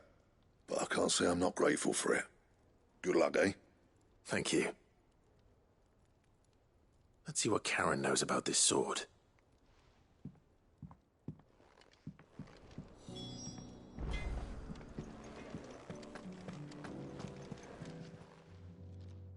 You're looking well, Karen. What do you want? Out with it. I want to know about the sword you showed Blackthorn. Single-edged and extremely sharp. Running around after him again, are you? I suppose I am, yes. But I need to help him find out how to work an edge like that. It's driving him to distraction. Little wonder, I suppose. There's not many like that make it as far as the twins, and those that do go straight into private collections. Which made it nice and easy finding a buyer. Can you tell me who bought it? Where is it now? You think I tell people who my clients are? Suppose you're not likely to go nicking him off me, are you now? Fine. If you stop mooning at me like that. Lord Ignac's the man you want. Dalmekian bloke. Collects weapons and the like. And he's got more money than sense, which is why he's one of my favourite clients. Reckon he'll still be at the inn in Dalamil, where I left him. Thank you, Karen. Oh, and he's a touch eccentric, if you take my meaning. I appreciate the warning.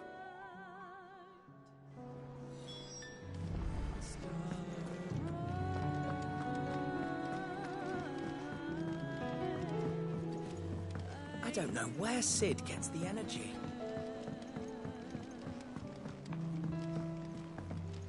Mid told me she was building a ship.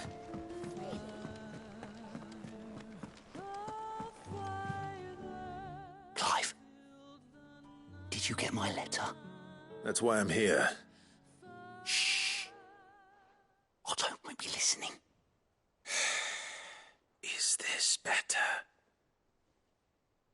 A little. Listen, I've some bad news.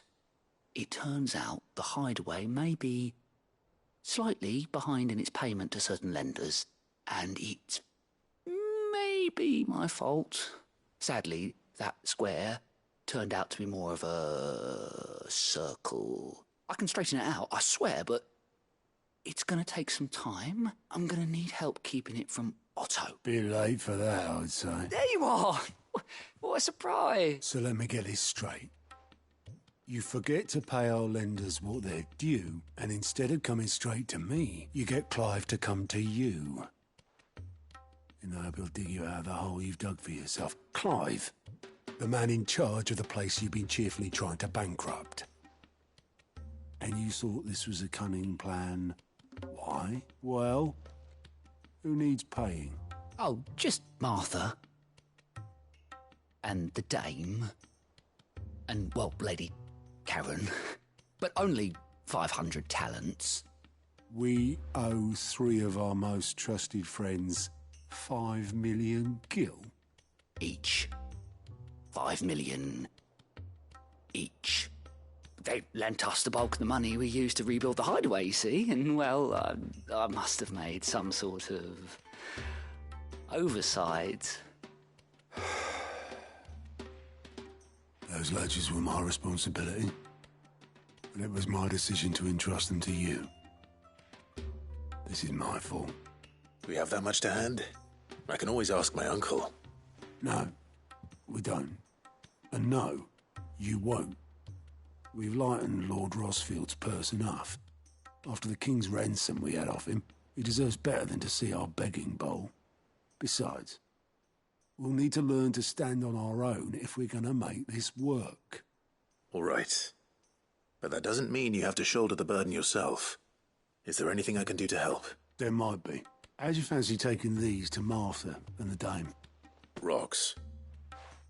Rocks, he says. Worth 1,000 talents apiece, these are. A little something Sid and I set aside for when times got lean. And I reckon 15 million in overdue debt probably qualifies. I just hope our associates' eyes are a bit more discerning than yours. I'm sure there will be. Should be me making the rounds, really. But you know how it is with this place. Orders to bark, arses to wipe, and all that. I know. Which is why I don't mind going in your place. Go. Do you know why I only gave Master Clive here 2 star rubies? Because you'd rather Lady Karen killed me. Because I'd rather Lady Karen killed you. Yes. Well, I suppose this is goodbye then. Don't worry. I'm sure Karen will understand. Really? No, I don't.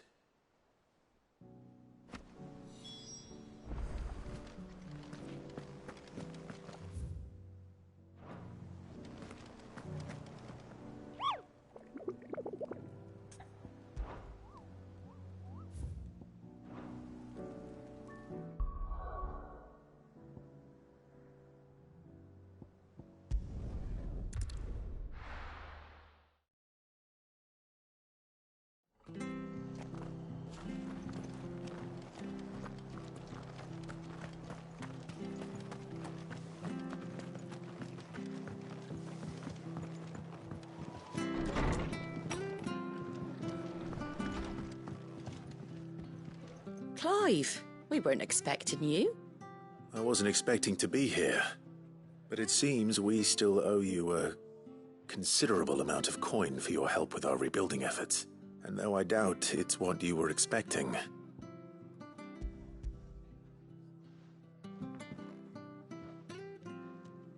A star ruby?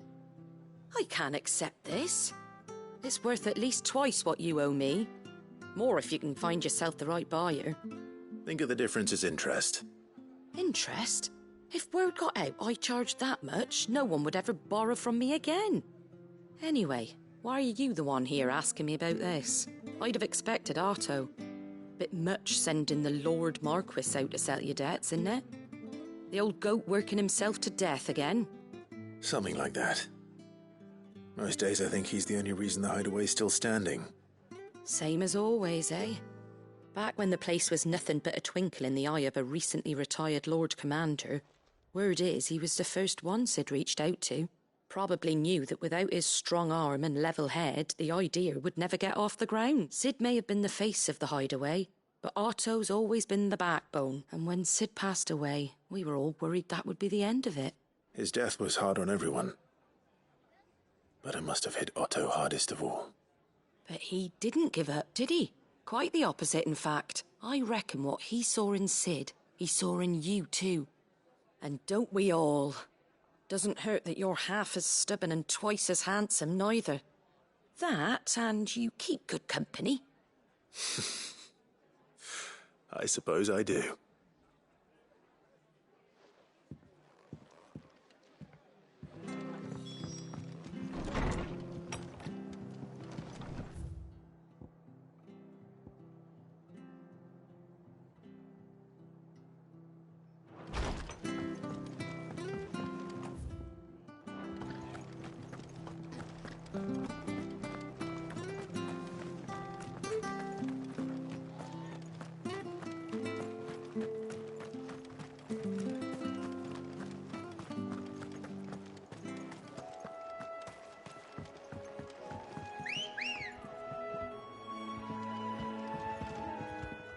Ready, girl?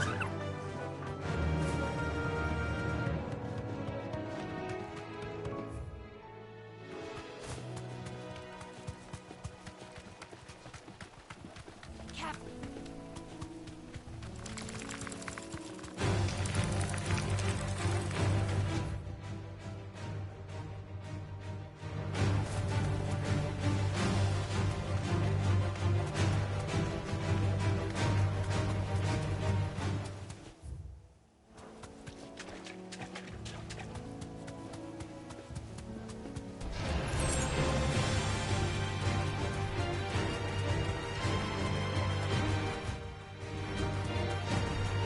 It's certainly quiet. If I were a giant antelope, it would seem like just the place.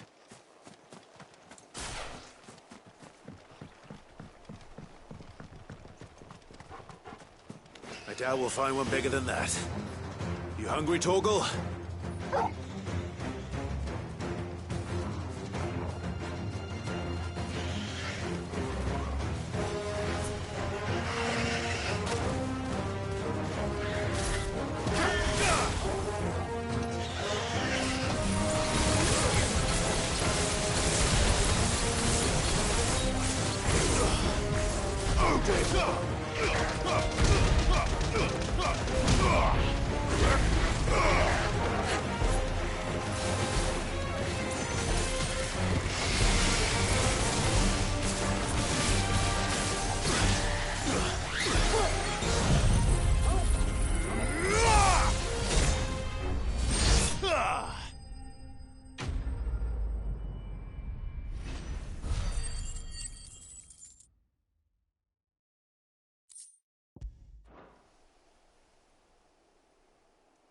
Now,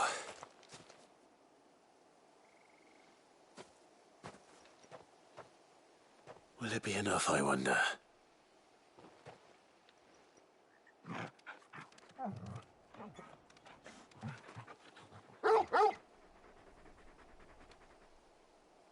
I say that answers my question, which means we owe the lawsmen our thanks.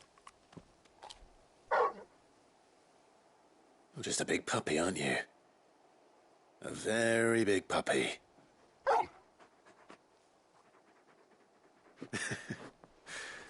You do know you can take that with you, Torgal. Lady Karen will be relieved to hear you've got your appetite back. Come on, boy.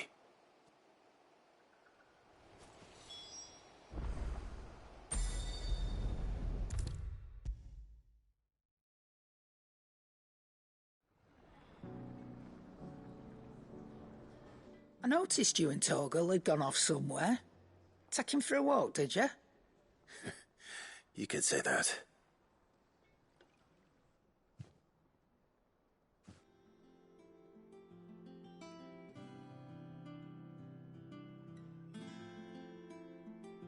So, Molly's leftovers weren't good enough, eh? That'll teach me for treating you like you're still a pup. All right, no need to shout. Now we know what you're after, I can see about getting some in.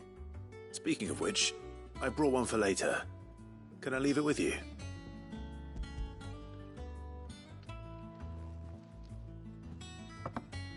You can, aye. I'm nice like that. In return, you can thank Tomes for me. The bloody know-it-all. I was just on my way to see him.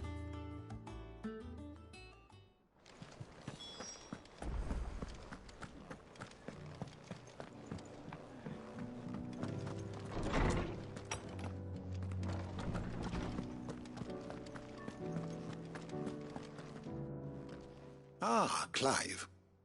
Were you able to locate your quarry? We were indeed, Lawsman. Very good, very good. Lady Karen sends her thanks, by the way. Ah. But that reminds me. After your last visit, I found myself pondering Torgal's talents. Do you recall our conversation concerning Lady Jill's role in Torgal's transformation? About how she somehow woke the power within him. Precisely that. A reasonable conclusion, I thought. But one which raised certain questions in my mind. You see, the Fenrir of legend served Shiva and Shiva alone. And while the powers attributed to him are certainly impressive, the records imply they are somewhat different in nature to those you described Torgal as having used. What are you suggesting? That Torgal may be the beneficiary of more than one icon's power. Consider that in addition to Lady Jill, he has served as a loyal companion to you, your brother, and even the late Cid. In short, the icons hitherto near at hand, or should I say at paw, have been diverse and plenty, and that number has only grown as the realm's dominance have fallen to your sword. One can but speculate as to how all of this has affected Torgal. He has seemed more fierce of late. And if I am not mistaken, he will grow fiercer still. We are fortunate indeed to be able to count him amongst our allies and not our adversaries. Oh, he's more than an ally. He's a friend.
There's talk that the Glassgate flood has finally...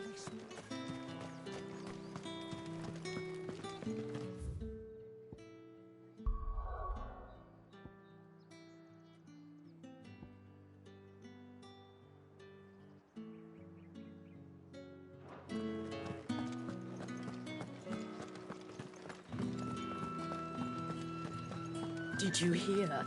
The gates to heaven. I want to see you again. It's all right. I'll be waiting. What am I going to do without sweet water and oil of talc? Milady, I come bearing gifts. Gifts? Whatever is the occasion.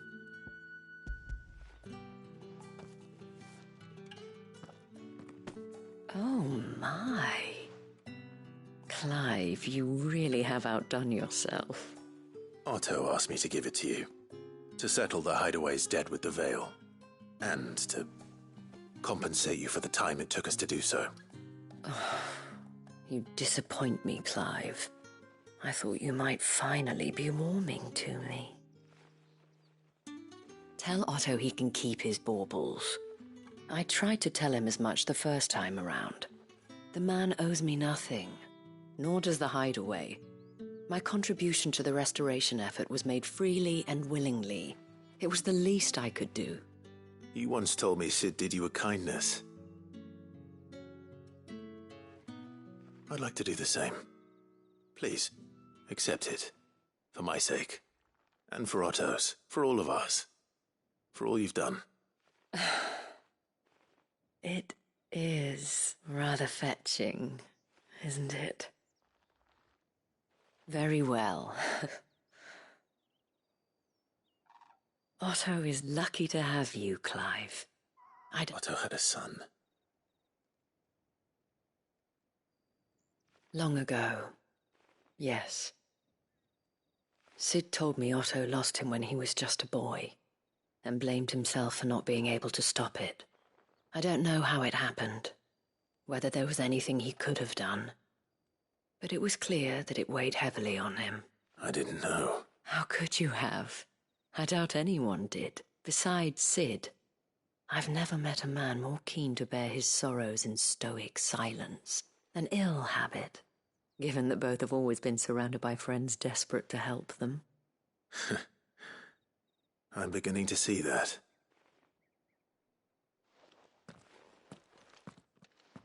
Goat will want to know the stones were delivered. If he's still with us.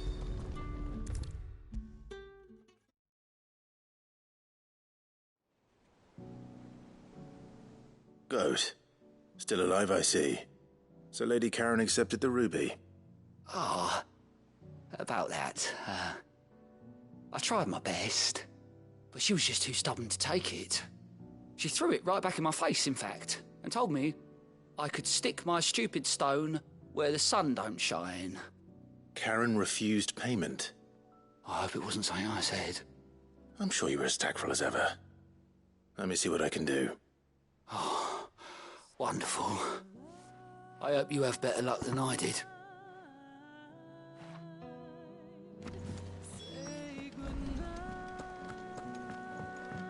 Nid told me she was building a ship.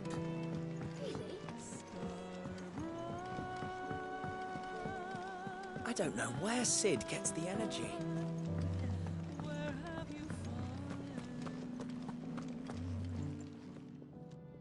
Lady Karen, Goat tells me you weren't happy with our offer. Would you prefer the debt was repaid in coin? What debt? I don't recall lending any of you lot me hard-earned gil. I may have tossed a talent or two in the Hideaway's coffers, but those were donations, and you can hardly call it charity if you go asking for it back. Of course not. But one good turn deserves another. And our circumstances have changed. Surely you wouldn't shun the gratitude of a pauper who happened to have become a prince. Oh, so you're a prince now, are you? Fine. But I'm selling it and taking what I'm owed, then you're getting the rest whether you like it or not.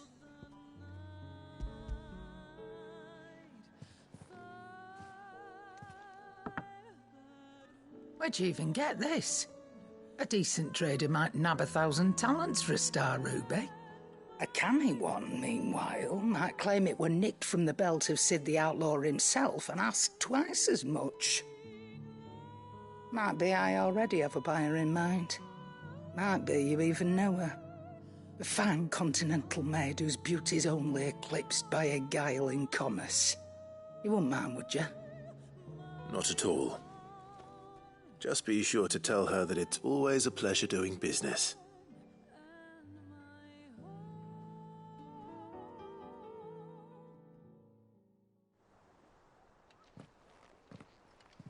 I hear you ended up delivering all 3 stones. Thanks to this lump.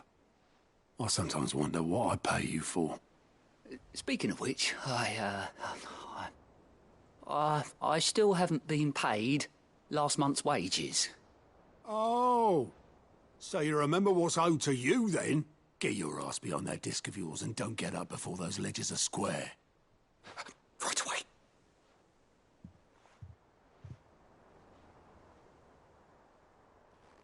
I've seen that before. Yeah. Plenty of times. It was the only goblet Sid ever used. Either out of habit, All because the filthy sod couldn't be bothered to find a clean one. I knew so little about him. Like most people. Martha and the Dame both seem to have fond memories of him. I bet they do. How long did you know Sid before he... Before he died? 20 summers, give or take.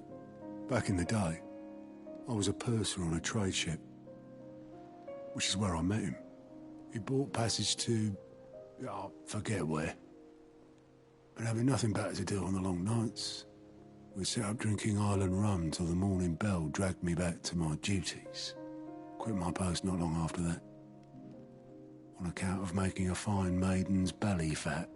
But me and Sid stayed close, promising we'd one day sail the seas again. That was before fate stepped in and said she was having none of it. The magic woke inside my son soon after his first name day, and there was no hiding his knack. Couldn't you and your family have... My family were the ones who summoned the constable, wanted the monster taken away. I couldn't turn my back on him, forget what I felt, and I couldn't for the life of me understand how they could. Luckily, Sid was of the same mind as me. It was him who stood beside me when all I wanted was to tear the whole world down. Him who cried for me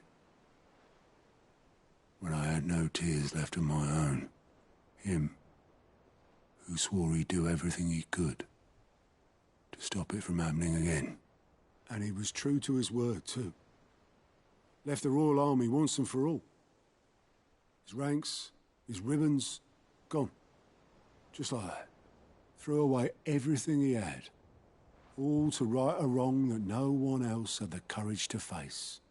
I knew then I'd follow that man to the ends of the earth.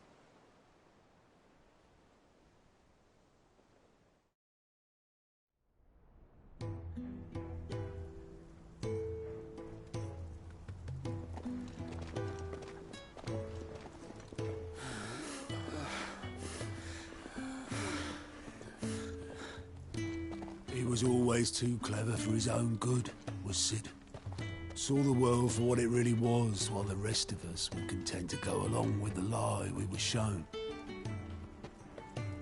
And it can't have been easy, bearing that burden alone.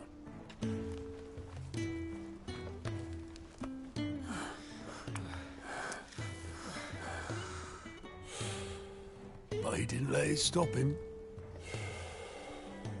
He never lost faith in what he believed was right.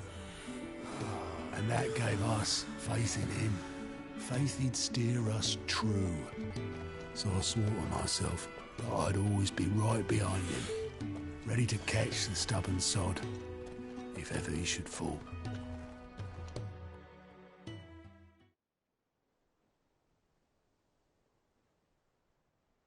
But I couldn't even do that.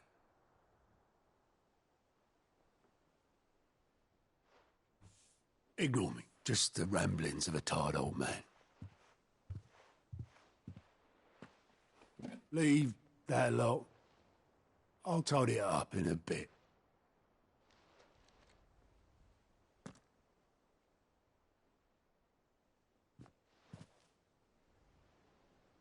This is Sid's handwriting.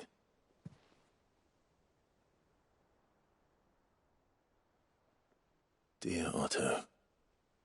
I may be drunk, but I wanted you to know this place would be fucked without you. Love you, you grumpy old sod.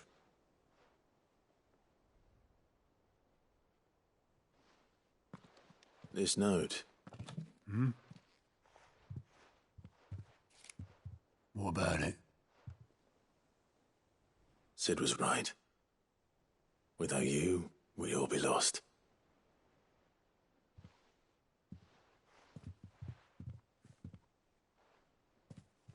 He should have bloody well said so then.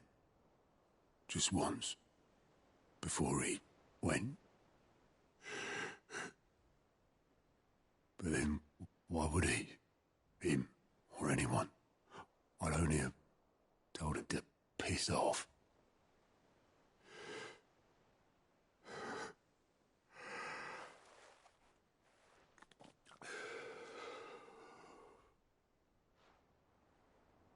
You're wrong, though. Both of you. It was never just me keeping the hideaway afloat. It was all of us. I just shoved people in the right direction, and I barely seem to be able to do that anymore.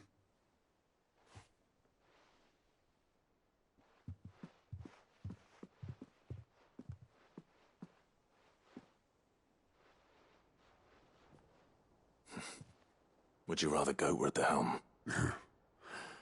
Well, maybe I've got a few more years left in me. I'm going to hold you to that, Otto.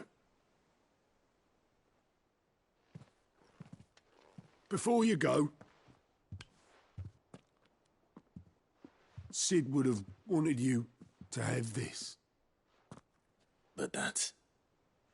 This'll do me just fine.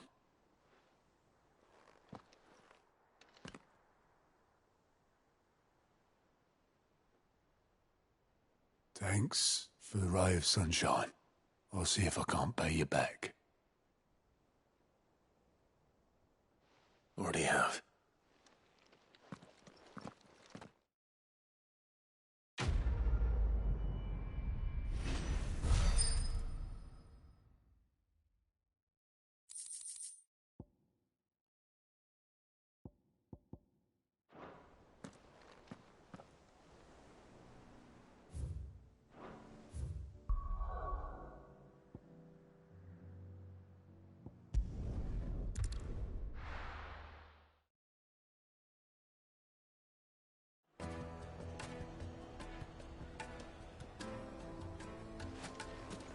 People take notice of wealthy men. Shouldn't be too hard to track down Karen's collector. The whole mother crystal gone. What are we gonna do?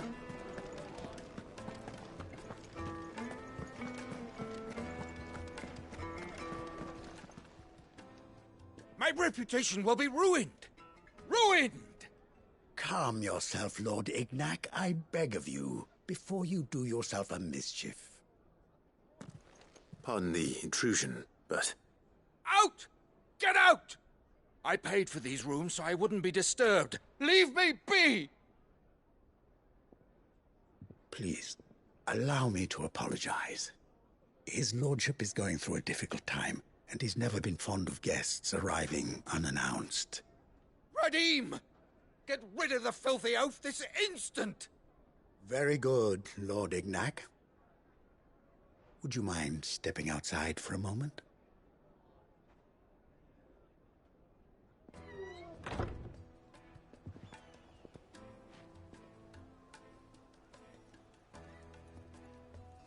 I'm sorry if I've caused you any trouble.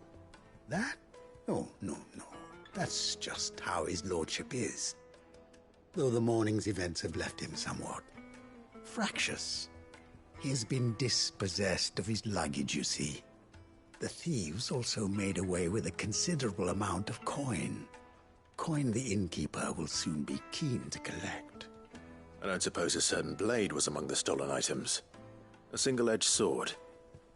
It was purchased from a merchant friend of mine. Ah, you know Lady Karen. Yes, I'm afraid it was. Then I'll retrieve Lord Ignac's luggage. But I have one condition. You have but to state it.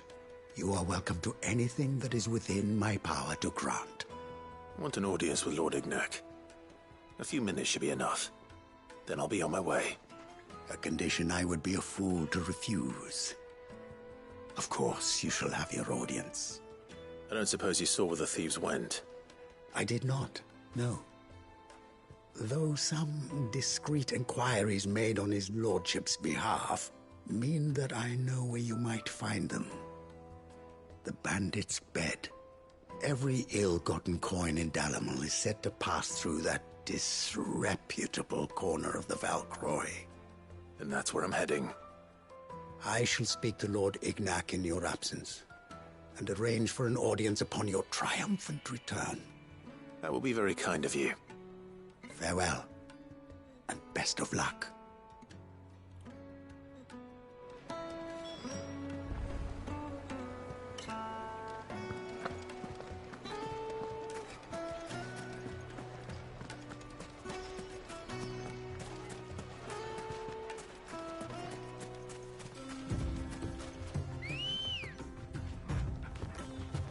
Let's go.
You deserve a rest.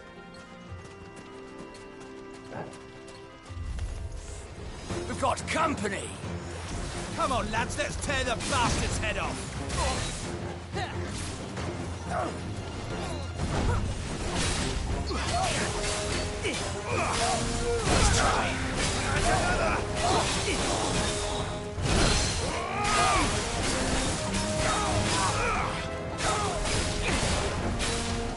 Let's try.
Nice try.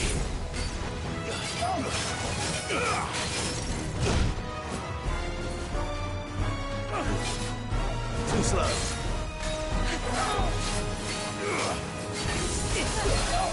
Nice try.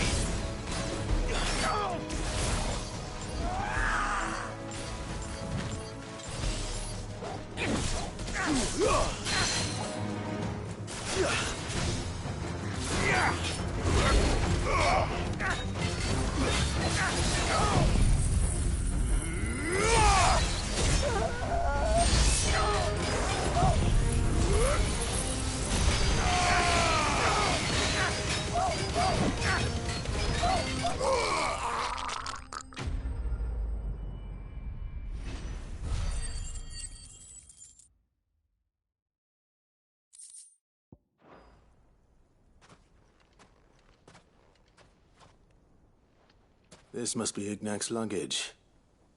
Nothing seems to be damaged. All right. Let's get it back to Dalamil.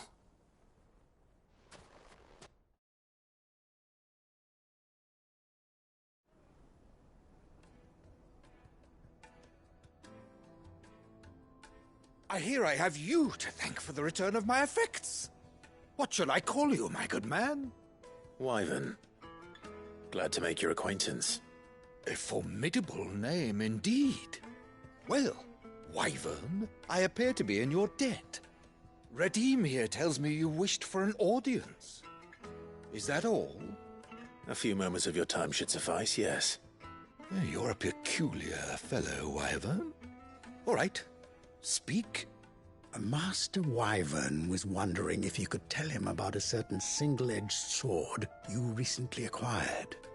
Oh, a true work of art, that one. Karen drove me hard on the price, but I would have sold her Radim here to get my hands on that sword.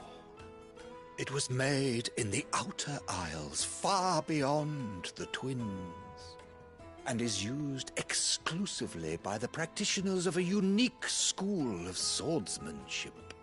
They believe no combat should ever exceed a single strike, and hone their blades to such perfection that none ever does. Each sword is made for that one perfect stroke, and for that stroke only. They crack upon a second blow. There's a brutal sort of beauty to it, really. But how do they hone such an edge? Fine question. Why, they use a whetstone, of course. Whetstones, rather. A whole array of them, ranging from the coarse to the fine. 10,000 licks with the sharpening stone, then 10,000 more. But it is the final stone which lends the blade its legendary sharpness. A mineral quite foreign to this great realm of ours. And that is the key. The secret ingredient. Wyvern, it occurs to me that my little lecture is hardly equal to services rendered. Take this, together with my regards. The very stone of which I spoke, far rarer among collectors than even the blade itself, and a far more fitting payment. Thank you. Pardon the intrusion, my lordship. However, it is long past time we prepared ourselves to depart. So it is. I am locked in bitter competition with a rival collector of curiosities. I am one step ahead of the unscrupulous scoundrel, but he is hard at my heels. Are there many other collectors out there? Too many to count, but only one do I consider my nemesis. Lord Byron Rosfield. And is a perennial thorn in my side. I can imagine. Farewell, Wyvern. May our paths cross again. Radim, we mustn't dawdle.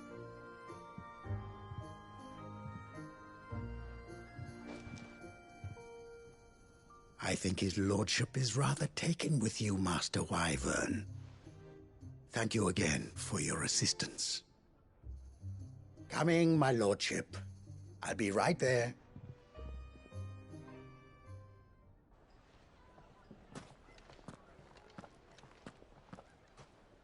Trust Uncle Byron to find such an interesting rival. Now, let's see what Blackthorn makes of this whetstone, shall we?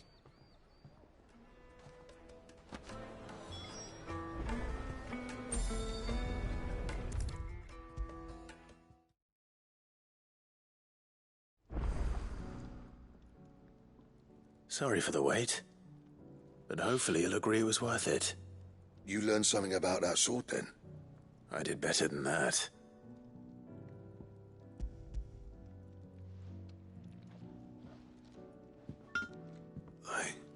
A whetstone?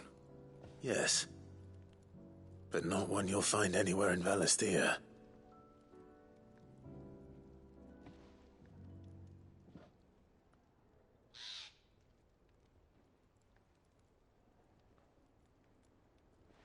No wonder I couldn't get the same finish on the grinding wheel. One hit and all done, eh? Might not be so bad if all you ever fought were duels. Good luck on the battlefield. Your second opponent would be your last, no matter how good you were. Even so, is there some way it could be used to give the Curse Breakers an edge? I think so, yeah. With this whetstone and the right kind of steel, I could probably even make a twin of the blade to rattle me. But there'd be no replacing this little rock once I worn it down to a sliver. I reckon we get a dozen swords from it, if that. Swords that the curse breakers wouldn't know how to wield properly, and that would see them through a single fire piece. Nah, no point trying to copy that thing. Be about as much use as a wax anvil. But finishing our blades with a whetstone this fine, now that's something to consider. And what's finer than fallen masonry, eh? Or more hard-wearing, for that matter. Just imagine it. Good Valisthian steel with an edge as sharp as any found in the Outer Isles. I won't make a copy, nah. I'll make something much better. I'm sure the curse breakers will be delighted.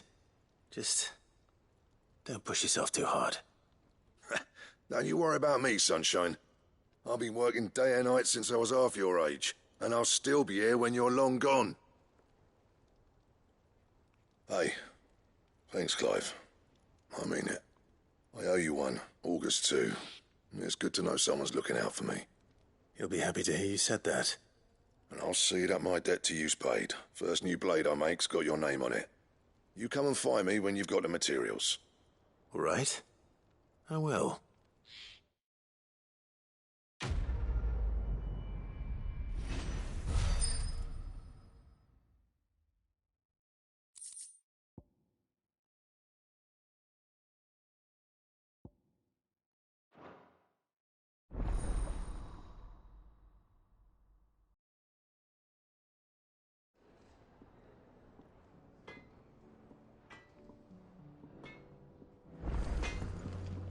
Clive? What's that for you, dear?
sky of scattered tears, 1,000 years apart. Should they fade, I will not be afraid of the dark, for your flame still burns inside me, deep within my heart, showing me a new tomorrow.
sky of scattered tears, 1,000 years apart. Should they fade, I will not be afraid of the dark, for your flame still burns inside me, deep within my heart, showing me never too far.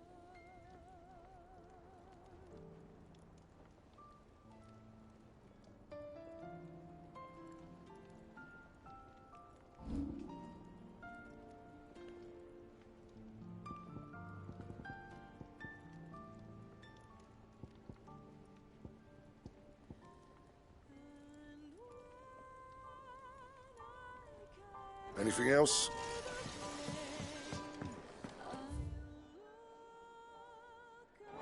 To the sky and pray that though our night is over, you shall always remain forever, my treasure.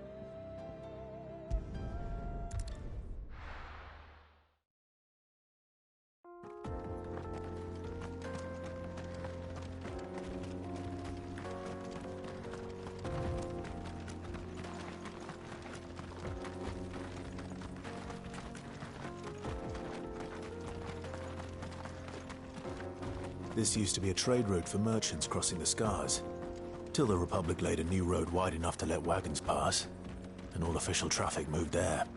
Leaving this one for those living outside the law. Indeed. I doubt we'll be the only outlaws on the trail today.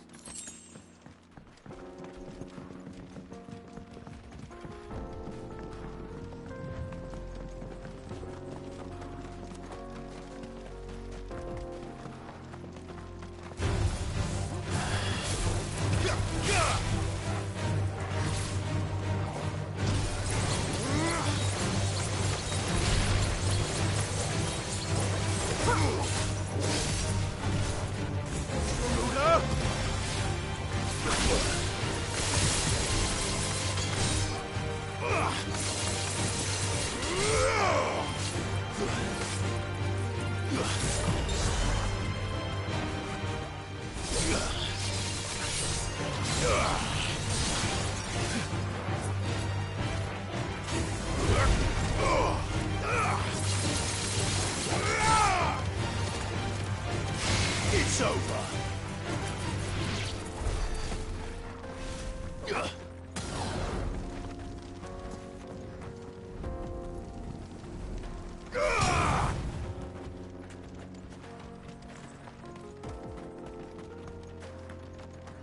So what do you think? Really? It's as bad as that? Oh, aye. There's trouble up ahead. And too much of it for us to handle. I take it there's danger on the road. Oh, what about this fearsome-looking fellow? You think he'd be equal to the task? Oh, no doubt. Assuming he's willing to hear us out. Well met, friend. My brother and I have been tasked with finding a merchant's missing cart. How does a merchant misplace it? Oh, the man's a coward. When he thought goblins might come a-snarling. He sent the two of us to fetch it, but it's gone. Now, I'm not much of a thinker. My brother's right on all accounts. And by my estimation... We may have seen our share of action, true, but we've not got the skill in our... You, however, have the look of a man who needn't fear. Chances are they'll come for you either way. But if... Well, if I'm going to have to deal with them anyway... You've clearly got a fine head on those broad... We're lucky you came along. Now, hoping to make a heavy purse in Bocklad, our merchant friend loaded his cart with as much as it would... Reckon he won't be forking over the rest of our fee if we don't find those good... All right. No. You can leave the cart to us. You just put an end to those bandits and point us in the right direction. You do that, we'll...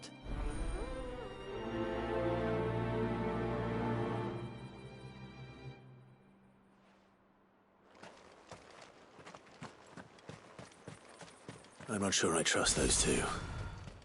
But if there are bandits lying in wait, I should probably take care of them. Look lively, you lot. We've got guests. These must be our bandits.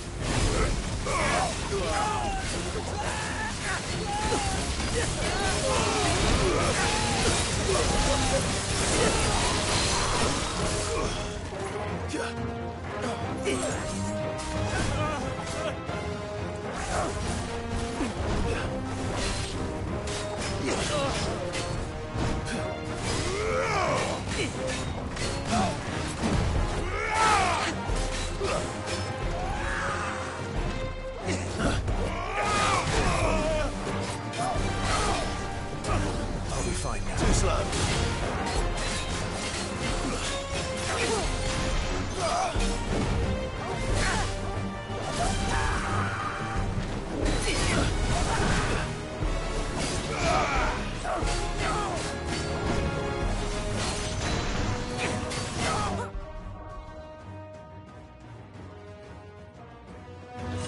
Too slow.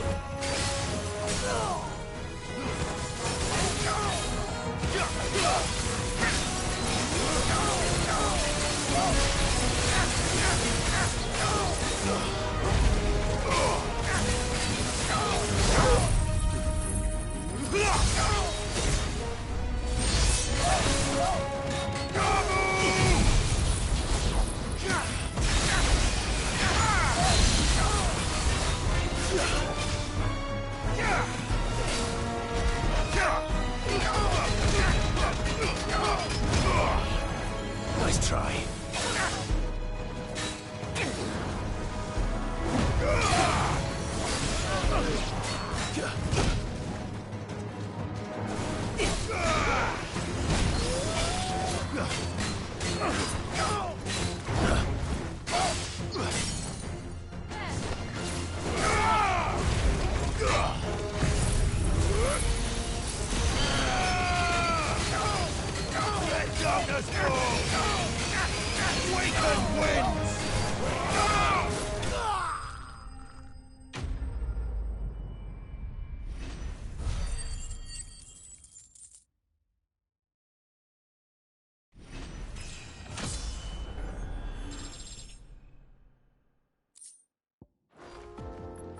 That's them dealt with. Now, where's that cart?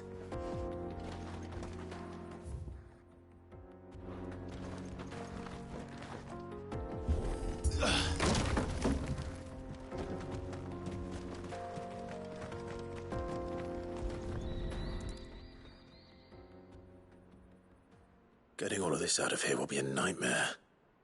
Seems we've found ourselves the right man for the job, wouldn't you say? Found the cart and didn't leave a single bastard breathing. Our merchant friend will be delighted. And how exactly will he be getting his goods out of here? You leave that to us. After all, it'd be wrong to make such a fine warrior haul cabbages to market. You've done your part. And that's all you need to worry about. Here.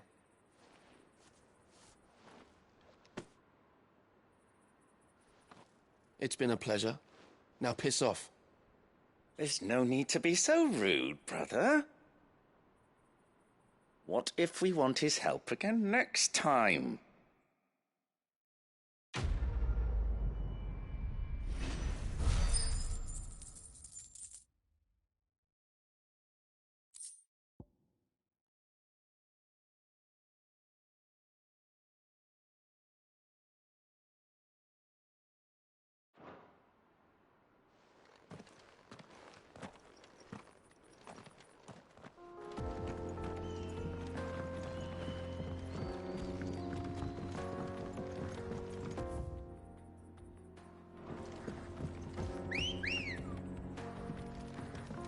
I see the Dalmex lag behind Rosaria when it comes to bridge building.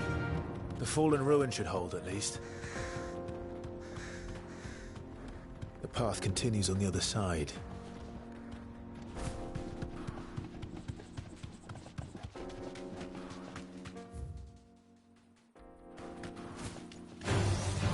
This might take a while.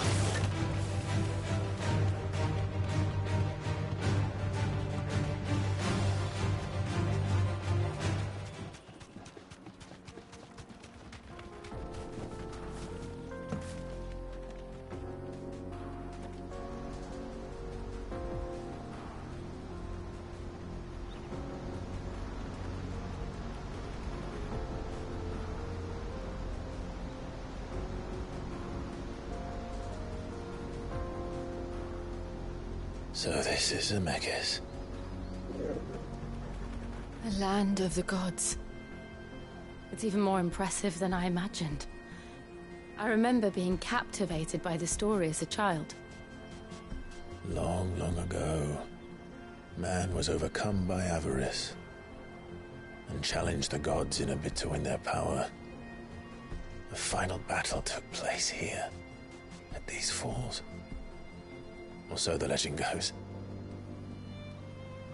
If anyone ever manages to plumb those depths, perhaps we'll learn if there's any truth to the tale. That the gods emerged victorious and punished man for his defiance by visiting upon him 2 curses. Dominants and bearers. To tell the truth, I always thought it strange that the dominant and their icons were deemed a curse. Back home, the dominant inherited the throne. They were admired and exalted, not spurned. Whenever I got to that part of the story, I always assumed there must be something I'd misunderstood. You had a lot of storybooks, didn't you? In your room, I mean. When we were young. The old legends were always my favorites. Epic battles between gods and men. Father encouraged me to read as much as I could. He thought it good for my education. You really were a boy like any other, weren't you?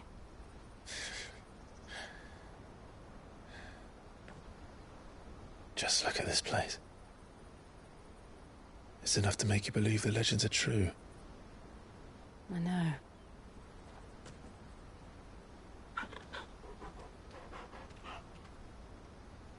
We're not far from Boklad. The road will be busier up ahead. Then we'll have to keep our wits about us.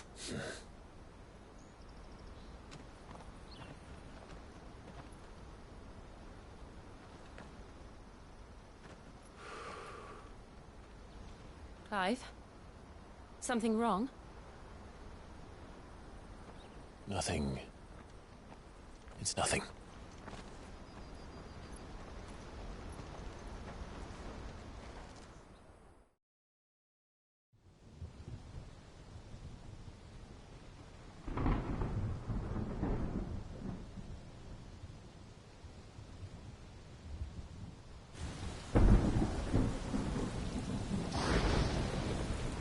I see the reports are true, Father. You have surrendered the throne to Olivier. I have. Emperor Olivier shall rebuild the Holy Empire of Sambrec.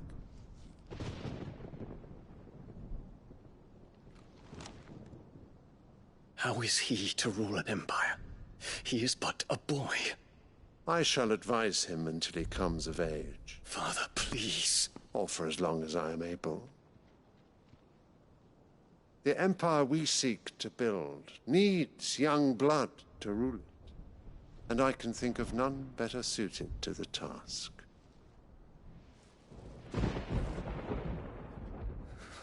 There is other news, Dion.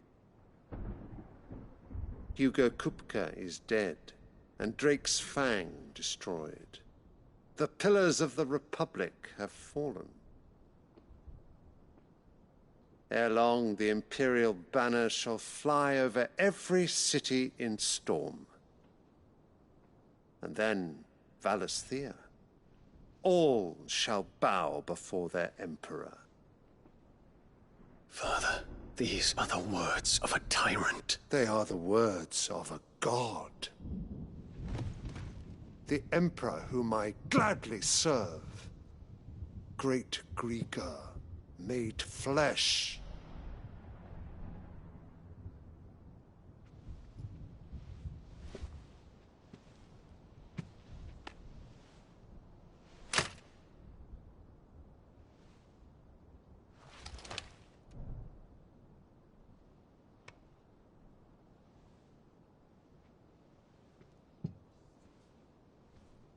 Return to your camp, Dion, and ready your forces. It is time to show the world the true power of Sanbreque. Father. I find you much changed. Is this truly the path you wish to tread? Or are these the ambitions of another? Of Ultima, perhaps? What nonsense is this? I speak my mind, and my mind only. Though I do owe Annabella thanks for reminding me of certain truths regarding the nature of nations, of rulers, and of the divine. You would trust the words of this traitress? She betrayed her country. She slew her husband. You have ever been an invaluable servant to Sanbreque, Prince Dion. I trust you will continue to serve your Emperor in the wars to come. The canker! Silence! Insolent wretch! You will bend the knee. All else is heresy. Sire, forgive me. This audience is over.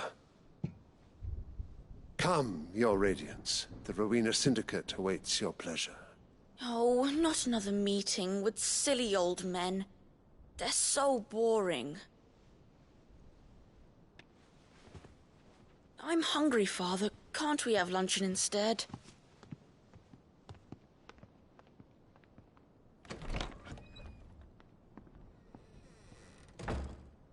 Does it pain you that you will not inherit your father's throne? I have suffered worse.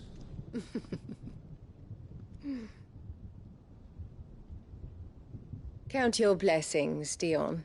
For a base-born child to be chosen by Bahamut is miracle enough. You have risen high on his wings, but you shall rise no higher, lest your impure blood stain the throne. What do you know of my blood?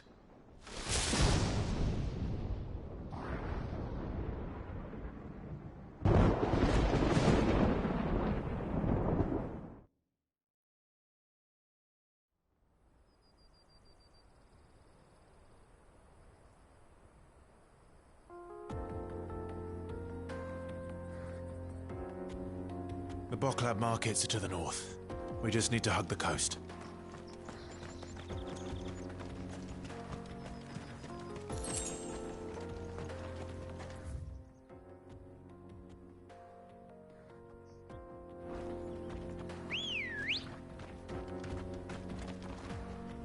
Let's go.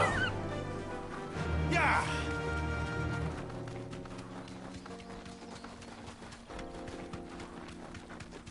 Infiltrating the Dominion won't be easy with the Imperials on high alert. No. His Radiance has lost one capital already. We can be sure Sylvester will do everything in his power to hold on to Twinside.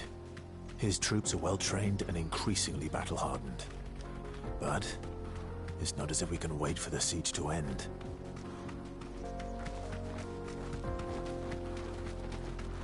More refugees. And they're all making for the Crystalline Dominion. Because they don't know how to live without the Crystal's blessing.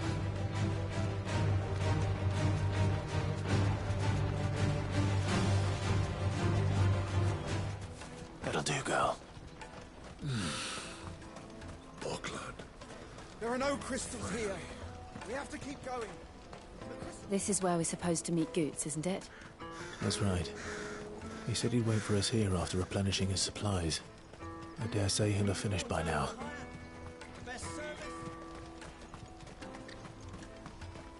Let me carry your goods. I'm cheap. Peaches and pears. Beets and beets.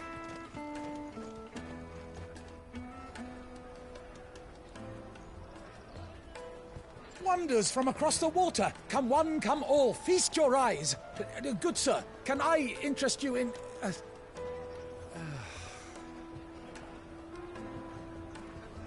How much? For a measly crust of bread? You won't find any cheaper. Not nowadays. But you're more than welcome to look.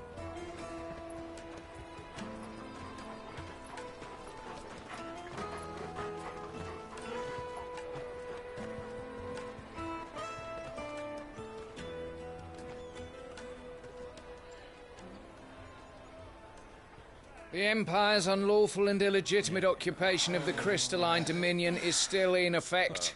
Only those whose business in Twinside has been officially approved by the Republican Army will be permitted to cross the border. All who seek entry are to form a line and ready their documents for inspection. Looks like we aren't the only ones who are eager to leave. And they're checking everyone. Can't you make an Not exception? for the likes of you. We won't get through without that pass. Let's go and find Good, shall we?